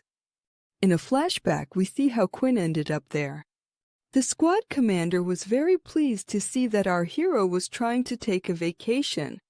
Quinn also worked really hard while transporting those stones called trocos. The commander says that Quinn was truly a special soldier. At that moment, our boy's eyes sparkled as he thanked the commander. The commander was also concerned. Quinn's apartment was located in a restricted area, so he didn't really have a place to stay. When the commander asked where Quinn spent his last day off, our boy shyly replied that he just stayed at an internet cafe.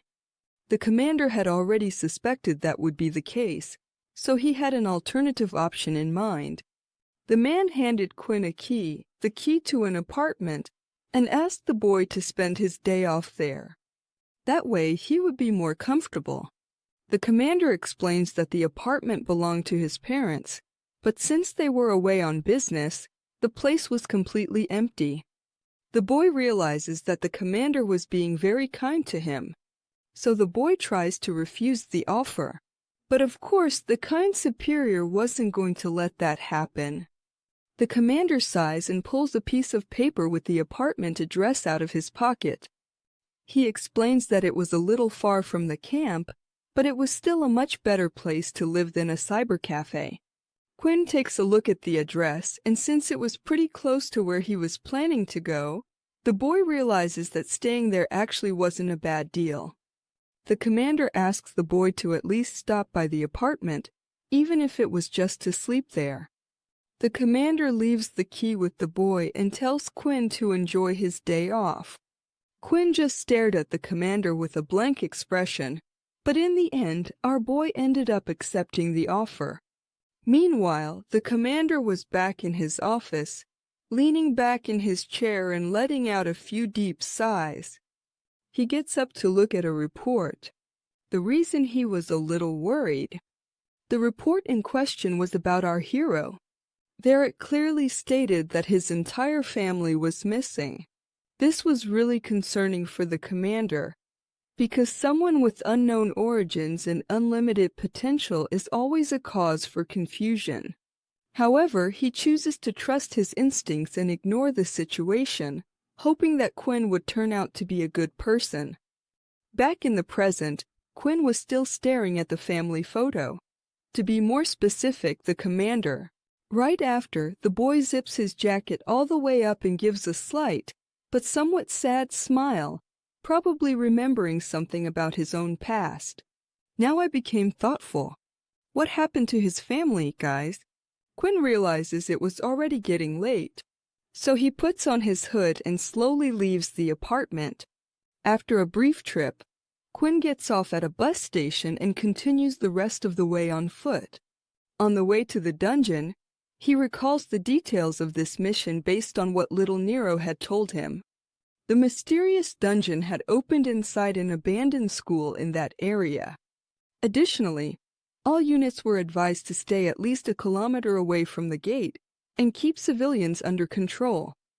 As expected, the military barricades soon came into view, with troops on standby and all the soldiers armed to the teeth to prevent any civilians from going any further. Of course, our hero wasn't just any civilian. Quinn skillfully climbed a building and leapt across rooftops to get closer to the dungeon. After jumping across a few buildings, Quinn stops in an alley completely outside the military defense lines. The boy was hiding behind a post, staring intently at his target. And there it was, the special gate to the dungeon, radiating an intense energy. All units had been ordered to keep their distance. Because of that, there wasn't another human in sight. Pulling his hood further over his head and heading toward the dungeon, Quinn wondered what kind of monster he would find inside. In the midst of all this, Quinn gets annoyed. Nero had returned without completing his duty. He didn't know what kind of monsters were in the dungeon. The kid could have waited to identify the monsters, but either way, Quinn was entering the dungeon, and he told himself he could just run away if things got dangerous. Man, I'm pretty sure that's not going to happen. After entering, Quinn receives a notification. You have entered the dungeon. Inside the dungeon, it was nighttime.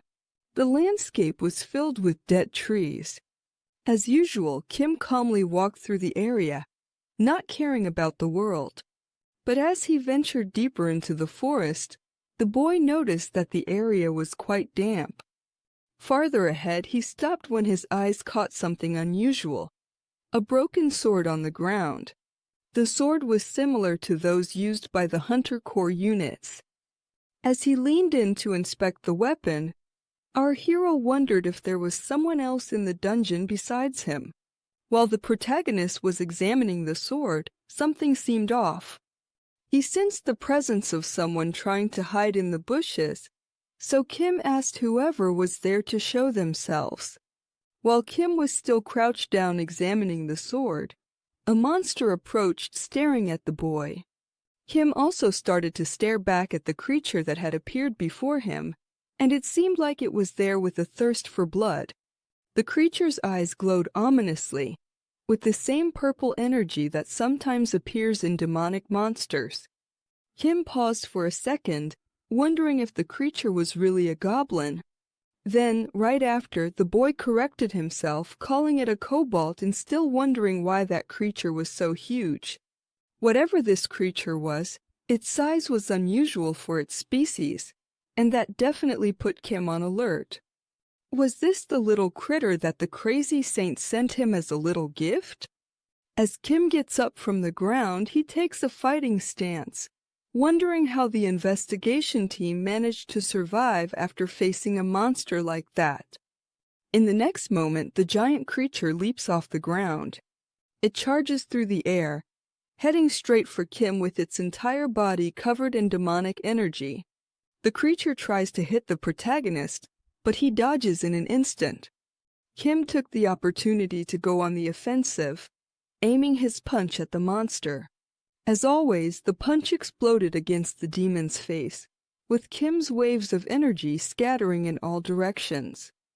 However, as the flash from the impact faded, our boy was faced with something he hadn't experienced in a while.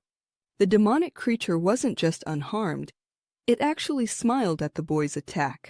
She found it amusing. As soon as the monster opened its mouth to bite Kim's hand, the boy switched tactics and took the creature down, landing an explosive kick to the big guy's face. The impact of the kick was so strong that the monster was lifted off the ground. Right after the attack, Kim managed to land perfectly while wondering if the monster was actually strong, since it had absorbed the impact of his kick. However, this creature wasn't just tough, but also, luckily for the protagonist, reckless. It charged forward carelessly and kept attacking our boy with its claws. Kim dodged the attack again, and this time he had something prepared, a trap. Corruption skill level D activated. The creature's legs started to get sucked into the ground. This skill turned the earth into quicksand. With that, the monster's leg kept getting sucked in. This was the perfect moment for Kim to go back on the offensive. So our boy charged straight at the demonic creature with his superhuman speed. He kept landing a series of powerful blows, each one hitting a different part of the monster's face. As he pummeled his enemy, Kim was impressed by the creature's audacity. The monster wasn't even trying to defend itself. Then when Kim went to land another punch, this time to the creature's ribs, a small blue light flickered out from the shadows. The monster quickly blocked our hero's attack. This was the first time the creature had tried to defend itself since the fight began. To me, that smells like a weak spot. As the monster's counterattack closed in on Kim's face, the boy's eyes stayed locked on that same blue light. Because of that, Kim let his guard down and got hit by the monster, and ended up being thrown as well. As always, our boy managed to land on his feet. Meanwhile, the monster was growling at Kim, unable to move from its spot. This was the first time an attack had hit Kim since his return from the land. Kim realized that the monster's blow had torn his brand new hoodie. The boy looks down at the ground toward the broken katana and arms himself with the weapon. He pulls his hood back and gets up from the ground. Kim looks at the monster and says that all his enemies so far here on Earth were like tiny insects, or rather ants, compared to him. In the next scene, Kim calls the big monster a beetle to set it apart from the others, since it was the strongest. Right after that, the enraged creature screams with all its might and immediately charges at our hero with another powerful blow from its huge hand. After the creature's attack, it was left in shock, staring at the boy. Its jaw was dropped and its eyes were wide open. It was scared. The creature's hand was frozen in front of Kim's face, who was boiling with pure hatred. At that moment, he says that the truth is that monster was nothing more than a mere insect. The creature couldn't do anything to Kim, even after using its demonic energy to attack him. Kim, who was already pissed off and out of patience, he stabbed the creature's ribs with his broken sword, while saying that the monster ruined his brand new hoodie. The dark mage in new clothes doesn't want any trouble with anyone, unless you tear his new outfit, right? Finally, the monster reacted. It opened its huge mouth and started screaming in pain and agony. But Quinn still wasn't finished. So he readied a heel kick to crush the monster's head. The boy's kick sliced through the air at lightning speed. He was so angry that Quinn's eyes turned blue. By the end of the attack, the monster was already knocked out, thrown to the ground, and Quinn was standing on top of its crushed head, looking victorious. With everything finished, the next step was to absorb all the demonic energy from the defeated creature. And as usual, it started to gather in our boy's hand as a ball of purple lightning. After that, Quinn was bombarded by a series of notifications. You have absorbed a certain amount of energy. You leveled up. You leveled up. You leveled up. The skill Dark Arrow has been unlocked. The skill Night Steps has leveled up. The skill Basic Swordsman has been created. Quinn was excited by so many notifications.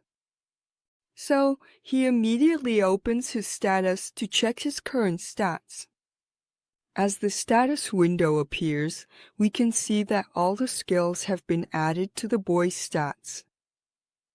Dark Arrow consumes demonic energy by infusing an arrow with its power. Basic Swordsman increases your proficiency when using a sword in a basic manner. Quinn loved the idea of now having a long-range attack option, but he was also a bit confused about why basic swordsmanship was added. Then, he remembers that he used the broken sword to defeat the monster and was lucky enough to land a critical hit. This makes Quinn turn to the monster that was lying on the ground with the sword still stuck in its ribs. As Quinn pulled the weapon out of the monster, he wondered if the creature had already been injured before he encountered it. Quinn was also really curious about the item that was glowing inside the monster, so he sticks his hand into the wound to investigate what it could be. After rummaging through the creature like it was nothing, Quinn finally finds what he was looking for. The boar starts to stare at the item he found. His hand was covered in tomato paste, but Quinn found something rather peculiar. It looked like a piece of metal with very sharp edges, designed to penetrate deeply. The boy thought that metal could be an arrowhead or a chipped piece of a sword, and he was confused about whether this was the work of the investigation team that had explored the dungeon earlier. However, after a closer inspection, the piece of metal seemed a bit familiar to our boy, but he didn't have time to examine it further because an entire group of trolls appeared behind him.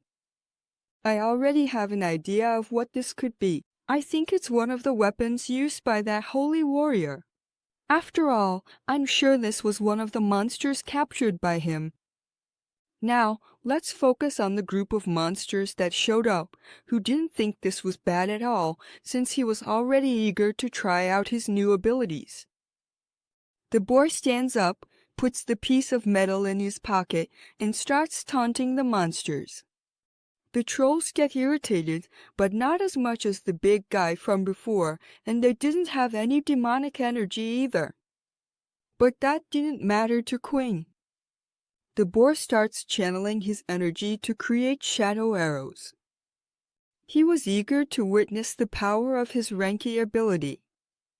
Quinn unleashes his ability with both hands. Each of the arrows followed an unpredictable path. However, they went straight toward their targets. The monsters were slaughtered without a chance to defend themselves.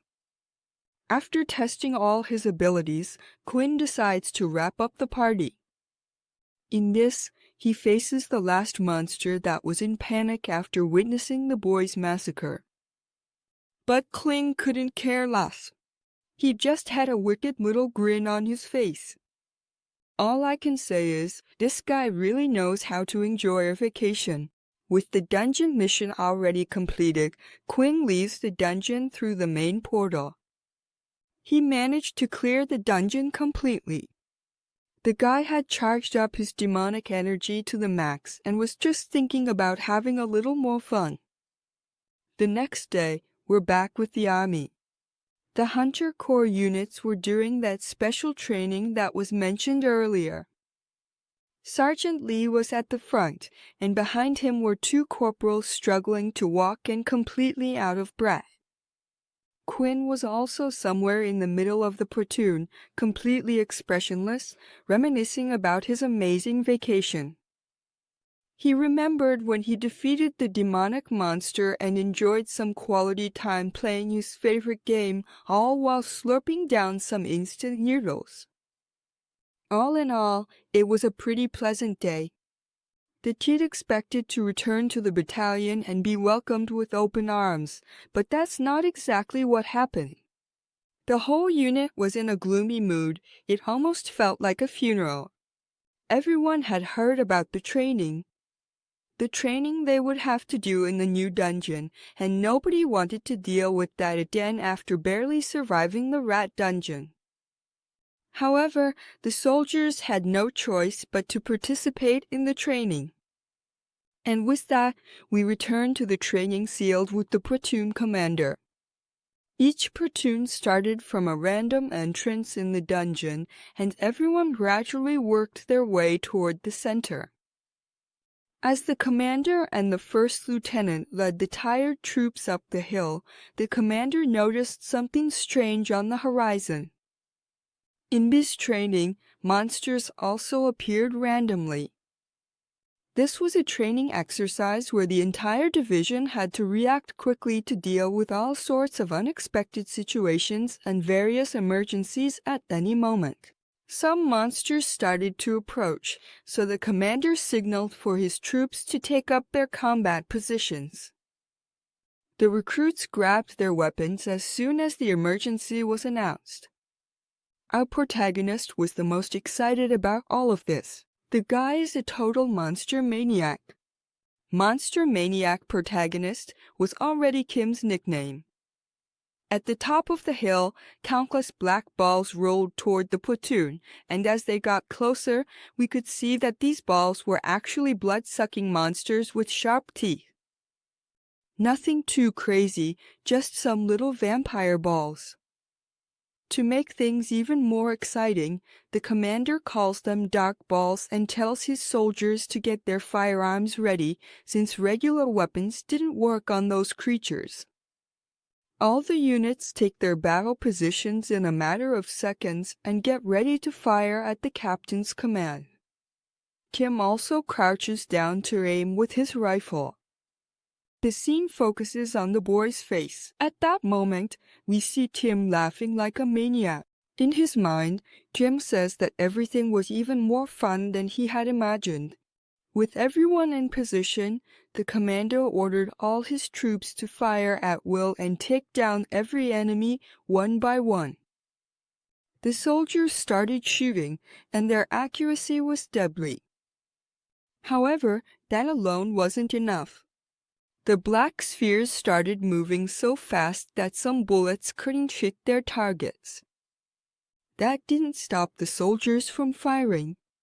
The lieutenant warned everyone that the dark spheres were known for their tough skin, so they couldn't stop shooting even for a second. The spheres kept getting closer. They were growing, becoming larger and darker as they approached the units. The commander was starting to realize that the monsters were getting too close for a firefight. He immediately orders all units to cease fire and prepare for close combat. At that moment, only 3 of those monsters were left, and it would be hard to deal with them if they managed to extract human tomato juice. That's why the commander told everyone to be careful not to get bitten by the little vampires. Kim starts to think that they'd probably have to stop if any soldier got injured.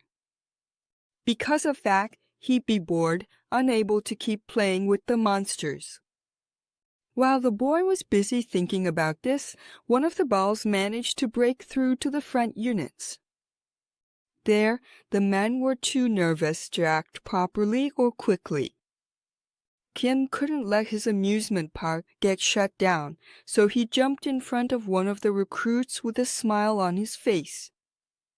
The boy approaches the ball that was advancing. Kim shouts for the platoon lieutenant to get ready. Immediately after that, when the ball of darkness comes down, Kim kicks the monster upward using a bit of his strength. The kick looked like a cannonball shot. The sergeant and the rest of the units just stared at the bizarre spectacle unfolding in front of them. The ball was launched straight up, soaring to infinity and beyond, with no sign that it would ever come back down to the ground. Kim had a proud look on his face, but he knew that all of this would be much easier if he could just openly shoot at the targets with his shadow arrows. While the troops took the lead and started shooting at the shadow ball while it was still in the air, Tim went on the hunt and tipped the other stray balls straight into the kill zone.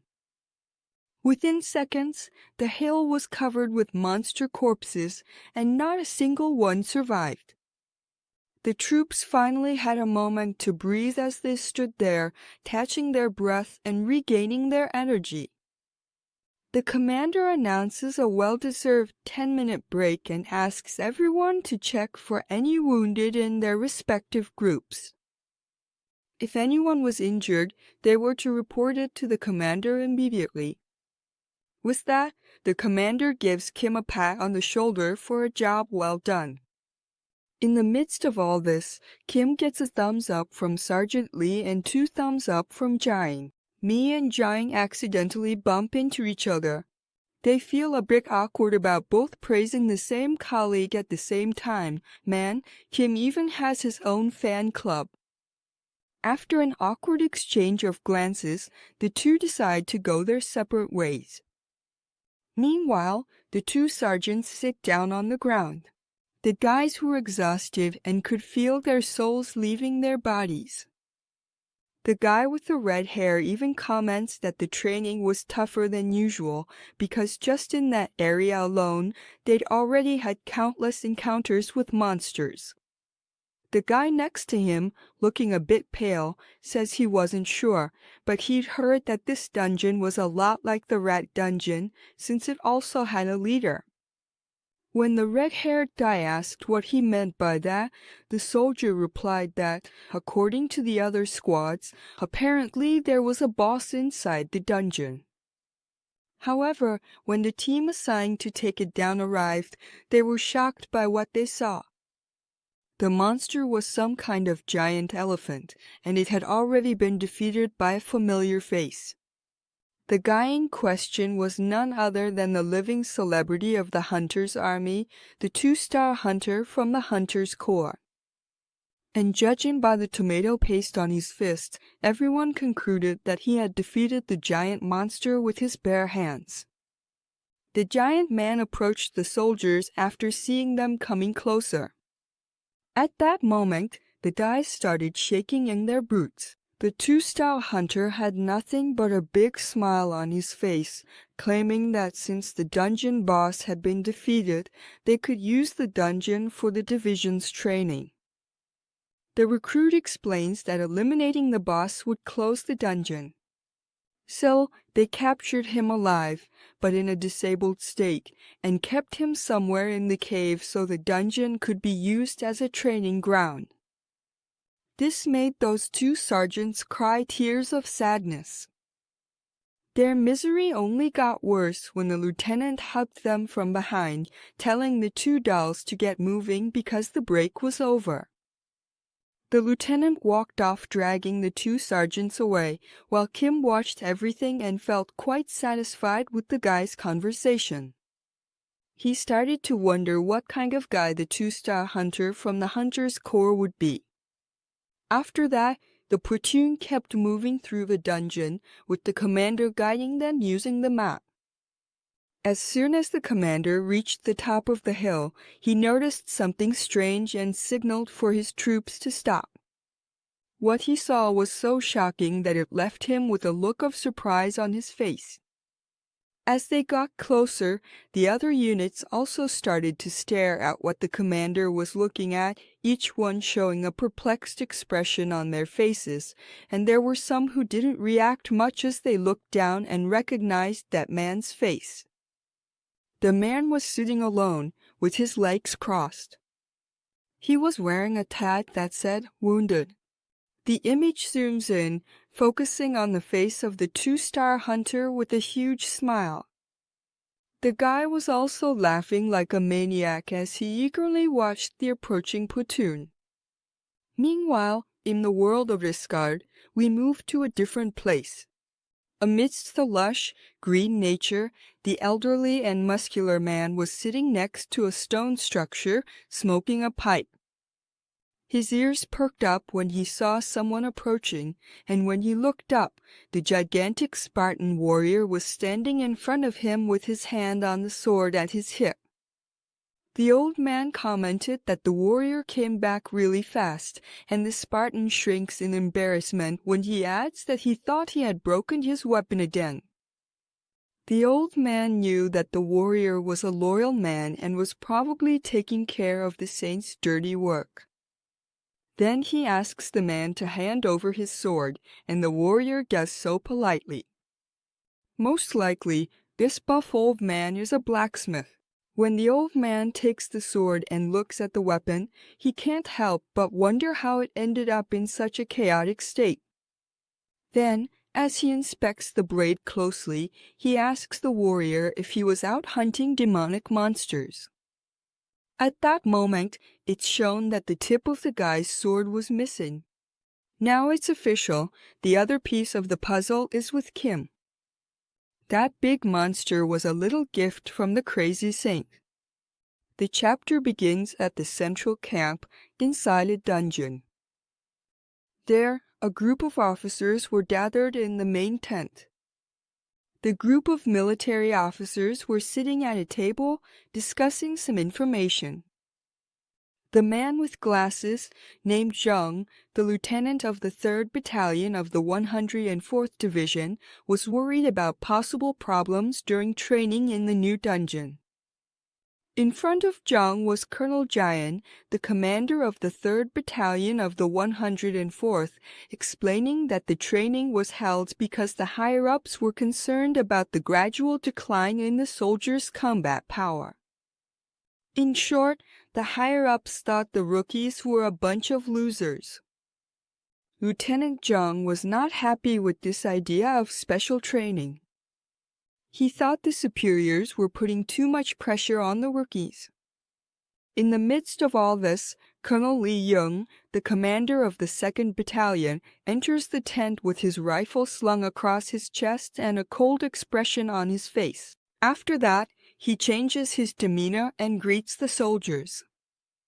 The man wanted to know the whereabouts of the division commander. The soldier with glasses was a bit hesitant to report what he knew. However, he spoke up anyway. Seconds later, Li Yung's shout was heard throughout the entire camp. He couldn't believe what had happened. The one who couldn't care less about this situation was Colonel Ji-hyun. He just laughed, saying they should already know the chaotic and unstoppable nature of the commander. In fact, doing something like that was just like him. He even said that the division commander just abandoned his post and ran off like there was no tomorrow. Li Yung's cold expression turned into a frightened one. He was still trying to process what had happened, saying that the captain couldn't just show up in the middle of the recruits' training. The man with glasses interrupted the other soldier. He reported that the division commander said, before leaving, that there was a specific soldier he wanted to see with his own eyes to find out what he could do. In the next scene, the story returns to the guy with the maniacal grin, the division commander. He was patiently waiting in the center of the dungeon for the recruits. When they saw that man, the soldiers were confused, especially after noticing the commander's reaction. The guy was laughing like a madman. Kim Min-jae, the lieutenant, even hid behind the platoon commander. He was also stunned to see the division commander. The commander knew they would have a rescue mission, but he had no idea it would be that man. When he saw the division commander approaching, the platoon commander panicked and started to break out in a cold sweat. That man was an imposing soldier. Just his presence was intimidating. Everyone was afraid in the face of his power. Suddenly, the division commander, Dong Song, just raised his little sign and said he was feeling sick. In shock, the platoon commander calls his men so they can carry out the specific procedure for this situation. But then he immediately stands at attention and shouts his name. He introduces himself, announcing that his name is Kim Cheon-ming. The platoon lieutenant and 2 recruits show up with a stretcher to carry Dong Song, the injured soldier. Dude, that thing isn't even big enough for the guy's foot. The man just ignores the tiny stretcher brought by the soldiers and, with his own hands, Dong Song crushes it into a ball as if it were just a piece of paper. He even tells the soldiers to keep training and not to worry about him. Meanwhile, the lieutenant and the other recruits just watched the whole scene, anxious. The lieutenant tries to argue, saying that was the proper procedure, but Dong Song ignores him and tells the guy to get lost and forget about it. After that, the lieutenant starts crying while staring at the commander. At that moment, Dong Song spots Kim. The guy was happy and started laughing. He had high expectations for Kim. Seeing the commander's expression, the boy copies him and starts laughing for no reason too. He could tell from the commander's look that something exciting was about to happen during the training. After that, the story moves on to a sequence of random events. After the meeting with the division commander, the platoon kept fighting the monsters while the commander watched Kim with curiosity.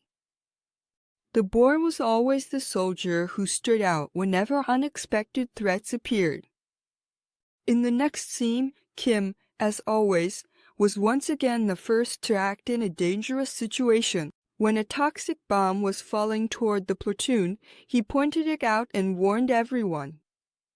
After a little while, the boy even carried the division commander on his back. He managed to avoid all the traps and, at the same time, take out all the enemies. In the midst of all this, Kim was thinking to himself that the training was super exciting. Well, at least for him it was. The other soldiers were exhausted, out of breath, and sweating under the weight of their military gear. And lucky for them, it was right at that moment that some bizarre lizard monsters, covered in a layer of slime, showed up to liven up the party. One of the soldiers struck with his sword using the last bit of strength he had left, landing a clean hit on the lizard. With that, the monster was sliced in half. Another lizard started to approach. The soldier was already completely out of energy. His eyes started to roll back and he slowly began to lose his balance. Until finally, he collapsed to the ground, completely spent. The lizard took the opportunity to lash its sticky tongue at the soldier. However, just seconds later, the creature's head was sliced in two with a single horizontal strike. That last attack was carried out by Kim. He was wielding a sword and using his basic swordsmanship skill, which he had recently acquired. Although this skill itself wasn't anything special, the boy realized it added a significant boost to his power. With that, he wondered if that skill could help him level up faster. In the next scene, Kim reaches out his hand to the exhausted soldier and helps him up. Meanwhile, the other soldiers were working hard to slowly eliminate the remaining monsters. The soldier thanks the boy for his help, but at that moment the protagonist had other things on his mind. Kim realized that his comrades were already at their limit. They were struggling to take down the lizards. He realized that the platoon needed to take a break. While another soldier was busy fighting a lizard, Kim suddenly appeared out of nowhere to take down the creature by himself with just one attack. In fact, he ran all over the battlefield, cutting down the creatures one by one and finishing everything in a matter of seconds. The boy approaches the platoon commander and signals that everyone urgently needs to take a break.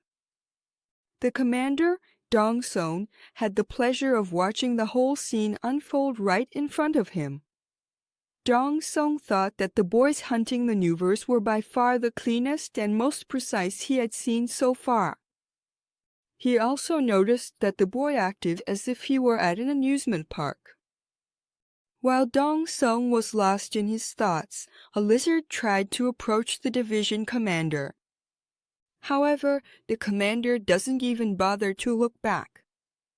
He just knocks out the monster with a single punch, sending the creature flying to the moon. After that, the platoon commander orders all the troops to rest once they're done, just as Kim recommended. He even approved the captain's order, giving him a thumbs up. The commander didn't take his eyes off Tien for even a second. He just smiled like a madman at recruit Tim's potential. The scene cuts to another platoon, which was fighting in a different part of the dungeon. That was the squad made up entirely of girls. They were facing the big black balls, the little vampires that Kim's group had already fought before. Just like the protagonist's team, the girls were completely exhausted, sweating buckets and barely able to stand. Seconds later, one of the creatures lunges at a soldier. The other girls immediately get into position to attack the monster. However, the blue-haired girl was the fastest and took care of the monster by herself. She took down the little vampire with just one clean slash and finished everything in seconds. After that, countless defeated monsters were scattered on the ground, and the girls finally had a chance to catch their breath. One of the soldiers thanks Sun Song for her incredible skills. At that moment, one of the black orbs starts moving behind her. The woman didn't notice the danger approaching. She just kept praising Sam. By the time she heard the monster's scream, it was already too late for her to react in time. Right after, her helmet flies through the air and the soldier falls to the ground.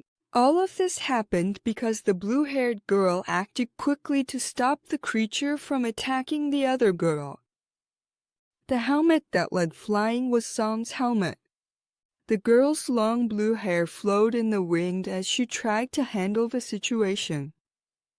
The soldier who was saved looks back to see what had happened.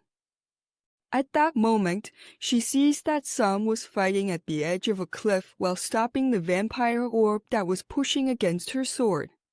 The other soldiers tried to run to her, but it was already too late to help. With the force of the monster's shove, Sam ended up stumbling, and all that was left for her was to fall into the abyss with no chance of being saved. The next chapter begins with the sun setting inside the dungeon. The story returned to our protagonists' group. Everyone was enjoying the break and chatting with each other. Lieutenant Tim Min and the platoon commander were discussing their next route at the top of the hill. In the midst of this, the division commander approached the two of them. With his maniacal smile, he commented that all the members of this battalion had made it this far without any serious injuries. Because of that, he said the platoon commander was extremely competent. The man, on the other hand, was so frightened by the division commander's expression that he didn't even know how to react to such a simple compliment. While the division commander was talking with the battalion commander, Kim, in the background, was helping Dong improve his posture and use his sword skills. Jiang was also paying close attention to all the instructions. The platoon commander noticed this and smiled at the incredible skills of Kim and his companions. Even though they were exhausted, they did everything they could to become better. So, in response to Dong Song, the man told the division commander that his soldiers were exceptional and had made it there on their own merit. However, even so, the division commander told the man that his soldiers' skills were part of his own abilities and he should be recognized for that. After boosting the commander's spirits, Dong Song flashed his maniacal grin as he told the platoon leader to do his best until the end of training. In the next scene, Dong Song turned around and started staring at Lieutenant Kim Min-jae. The guy was totally tense and was purposely avoiding eye contact with that giant. I just think the lieutenant must have already suffered a lot at this guy's hands. Right after that, Dong Song grabs the lieutenant and starts choking him, while asking if he had hurt the doll's emotional balance. The captain even tells the lieutenant to ask to leave, but the guy just zones out, not moving a muscle. Right behind them, a corporal and a first-class private were watching the whole show. One of them was wearing glasses, and he was also a veteran. He had already been to that training field before. So the corporal asks his buddy a question.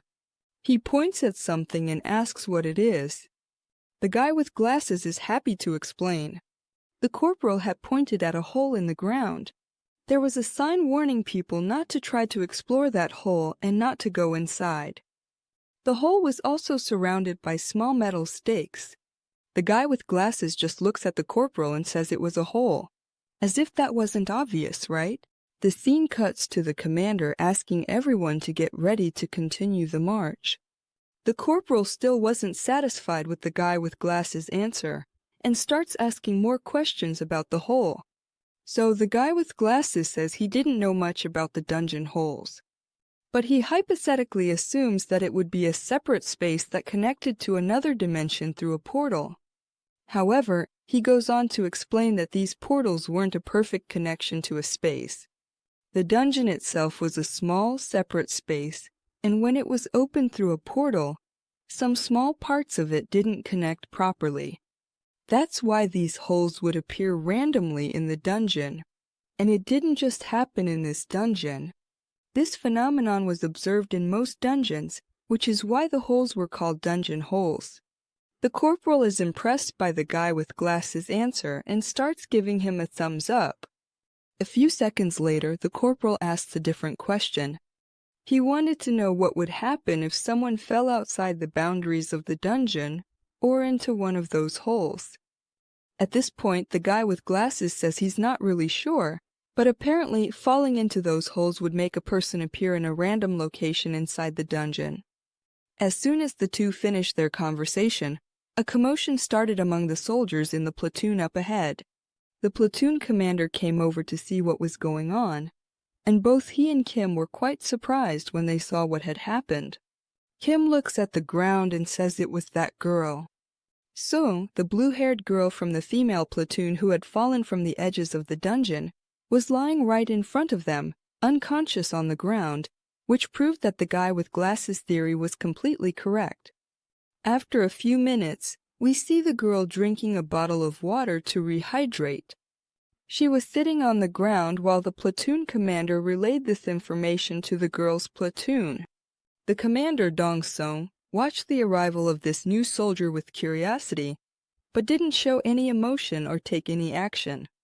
Soon after, the platoon commander turned to tell Sung that he had informed the 4th Battalion that he and his platoon had found her, so she didn't need to worry about anything else. However, the girl was still worried about her friend's safety and asked the platoon commander if her whole team was safe. Once again, the commander informed her that everyone was safe and also mentioned that the girls were worried about her. But now the team already knew she was safe and they went back to training as usual. This makes Sung breathe a sigh of relief. She thanks the commander for the information, but then she felt a bit of pain running through her foot.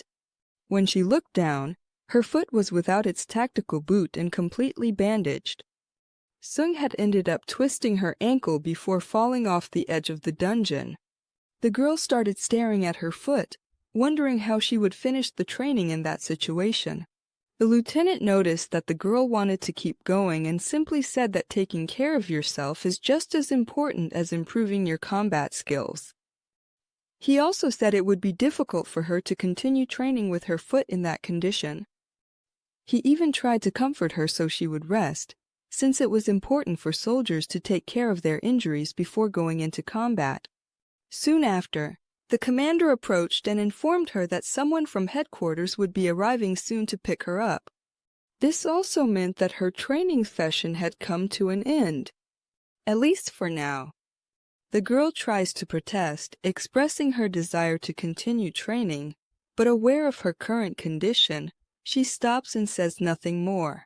She holds back her emotions and lowers her head, looking a bit sad. At that moment, Dong-sung finally appears, asking about the soldier's condition. Commander Dong-sung's presence leaves Sung stunned. A flood of questions starts running through the girl's mind. She had no idea why a 2-star hunter was there, right in the middle of the recruits' training. The platoon commander updates the general, mentioning that she didn't have any serious injuries, just a fractured left ankle, which would make it difficult for her to continue training. The division commander thought it was a shame, since they were already almost at the end of the training. Finally, Dong-sung asked the girl directly what exactly happened to her. The girl is shocked and panics, so she first mentions her name, and then goes on to explain that she fell off a cliff while fighting a little vampire monster. After that, when she opened her eyes, she was already there. The division commander speculates that she probably fell into one of those dungeon holes, and even says she was lucky to have been found alive. Suddenly, Dong-sung realizes he let something slip, something important, and a wave of chills runs through his body. He asks the girl's name again. Then the beautiful blue-haired woman replies that she was a first-class soldier, and her name was Sun Yan Seo. The commander, Dong Song, is astonished and shouts the girl's name out loud. He asks if she was really the daughter of Sun Tai Ho, the super soldier who belonged to the 4th Company of the 4th Battalion. The girl, a bit shy when talking about her father, reluctantly agrees with the general since he was right. In the next scene, upon hearing her confirm what he was thinking, Dong Song immediately puts his wounded tag on the girl and frantically starts looking for someone in a panic. All the other soldiers in the platoon seemed half dead from exhaustion and unable to be of any help. However, there was still someone who seemed to be in perfect condition and was even training his friends for combat. Dong Song starts shouting for recruit Kim Min-jun, which makes our boy look toward the commander's voice. He runs over to the general and the platoon commander. When the girl's eyes see Kim, she hides her face in embarrassment. Her face turned flushed and very red. She was a bit hesitant to look our boy in the eyes, probably because she still remembered her awkward encounter with him. She was kind of in shock.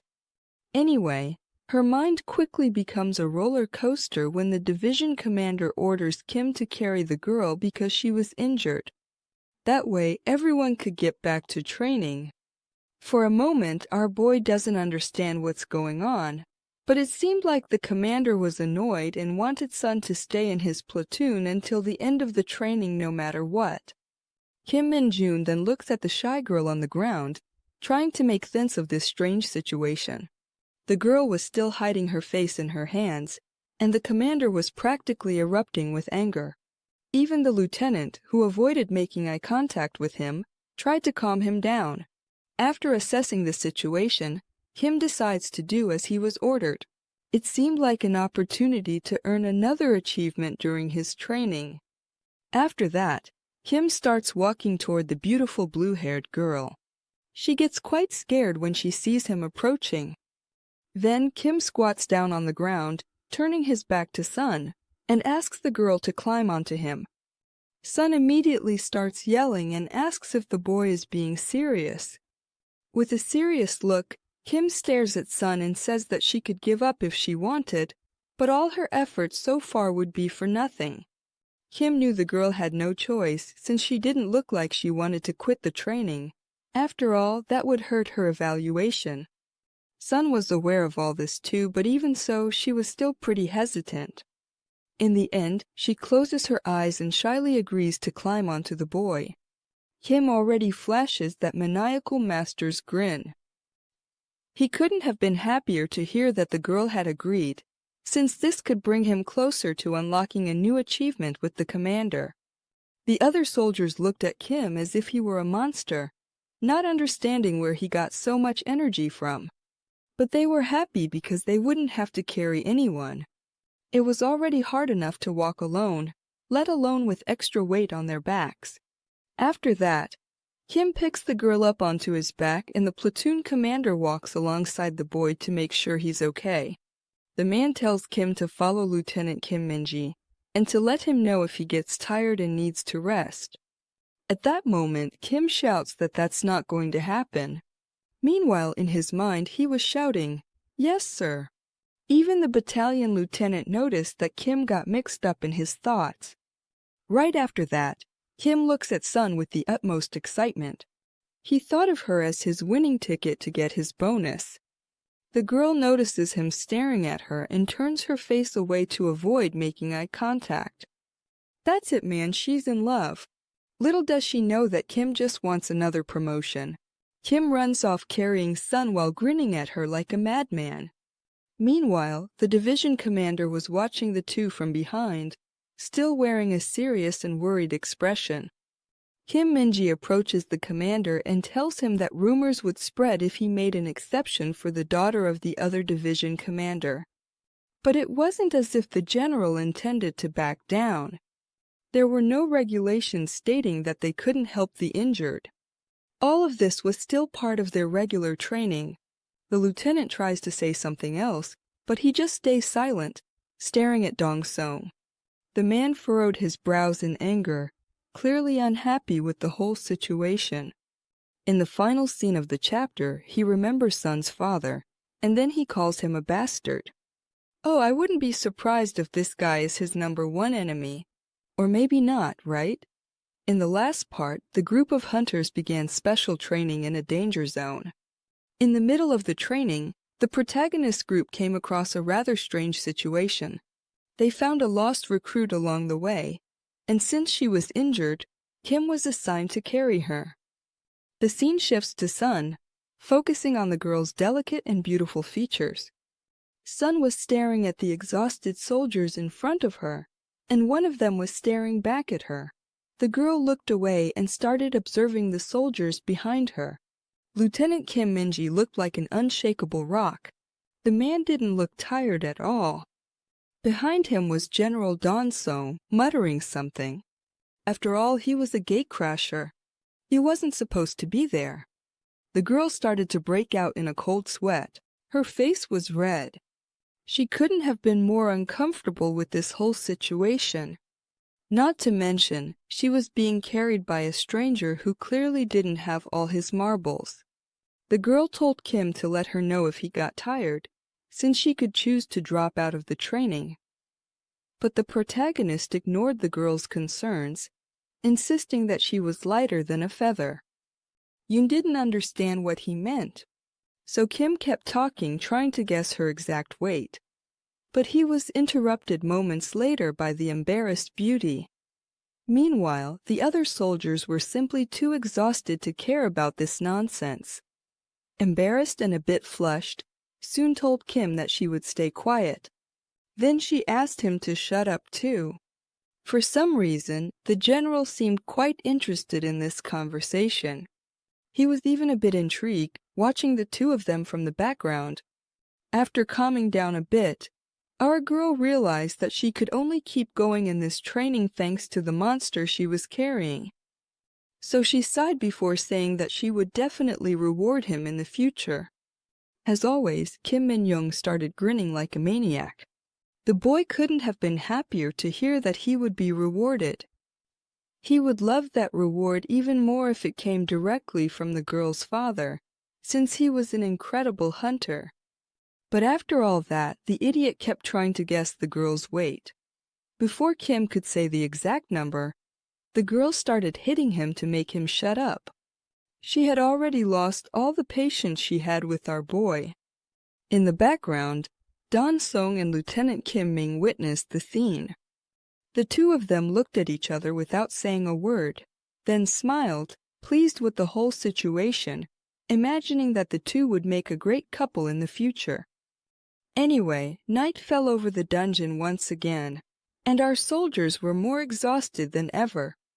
They could barely keep their posture and dragged themselves across the battlefield. As usual, the platoon commander was leading everyone at the front line, and the corporals behind him desperately hoped they wouldn't run into any more monsters, all while crying non-stop. In the midst of all this, they began to curse the man who had thrown them into this hell-level difficulty training. Of course, they were talking about Commander Don Song. At that moment, the platoon commander announced that there were only 2 kilometers left to their final destination. So everyone needed to stay focused and not let their guard down until the end. The commander also asked the soldiers behind him to pass this message along to the rest of the platoon. The exhausted soldiers couldn't have been happier to hear such news.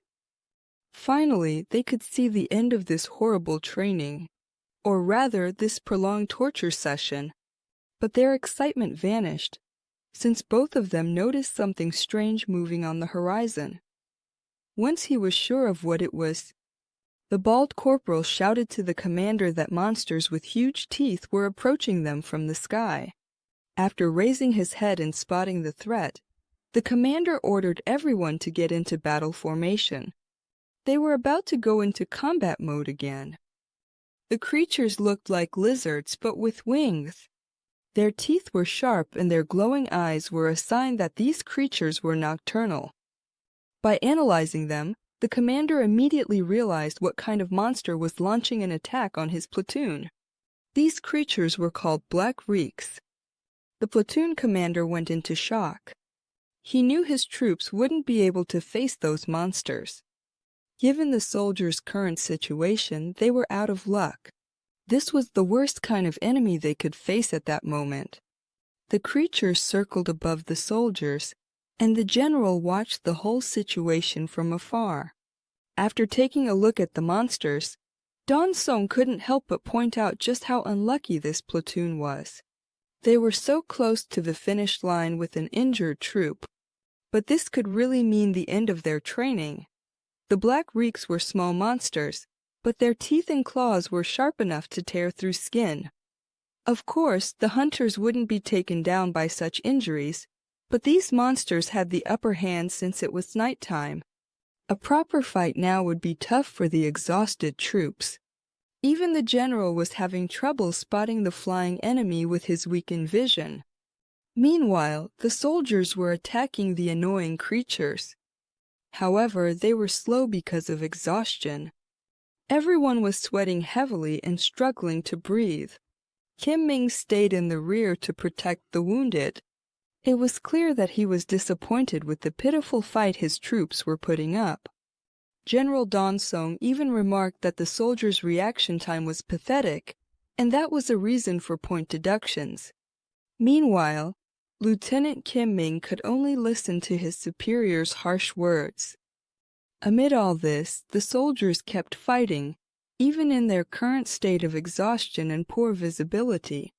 They couldn't use that as an excuse for a possible failure. After all, everyone there was a hunter. Being ready to deal with these monsters was their job. Even though he was worried, Ming knew better than anyone that even if he left his post and ran to help, there wasn't much he could do to change the outcome of this battle. In fact, as he watched the commander miss the target, Kim Ming wondered if stepping out of line at such a crucial moment would result in an even bigger point deduction. In the end, Kim Ming had no choice but to trust the platoon commander and wait for his orders. Meanwhile, our Kim was grinding his teeth in anger. He was really irritated. The words point deduction that the general had spoken were still echoing in his ears. That was the one thing Kim could never accept.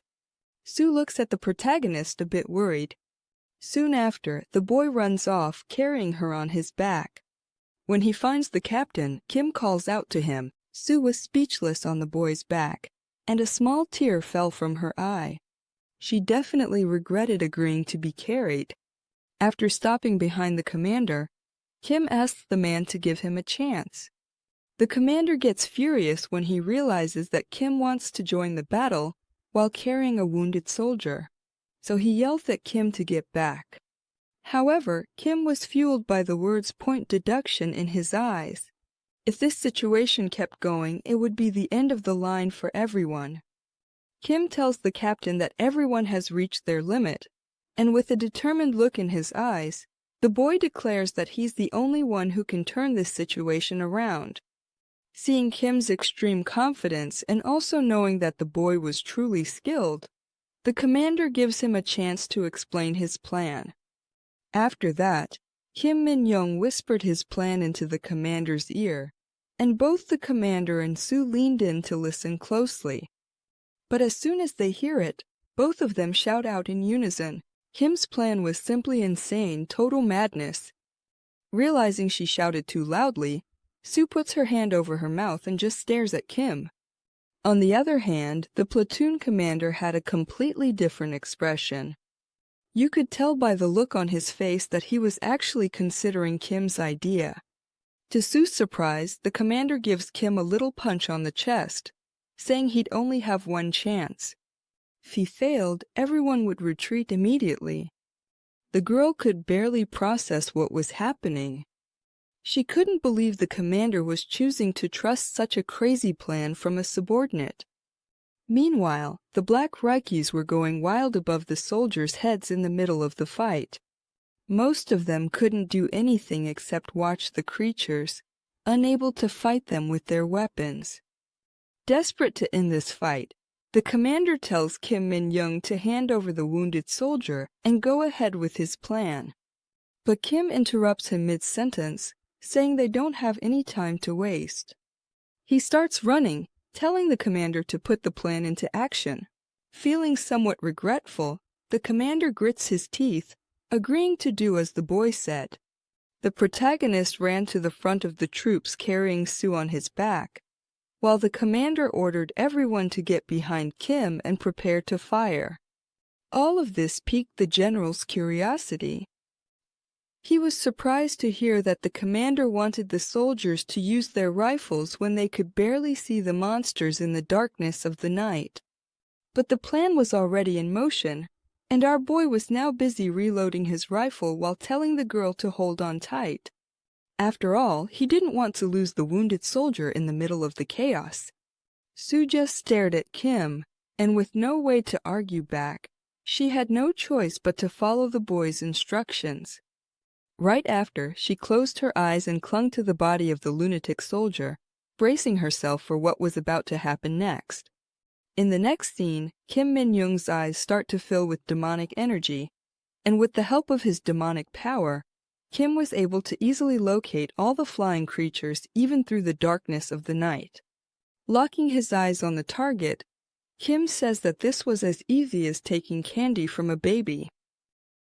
Black Arrow skill activated. Seconds later, a wave of demonic energy began to gather around Kim's finger, the finger that was on the trigger of his weapon. With the help of the darkness in the hunting grounds, Kim could play his favorite game. The boy activated and concealed his Black Arrow skill inside the weapon. The protagonist quickly opened fire on the flying creatures. The bullets flew at supersonic speed, wrapped in a massive ball of demonic energy. The monster saw the bullet coming and quickly flew through the air to dodge, but despite its efforts, the energy surrounding the bullet tore half its body apart. Sone could barely believe what was happening. The creature was taken out with just one shot. That alone was already something truly insane. She couldn't see anything in that darkness. Unlike her, Kim not only saw everything but was also taking down all the monsters. Sone simply couldn't understand how Kim managed to do that. Amid the girl's confused thoughts, Kim was staring at the creatures, laughing like a madman.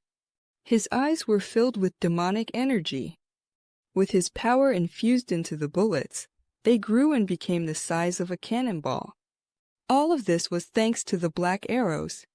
Since Kim was the only one with night vision, no one else could see what was really happening. And so Kim started shooting like crazy, while Sone just held on tightly to the boy's body so she wouldn't slip and end up getting hit by a stray bullet.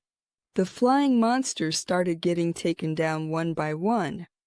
All the other members of the squad stared at the spectacle, stunned, barely able to believe what they were seeing. At that point, it started raining down monsters. As they watched all of that, the only thing running through their minds was how amazing Kim could be. On the other hand, our boy had finished his massacre. And then he looked at the squad, signaling that he had finished the job. The guide took out all the creatures by himself. Everyone thought he was hacking. That just wasn't humanly possible. We can't forget about Sone, who was clinging to Kim and at the same time dying of embarrassment. After all that chaos, the squad was finally able to continue their march. Before, they were already completely worn out. Now they all looked like lifeless zombies. The entire platoon was more exhausted than ever. Even though he was exhausted, the platoon commander was relieved that everything had worked out. Finally, after all that, everyone spotted the military barricades, their final destination. The camp was already waiting for everyone to arrive. A team was securing the camp, and in the background, the medical team was applauding the hunters. At last, the winter training was over. The soldiers lined up and began entering the camp. It had been a long journey, but they could finally breathe a sigh of relief. Everyone was dying to relax. No one could stand their legs anymore. Qing Ming was the last to enter the camp, and after checking off everyone who had returned, the sergeant present announced that every squad member from the 2nd platoon of the 2nd company had passed the training. The boys, exhausted, smiled when they heard the results of their hard work. They were happy to have finally returned after completing each of their tasks. Kim also had a big smile on his face. Thanks to him, his entire platoon passed and there would be no point deductions. For those who still don't know what this point deduction is, it's kind of a penalty for breaking the rules or making mistakes. Moments later, the medical team arrived with a stretcher to take care of our injured girl. At that moment, the platoon commander, beaming with pride, finally shouted to congratulate all his soldiers because none of them had given up.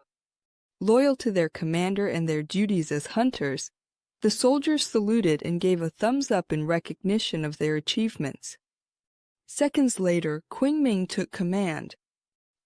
He ordered his soldiers not to act disorderly now that they had returned. They would be returning to their quarters soon. Then everyone could relax in the tents. The soldiers began to move toward the main tent. At that moment, the platoon commander spotted something that caught his attention. It was our boy Kim, asking the medical team where he could be rewarded for his achievements.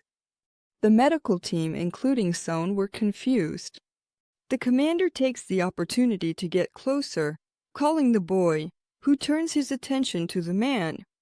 The commander wanted to personally thank his best soldier for his excellent contributions and for always taking the right action in the face of danger. Kim Min-young thanked the commander for his high praise, although the boy thought the guy seemed a bit shy with compliments. Kim wanted to be properly rewarded. The medical team was tired of waiting, so Sung finally tells our hero to put her down. As she settled onto the stretcher, the girl apologized for any inconvenience she might have caused the platoon and thanked the commander for helping her complete the training. The commander simply told the young woman not to consider herself a burden. He was happy that everyone managed to finish the training together. Well, at that exact moment, Dong Song started laughing, letting all the weight he'd been carrying on his shoulders roll away. He was extremely satisfied with the final outcome of the training, a big smile on his face. The general expressed his absolute joy at the fact that everyone in the platoon made it through the dungeon in one piece. In a moment of adrenaline with a dash of excitement, Dong Song rushed over to hug our protagonist. But I don't think Kim was too fond of the idea. He quickly dodged the sweaty arms of the bearded man. After a brief awkward moment, where the general just stands there with his arms crossed, hugging empty air, not expecting the boy to dodge, he then turns around like a bear to try for another hug. Kim is already panicking. He really wasn't in the mood to be hugged by a sweaty brute. The whole scene was being witnessed by Sung and the commander. They were shocked by the captain's lack of sanity. And the one suffering in all of this was our protagonist, who was about to be caught by the captain.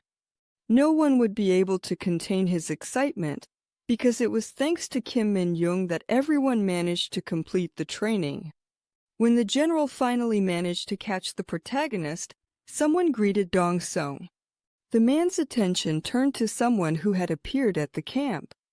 When he realized who was there, the general froze like a mischievous child caught in the act. The one who greeted the commander was Colonel Yujin. She was responsible for all the female units of the 104th Division. Judging by the frightened reactions of everyone behind her, I think she must be a pretty intimidating person. The woman walks right past the general, completely ignoring him. She had an irritated expression on her face. Kim Min-young couldn't help but wonder what kind of authority she had to be able to ignore her superior like that. Surprisingly, when she sees the injured soldier, the woman's stern face turns into a smile and she asks Sung if her injury is serious. The girl explains that she just twisted her ankle. It wasn't anything too serious and she should recover quickly. Seeing that the girl was lucky to fall into a Tangel pit and be found in one piece, the colonel felt relieved. She asks the medical team to take the girl away carefully. The guys were trembling with fear and at the same time obeying the woman's orders. When she finished checking on her soldier's condition, the sturdy woman turned her gaze to the left, looking directly at the general, who was frightened. She asked the man about his observation activities during the training and, with a not-so-friendly fake smile, she asked for the two of them to have a private conversation. The division commander asks if she really had to do this now. The colonel, without hesitation, says yes. Then Dong-sung asks again if it was really necessary. The woman was already losing her patience, and with a frightening look on her face, she says that he wasn't going to run away. And who knows what happened after that. But one thing's for sure, Dong-sung was done for. Leave your F for our noble warrior in the comments. Right after that, the scene cuts to the next day on a sunny morning, inside the headquarters of the 104th Division in the cafeteria, where Kim Min-young was busy devouring a ton of rice and lots of meat. Kim was the only one in the cafeteria at that moment. While the boy was stuffing his face, someone started to approach the soldier. It was the cook, who looked like he was carrying a ton of fried chicken. He calls our boy Hunter and asks if he'd like another round of chicken. That makes Kim Min-young's eyes light up with excitement. This was top-tier VIP treatment. The boy asks the man if it's really okay for him to eat all that by himself. It was a lot of food. The chef gestures for him to look around and says that no one else is going to have lunch, since everyone is tired and sleeping, which means Kim can eat everyone's share by himself. Kim couldn't be happier to hear such good news. So very grateful, the boy accepts the delicious gift. While he kept devouring those juicy drumsticks like there was no tomorrow, the cook started chatting with the protagonist. He says that the boy's platoon was being rated as the best in the division. After his training, the cook shares all the praise he'd heard about Kim from the battalion commander and the other colonels. He even mentioned how Kim managed to defeat a bunch of night-flying beasts all by himself. The cook was truly impressed. At that moment, Kim was busy devouring his food. The boy was just enjoying the incredibly juicy and tender meat, which he could now eat all by himself. Meanwhile, still at the unit's camp, some officers were walking through the empty hallways of the building. Halfway down the hall, the colonel noticed something outside.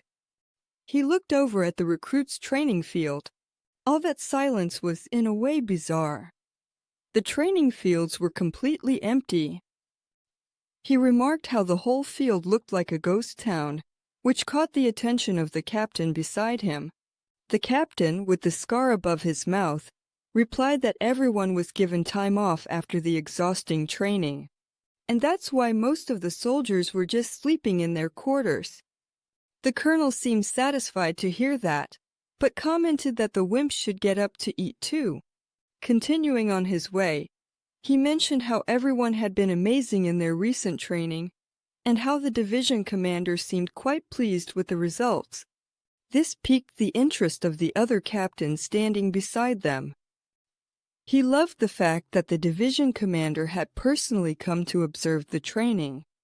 He thought that was really cool and not authoritarian at all. But he was the only one who thought that way, because the colonel wasn't too thrilled to hear about Dong-sung's lack of manners. At that moment, he remembered how the commander of the women's battalion gave a serious lecture about the division commander's careless attitude, and the fact that he had left his post to have fun in a dungeon. The captain was shocked to hear this, finding it hard to believe that a colonel would yell like that in front of a major general. At that point, the boy's superior corrected him, saying that the colonel wasn't wrong. Right after that, the old man talks more about that woman.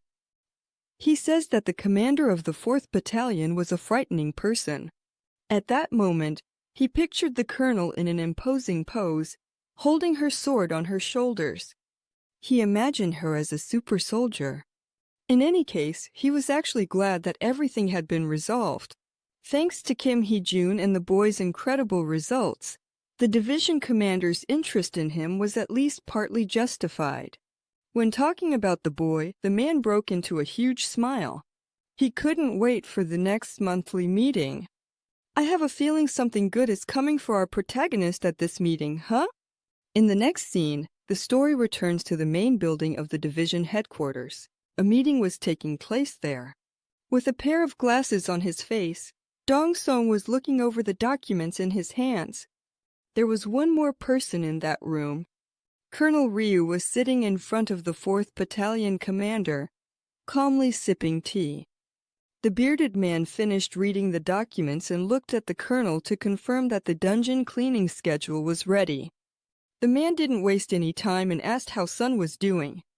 The colonel calmly set her teacup down on the table and replied that the girl hadn't suffered a fracture. Besides that, her recovery was going very quickly. Sun should finish her treatment by the next day and would then be able to return to her duties. Hearing this, Dong-sung commented that the girl really took after her father, but he wasn't too happy to talk about the guy and his face took on a sulky expression. Right at that moment, Dong-sung's phone started to ring. The man immediately grabbed his cell phone and answered the call. As soon as he picked up, someone on the other end called him a damn bearded man. Annoyed by those words, the Major General demanded to know the name of the person who dared to insult him. In response, the man on the other end of the line expressed his disappointment that Dong-sung had already forgotten his voice. At that moment, the Major General stared at his phone, looking at the caller ID. Recognizing the mysterious man's voice, he asked in shock if he was really talking to who he thought he was. Dong-sung's reaction ended up catching Colonel Ryo's attention. She started to look at Dong-sung with curiosity. The scene cuts to the other side of the line, and the man announces that it really is him.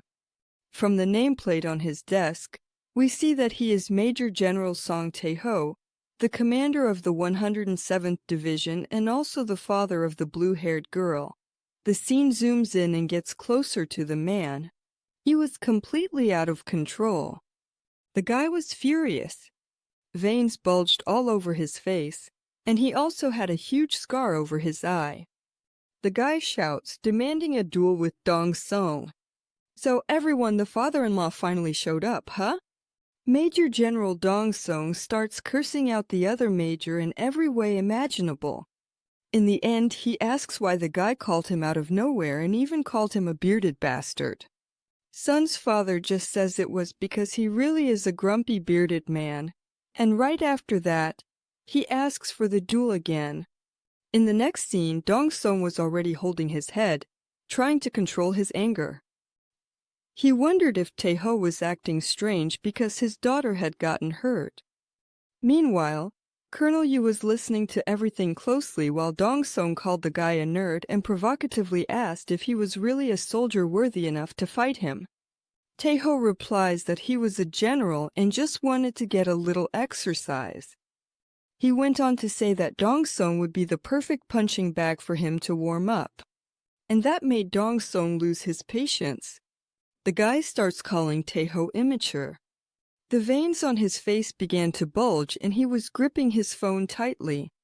While Dong-sung was yelling, Colonel Yu started to get worried. She heard the commander announce that Sun, Tae-ho's daughter, got hurt during training, and that this was something pretty common to happen. And this is when things got serious. On the other end of the line, Tae-ho says that Dong-sung doesn't understand anything. After all, he couldn't even get married, so there's no way he could understand what he's going through. After that, Dong-sung completely lost his patience. He started crushing the phone in his hands while pounding his fist on the table. He yells, demanding to know where that bastard is. After that, he was the one who wanted to duel. In the midst of his anger, Dong-sung realizes that he was talking to himself. He still hasn't noticed that he destroyed his phone and keeps shouting for Tae-ho to answer him. Colonel Yu just stood there watching the man have a fit of rage. He was furious. In the next scene, Dong-sung yells that he didn't get married on purpose, and it wasn't because no one wanted to marry him. Realizing Dong-sung's lack of sanity, Colonel Yu cautiously approaches the furious idiot. Meanwhile, he was still trying to talk to Tae-ho and wasn't giving any response. For the first time, Yu calls Dong-sung sir and tells him the call had ended. This makes Dong-sung pull the phone away from his ear to look at it. That's when he realizes the device was already done for. Without thinking twice, consumed by his anger, Dong-sung turns to the colonel and asks if she had Tae-ho's number saved on her phone. For a moment, the woman stays silent, afraid her phone might get smashed. But she couldn't stay quiet forever. So she says that Tae-ho wasn't wrong. He had every right to be angry. Dong-sung got even angrier when he realized that Yu was taking that jerk's side. The guy also calls Tae-ho a nerd. I just don't get why nerd. But anyway, he asks Yu if she told that damn nerd that his daughter was hurt. Calmly, the woman replies that the Major General found out because the hospital probably contacted the girl's guardian when she was admitted. Besides that, she says that Tae-ho probably wasn't angry because his daughter got hurt during training. He might have been upset because someone gave her special permission to finish the training instead of transferring her to a hospital. Finally, Dong-sung realized how serious his actions were and starts to look thoughtful. Still with a charming smile on her face, the colonel adds that he should call Tae-ho and properly explain the situation, making it clear that he only wanted to assess the abilities of the second platoon. Coughing and a bit embarrassed, Dong-sung agrees that he should explain to his friend that there was a misunderstanding, and that he just wanted to see how his soldiers would react to someone who was actually injured. Then, seconds later, Dong-sung shows his cell phone to the woman and reaches out to take hers, leaving Yu unsure if she should really lend her phone to the man. So finally, after thinking it over, she pulls her phone back and says she'll put the call on speaker.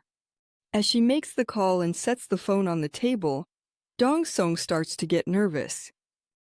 He wasn't sure how he would explain anything to that stubborn hunter. Even so, he sits down with a hint of impatience, looking a bit restless. Tae-ho answers the call and, without wasting any time, he directly asks the colonel why she's calling him and wants to know if the woman is with that bearded bastard. Calm as always, Yu addresses her superior politely and explains that she was calling because the division commander's phone was broken. Meanwhile, Dong-sung was still boiling with anger, muttering about Tae-ho's harsh insults. But in any case, he puts his anger aside to tell Tae-ho that he was too worked up earlier to explain things properly. Dong-sung clarifies that there was an emergency while he was in the dungeon, observing a specific platoon. But before he can say anything else, the man freezes and makes an ugly face. The apology was stuck in the man's throat. Colonel Yu watched as her superior struggled to calm his nerves. Finally, Dong-sung admits his mistake to Tae-ho, clearly stating that it was his fault for being careless, and that he put his daughter's life in danger. He then formally apologizes for his mistake as the division commander.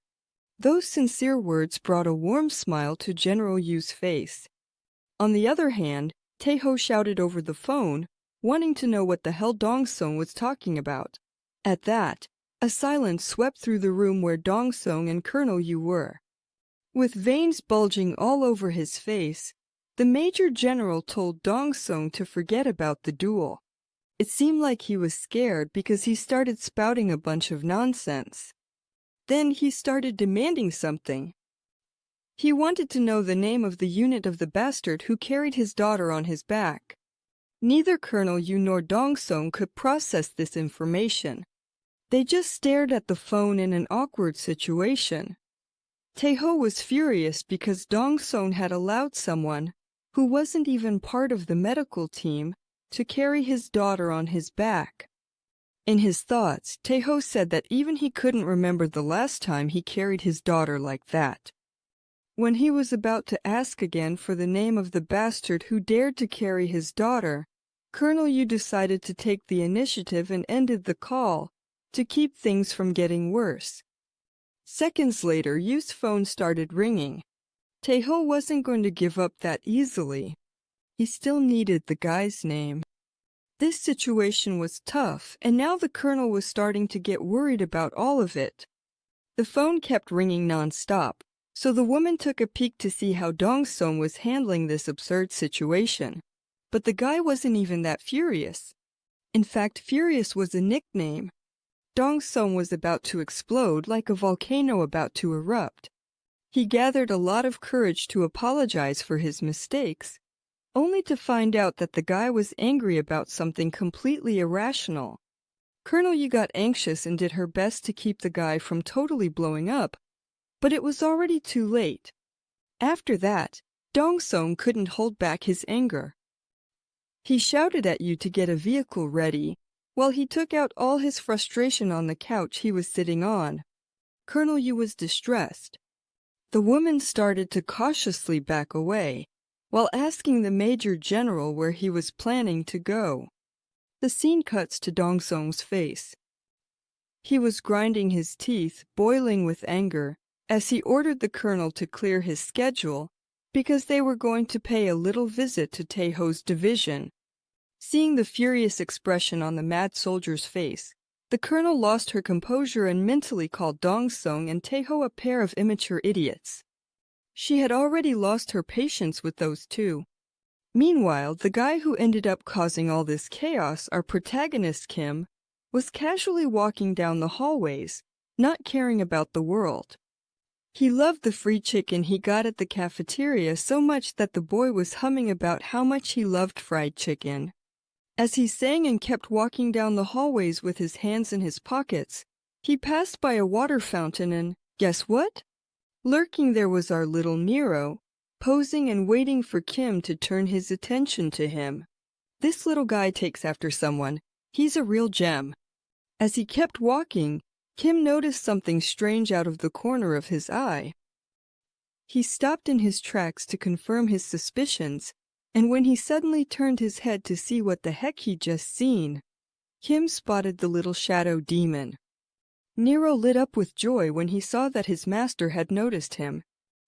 He started hopping around on his tiny little legs and waving his hands in excitement. But the little shadow wasn't nearly as adorable to Kim as it is to me. The boy immediately got annoyed, since the little guy had shown up randomly in a public place again. So he grabbed the little one by the head, stuffed him in his pocket, and then dashed down the hallway to talk somewhere more private. After that, Kim went to the courtyard behind the camp. No one ever passed by there. After making sure the area was empty, Kim let the little one out. Then the boy warned Nero. He could never go out in public places again. Then Kim asked why he had come to see him. After hearing Kim's scolding, the little guy looked pretty confused. Using a few gestures, Nero explained that there was no one around, so there was no reason to worry for nothing. Kim crouched down, saying that he knew Nero had been careful, but that didn't mean he wouldn't get annoyed if the little one kept showing up randomly for no reason. Kim's lecture made Nero a bit sad. He started to pout while looking down. The little one just wanted to surprise his master and get a bit of affection. Kim regretted treating Nero coldly, and to cheer him up, he gave Nero a bit of demonic energy. The little one was truly happy in a matter of seconds and immediately started devouring all the demonic energy. Kim noticed Nero's act and just said that he was really sneaky. While Nero was savoring the energy, Kim asked the little one why he had come looking for him. Nero pointed his finger at his master, and Kim realized that maybe he had found something really good. So he reached his fingers out to the little one, and Nero began to share his memories. The little one's memories take us to a scene of destruction and chaos. An entire city block seemed to have been destroyed by some kind of fight. There were countless hunters going in, panicking and fainting, which led Kim to believe there might be traces of demonic energy in the area. Finally, we see a sign that showed the location of the place. This place was already familiar to Kim. He had already been there during one of his monster hunting visits. After seeing everything, Kim praised Nero for going so far to find some traces of demonic energy, and the little guy got even more excited for being recognized. But he was only able to travel such a long distance by using the Night Wanderer ability, which allowed him to cover great distances through the shadows at night. To encourage Nero, Kim feeds the little chubby guy another spiral of demonic energy, and with that matter settled, he starts planning how to take another break to visit that place. Kim returns to the dormitory deep in thought. He didn't know how to ask his commander for another leave. It hadn't been long since he last did that. Kim also couldn't just leave without warning. When he opens the door, Kim notices a commotion in the dormitory. His entire squad seemed to be enthusiastically celebrating something in front of the squad commander. Kim didn't know what was going on, but it didn't take long for the commander to notice him and congratulate the boy for being selected as the best soldier during the maneuvers at the hunter's field in the whole division. The boy thanks his superior, but the man had something else to say.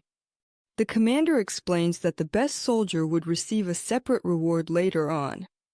But thanks to Kim's excellent contributions in the dungeon, the entire squad earned a day off. Well, that was exactly what our boy needed to hear.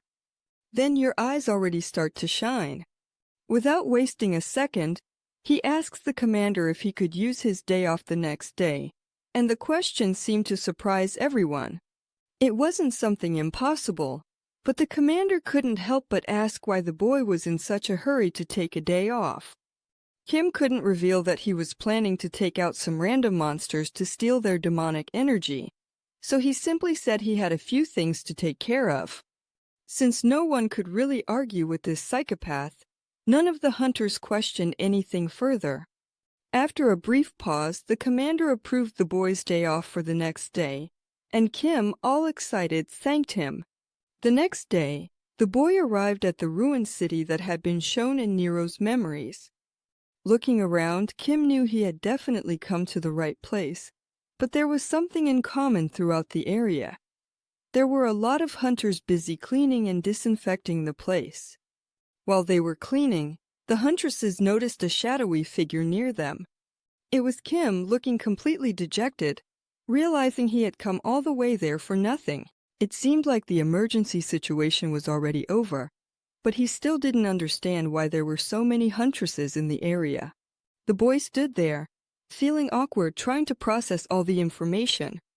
In the midst of all this, he comes to the conclusion that he'll have to force the greedy shadow to give back all the energy it devoured. While he was imagining himself strangling Nero in his thoughts, a familiar voice called out Kim's name. The girl who called out to our protagonist was none other than Soon. She was blushing from seeing Kim Min-young again, the soldier who had turned her life into a roller coaster of emotions. Now let's go back a bit in time so we can understand what was happening in Hakshin before Kim Mi-young arrived. All the girls were busy disinfecting the entire post-apocalyptic scene. A corporal with pink hair was getting tired and irritated. She couldn't understand why they had to do something so monotonous right after the maneuver training in the hunter's field. And the beautiful black-haired girl next to her said she knew this was because the results of their training had been a complete disaster, especially since the star of the team ended up falling into a danger hole. From that point on, everything just went downhill.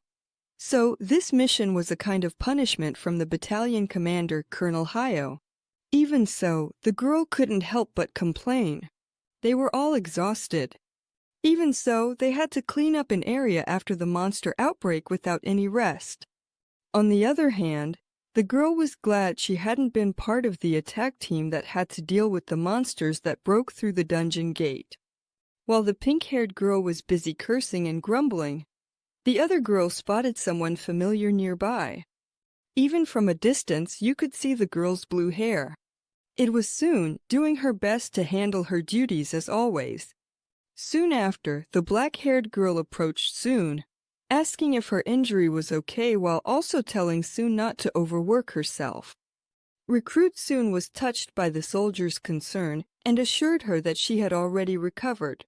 The girl praised Soon for her quick recovery and advised her to take it easy for now. Soon was really happy to know that someone had cared about her and thanked her. At that moment, both of them heard some murmurs from the other girls. Everyone was wondering what a male hunter was doing there. The black-haired girl also didn't know what was going on, but soon immediately recognized the person standing in front of them. It was none other than our protagonist. Some of the girls noticed that he was from the same Division 104 that they were part of. However, none of them seemed to know anything more about the identity of that mysterious hunter. And it was at that moment that we returned to the scene where Soon met the guy who carried her on his back so she could complete her special training. Kim Myung, on the other hand, couldn't have been more displeased. He really didn't like running into Soon there. The girl asked why Kim was there, since only the female battalion had been called in to do the cleanup. In response, with a harsh tone and an annoyed look on his face, Kim said he was on vacation. Soon was furious at the way the boy acted. She thought that Kim had deserted the platoon and that he was lying. Then, realizing that the girl had a strong instinct to distrust him, Kim showed her a leave permit signed by his platoon commander, making the girl realize he was telling the truth. After reading everything, the girl no longer had any doubts that he was really on vacation, but she still found it hard to believe. At that point, Kim started to wonder if she was always that suspicious. Handing the paper back to Kim, Soon asks why he would come to a restricted area during his vacation. Looking away, Kim simply says that he had some business to take care of in Hanchel, but before that, he came here first because he heard about an emergency. At that moment, Kim spots a blue rift forming in the air, right behind the troops. The rift quickly expanded in all directions and soon became a dungeon portal. Looks like the saint, who's not so saintly after all, has caused trouble again. But honestly, this is exactly the kind of thing that makes our boy happy. Kim quickly takes up a combat stance to get ready for action. The sound of screams makes Soon turn around as well. Everyone was in a panic because a dungeon gate had opened. The girls hurried to evacuate the area. The pink-haired corporal started to cry, since their day had just gotten worse, and now they had to deal with a whole new mess. At that moment, the unit leader, the most level-headed of them all, ordered everyone to run back and report the situation to the platoon commander before taking any unnecessary action. Everything was total chaos. While everyone was heading back to camp, Kim was going in the opposite direction. Soon noticed this and quickly called out to him to evacuate with the rest of the unit. However, Kim wasn't about to miss this golden opportunity. This was exactly the kind of thing the boy had been hoping to find when he came here. There was no way he was leaving now. So, Kim tells the girl that the monsters could start coming out of the portal. That's why he would stay behind to buy time so the others could arm themselves and get ready for battle. But just by looking at the sly smile on Kim's face, you could tell the protagonist couldn't be happier. Soon, on the other hand, couldn't understand the boy's reasoning. She thought the situation was way too dangerous after all. They didn't even know what kind of monsters would come out of the gate. Once again, Kim reminds her that the attack team has already left the scene, and if the monsters really did come out, everyone in this area would be in serious danger. The way he talks, it almost seems like Kim is the star soldier. You'd never guess he's itching to go toe-to-toe with the monsters. Seeing how worried the girl was, Kim assured her that he'd make a run for it if things got too tough. Before Soon leaves, Kim also asks the girl if she has any equipment he could use to deal with the monsters. The girl was still worried and tries to convince him to give up on this crazy idea. In response, Kim just reminds Soon about her foot, which still isn't fully healed, and as calm as ever, he even says she's getting in his way. Finally, the girl grits her teeth and gives up on the argument. So she takes the knife from her belt and hands it to our boy. Placing the hunting knife in Kim's hands, she asked him one last time to evacuate if things got too dangerous. With that, the girl finally starts running away from the portal, promising to bring back the rest of her squad soon. Now that everyone was out of his way, Kim was free to go all out and maybe even absorb some demonic energy. The boy walks closer to the gate, reminding himself that many monsters chose not to leave the portal of a dungeon when it opened in the human world. Kim pulls the hunting knife from its sheath and lets it drop along with his military backpack that was on the ground. At that moment, the portal starts to release some kind of negative energy. However, Kim wasn't scared. He was perfectly ready for any kind of monster that decided to come out of that portal. The boy also already had a sense that the monsters coming out of the gates liked to move in groups. Suddenly, the first monster appears. It had the shape of a boar. As it fully emerged from the portal, you could see its tusks and its mouth, which at that moment was drooling a lot. But that wasn't all. The creature had a purple layer of demonic energy covering its entire body. As expected, that was just the first creature in a herd of boars, and Kim was already completely prepared to face them. Right behind the first one, a bunch of other monsters, red boars, started coming out of the gate. The one in front already had its eyes locked on our boy and was getting ready to attack, roaring angrily at Kim. When he caught a whiff of the monster's breath, Kim covered his nose while saying that the monsters really were red boars. Kim starts waving his hand, trying to get rid of the strong smell of demonic energy coming from the monsters. And because of that demonic energy, the boars were full of vigor. Seconds later, Kim gets ready with his knife and starts running toward the boars. Black arrow skill activated. The boy begins by shooting a series of black arrows from the palms of his hands. However, surprisingly, the arrows ricocheted off the boar's tough skin. The protagonist's E-rank skill wasn't strong enough to pierce the creature's hard hide. But that didn't mean Kim Min-jae didn't have other ways to take them down. First, the boy leapt into the air to avoid a direct collision with the beasts. While the monsters were left confused after losing sight of their target in an instant, Kim was airborne with his knife, ready to slice up some angry piggies. Right after, he started carving everything up with his blade. Kim delivered quick flashes in every direction, leaving a trail of destruction wherever he went. Even after that attack, the creature's eyes remained purple and furious. Even though they were all staggering, none of them fell to the ground or lost their balance. Kim realized that the skin of these monsters was really tough, but that didn't mean their organs and insides were the same. Corruption skill level D activated. A powerful wave of demonic energy began to surge through Kim's entire body. After that, the boy sent those waves of demonic energy circulating through his body into the monsters' insides through their various cuts and all their other wounds. With that, he corrupted all their injuries from the inside out. With a mischievous expression, Kim taunted the creatures, asking if his demonic energy didn't suit their taste. On the other hand, the tough boars finally started gushing tomato extract. They didn't have much time left to live. In the midst of their end, one of the creatures decided to attack one more time with its last remaining strength. The monster tried to charge at Kim several times using its horn, but our boy easily dodged all the attacks without any effort. Because of that, the creature ended up attacking one of its own companions and took it out. Kim even thanks the boar that was writhing in pain for helping him deal with its friends.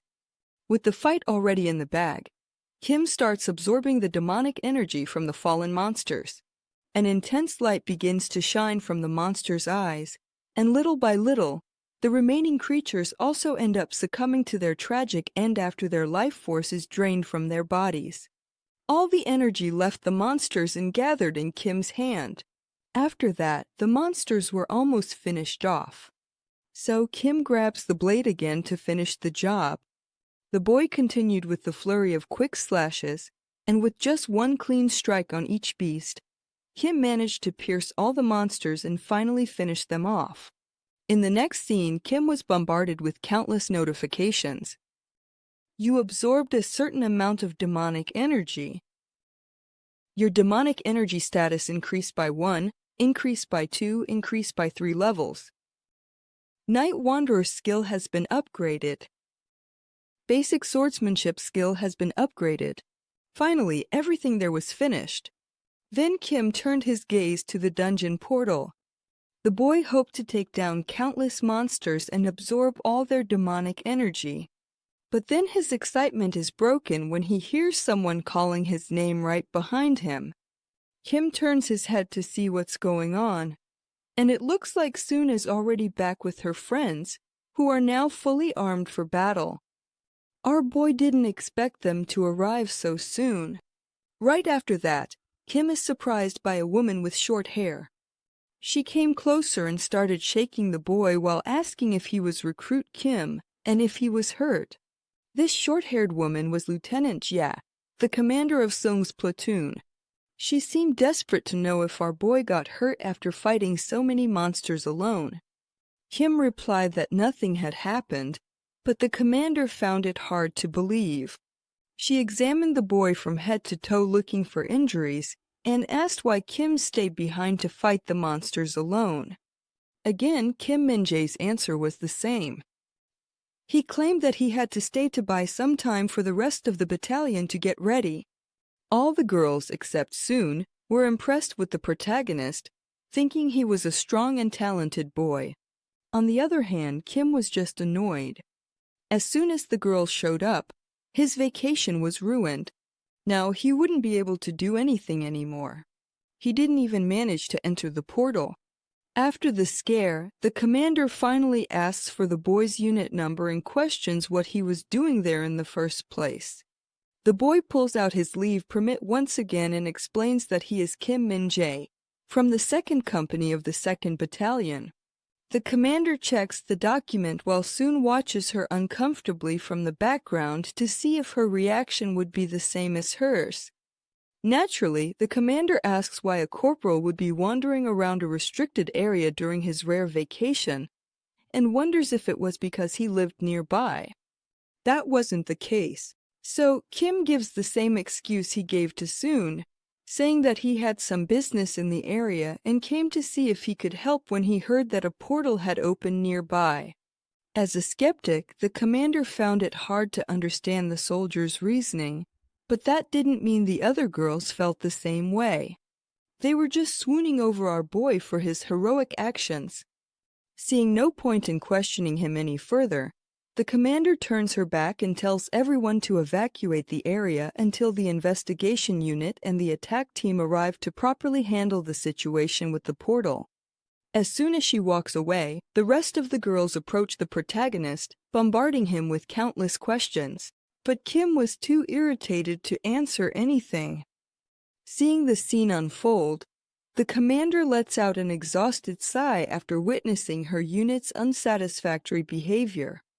Soon was the only one who stayed behind to watch from a distance. Meanwhile, our guy was tired of everything and everyone. He wished everything there would just disappear so he could enter the portal alone. I think he is. Or maybe the crazy saint traumatized the boy. On a dark night, the story returns to the military camp. A loud cry of shock suddenly echoed from the administrative office. There, in that room, the platoon commander was on the phone with someone. The man was being updated about the latest feat accomplished by our hero during his vacation. Not believing the report, the shocked commander double-checks if the person on the other end of the line is really talking about Corporal Kim Min-jae from the 2nd Battalion of the 2nd Company. At that, the man confirms that he is one of his subordinates and that he should currently be on vacation. After that, the still mysterious person continued with the report, informing the current location of our guy and the fact that he single-handedly killed a bunch of red boars. After offering to help contain the chaotic situation that had developed, the commander can't hold back and jumps out of his chair upon receiving this information, which ends up surprising his colleague on the other side of the table. Amidst all this, it's revealed that the person giving the report is Commander Song. She explains that, although the portal is closed and they are currently disinfecting with the help of all the troops, there was something that was bothering her. She was very curious about the fact that Kim Min-jae had decided to volunteer and help with the disinfection. This was something she had never encountered or seen before in the stories about hunters. Meanwhile, our boy's excellent cleaning techniques were being witnessed by the girls from the previous chapter. The pink-haired girl and the other soldier, the team leader. One of the girls couldn't help but wonder why anyone would waste their precious vacation on something so boring. The short girl, who was already tired from cleaning duties after her dungeon training, was already hopelessly in love with our boy, who at that moment was sacrificing his own time to help them. Ignoring the love-struck gaze of her short friend, the tall girl wonders how Kim managed to take out the dungeon monsters with just a knife. After all, she had heard that an attack from one of those boars was like getting hit by a truck. And if the hunters were lucky, they'd make it to the afterlife without suffering too much. Meanwhile, the man who has already come back from that other world is a bit frustrated that he can't reap all the benefits after taking out the monsters. Even so, he decided to help with the cleanup to make a good impression and not seem suspicious. While Kim was lost in his thoughts, Song comes up behind him wanting to talk. This ends up scaring Kim. After announcing that he almost doused Song with disinfectant, Kim keeps teasing the girl. Song feels insulted and gets furious. Kim just ignores Song and tells her to get out of the way while he's cleaning. Surprisingly, Song didn't seem bothered anymore by the boy's actions or by the fact that she kept being ignored. I guess she's starting to understand the crazy dark mage's temperament. So she gets straight to the point. There was something she wanted to discuss. Being direct, Song asks if Kim could set aside some time to talk with her. In contrast to the ruined structures of the city, the moon that night was incredibly beautiful, shining at its brightest. Under the moonlight, Song and Kim started staring at each other without saying a word. Kim Min-jae was the first to break the ice and asked the girl what she wanted to say. Song runs one of her hands through her long hair, starting the conversation by reminding Kim about the first time they met during the promotion exam. Back then, Song admits she was extremely arrogant and that her behavior was unacceptable. But aside from that, there was one thing she just couldn't forget. Then she confronts Kim about it. Song asked if the boy had cursed at her from the window when he stared at her from outside and leaned against the bus window. Kim, on the other hand, had no idea what the girl was talking about. There was no way he could remember every time he went out of his way to annoy someone. But then he finally ends up remembering the scene of him pressing his face against the bus window to threaten the girl outside. After recalling what happened, Kim corrects the girl by saying that he didn't curse at her. He just threatened to take her out if she tried to mess with him again. The guy didn't even care that this was actually worse than what she had said. He threatened her without any shame. Right after that, Song lets out a deep sigh and rolls her eyes, admitting defeat. After all, there was no way to try to confront a crazy person.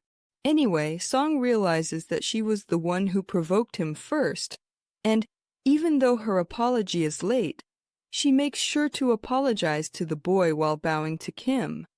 Now, she was very grateful to Kim Min-jae. Seeing his true nature, she realizes that the boy was actually someone sincere. But for a wild guy like Kim, he found her way of living really exhausting. On the other hand, the girl looks at the man with a worried expression, waiting to see a reaction, and when he doesn't say anything, she directly asks if he would accept her apology. As expected, Kim Min-jae tells her that there was nothing to apologize for in the first place. And if that was all she had to say, he would take his leave now.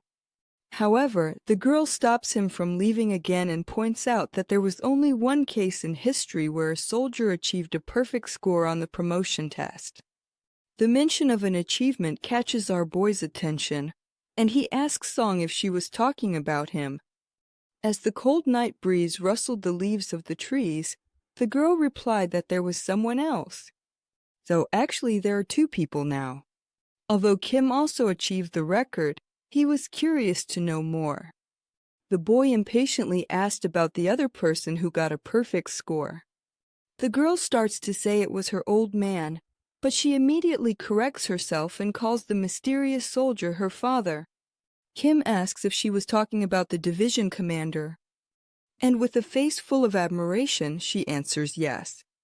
The girl also adds that her father was the only person in the army to receive 2 stars on his badge after starting out as a soldier, which is why she enlisted at the same rank. She wanted to follow in his footsteps. Super excited, the stubborn guy finally started to get interested in the conversation because now he knows someone who achieved the same goals he wants to reach one day. But then Kim stops, and with his hand on his face, he starts to think about something. The boy recoils in shock when he realizes that the hunter's army was formed when he was only 7 years old. That meant her father wasn't old enough to enlist as a soldier at that time. So Kim asked if the man was discharged and then re-enlisted to serve in the army from the beginning as a regular soldier. Noticing Kim's confusion, the girl explains in detail, starting with the fact that her father used to have a very weak body when he was young, and because of his poor eyesight and fragile health, he was exempted from mandatory military service. Now I get why Donsung called that big guy a nerd. The guy really was a nerd.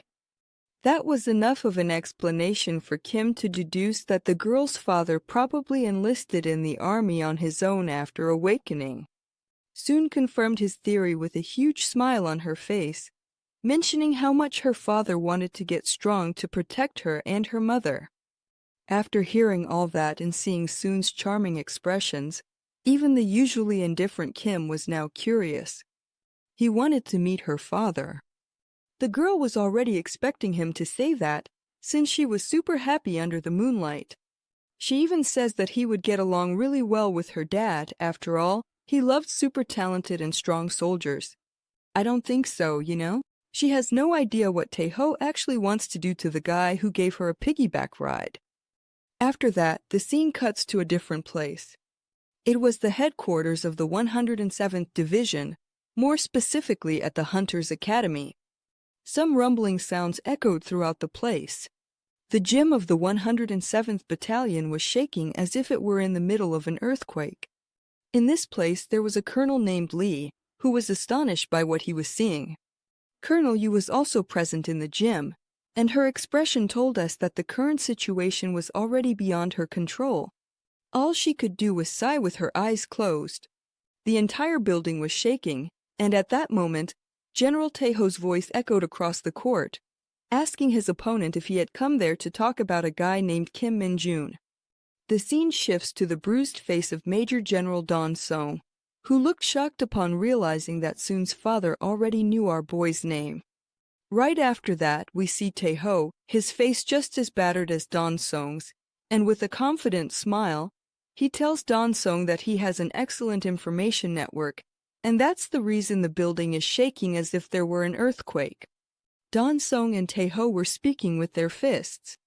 The fight was intense and neither of them was willing to give up. Don Song seemed worried about what the general planned to do with Kim Min-jun, so the caring father replied that it was none of his business. With one of his cheeks swollen and covered in bruises, the man gets ready to throw a powerful punch. Don Song simply gets ready as well, preparing to punch Taeho. Meanwhile, Colonel Lee, who was watching everything, was in a panic, worried that no one would be able to stop these enraged idiots before they destroyed everything. However, the man's concern turned out to be a bit unnecessary, since Colonel Yu quickly stepped in between the two brutes' blows to stop them from continuing. She realized things were getting out of control, and with their fists clenched and stopping just a few inches from Yu's face, she warned the men that they had already been fighting for 5 minutes and now it was time to take a break. The two soldiers started staring at each other in silence, both a bit out of breath, and that signaled the end of the duel.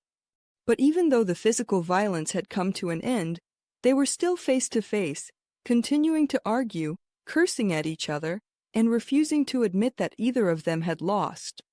As the scene pulls back, the state of the place is revealed. The gym was completely destroyed, with countless holes and craters in every direction, all the result of an honest conversation between two brutes. Later, outside the building, Donsong and Taeho sat under the moonlight to relax and also discuss something. General Yu approaches Donsong while he is still sitting on the bench. She came over to report that the commander of the 3rd Battalion had informed her that the Red Boar portal was completely cleared. Donsong acknowledges the report and the hard work of the 3rd Battalion's commander. And he also makes a point to praise Colonel Yu as their senior. The colonel accepts the compliment with a salute and then leaves the scene, letting the old friends settle their matters in peace. With the woman gone, General Taeho finally speaks and asks Donsong the real reason why he came there. The big guy takes a moment to look in his friend's direction and assess his mental state. After seeing that he seemed calm enough, he goes on to inform General Taeho to stay away from Kim Min-jun because he planned to give him a special promotion. Right after, the confidence on General Taeho's face disappears when he hears our hero's name and he starts to boil with anger, because Donsong came all the way there just to brag about the guy who messed with his daughter. Already annoyed, Donsong simply says that no one did anything to his daughter, and that he should be grateful to Kim Min-jun for helping her when she was injured. Both of them take a few minutes to calm down while muttering a few insults at each other. When Taeho finally calms down a bit and becomes more rational, the general states that Kim Min-jun was recently promoted to corporal, and from what he's heard, it hasn't been long since the boy was specially promoted to private first class either. Donsong acknowledges this and admits that he was at least planning to promote him to the position of commissioned officer. Soon's father lets out a heavy sigh when he hears this, worried that such an action would attract a lot of unwanted attention. He mentions a new character, Hakchun, a powerful figure. Taeho knew that if Donsong showed interest in Kim, the man would definitely start fighting for him. Donsong already seemed to be aware of this, and since he couldn't go against Hakchun's decision on his own, he came there to ask General Taeho to take his side in the future. Taeho simply says that he couldn't put his trust in a man he had never met, so he would make up his mind when he met our hero in person. Under the beautiful glow of the full moon, the two of them look out at the horizon, while Donsong asked his friend if he had any other hidden motives. The man simply chooses to remain silent about his intentions regarding Kim Min-jun. Meanwhile, on the outskirts of Hakshin, Kim was up to something. He was in the middle of the forest, surrounded by a sinister energy, as he stared at a man in a dark cloak materializing before his eyes. The boy was somewhat stunned and didn't know how to react to this bizarre situation. Finally, the man finished materializing. He had long hair covering his cloak as he looked at Kim, who stood in front of him. A macabre smile appeared on the man's face. Moments later, the mysterious man declares that he has finally found Kim.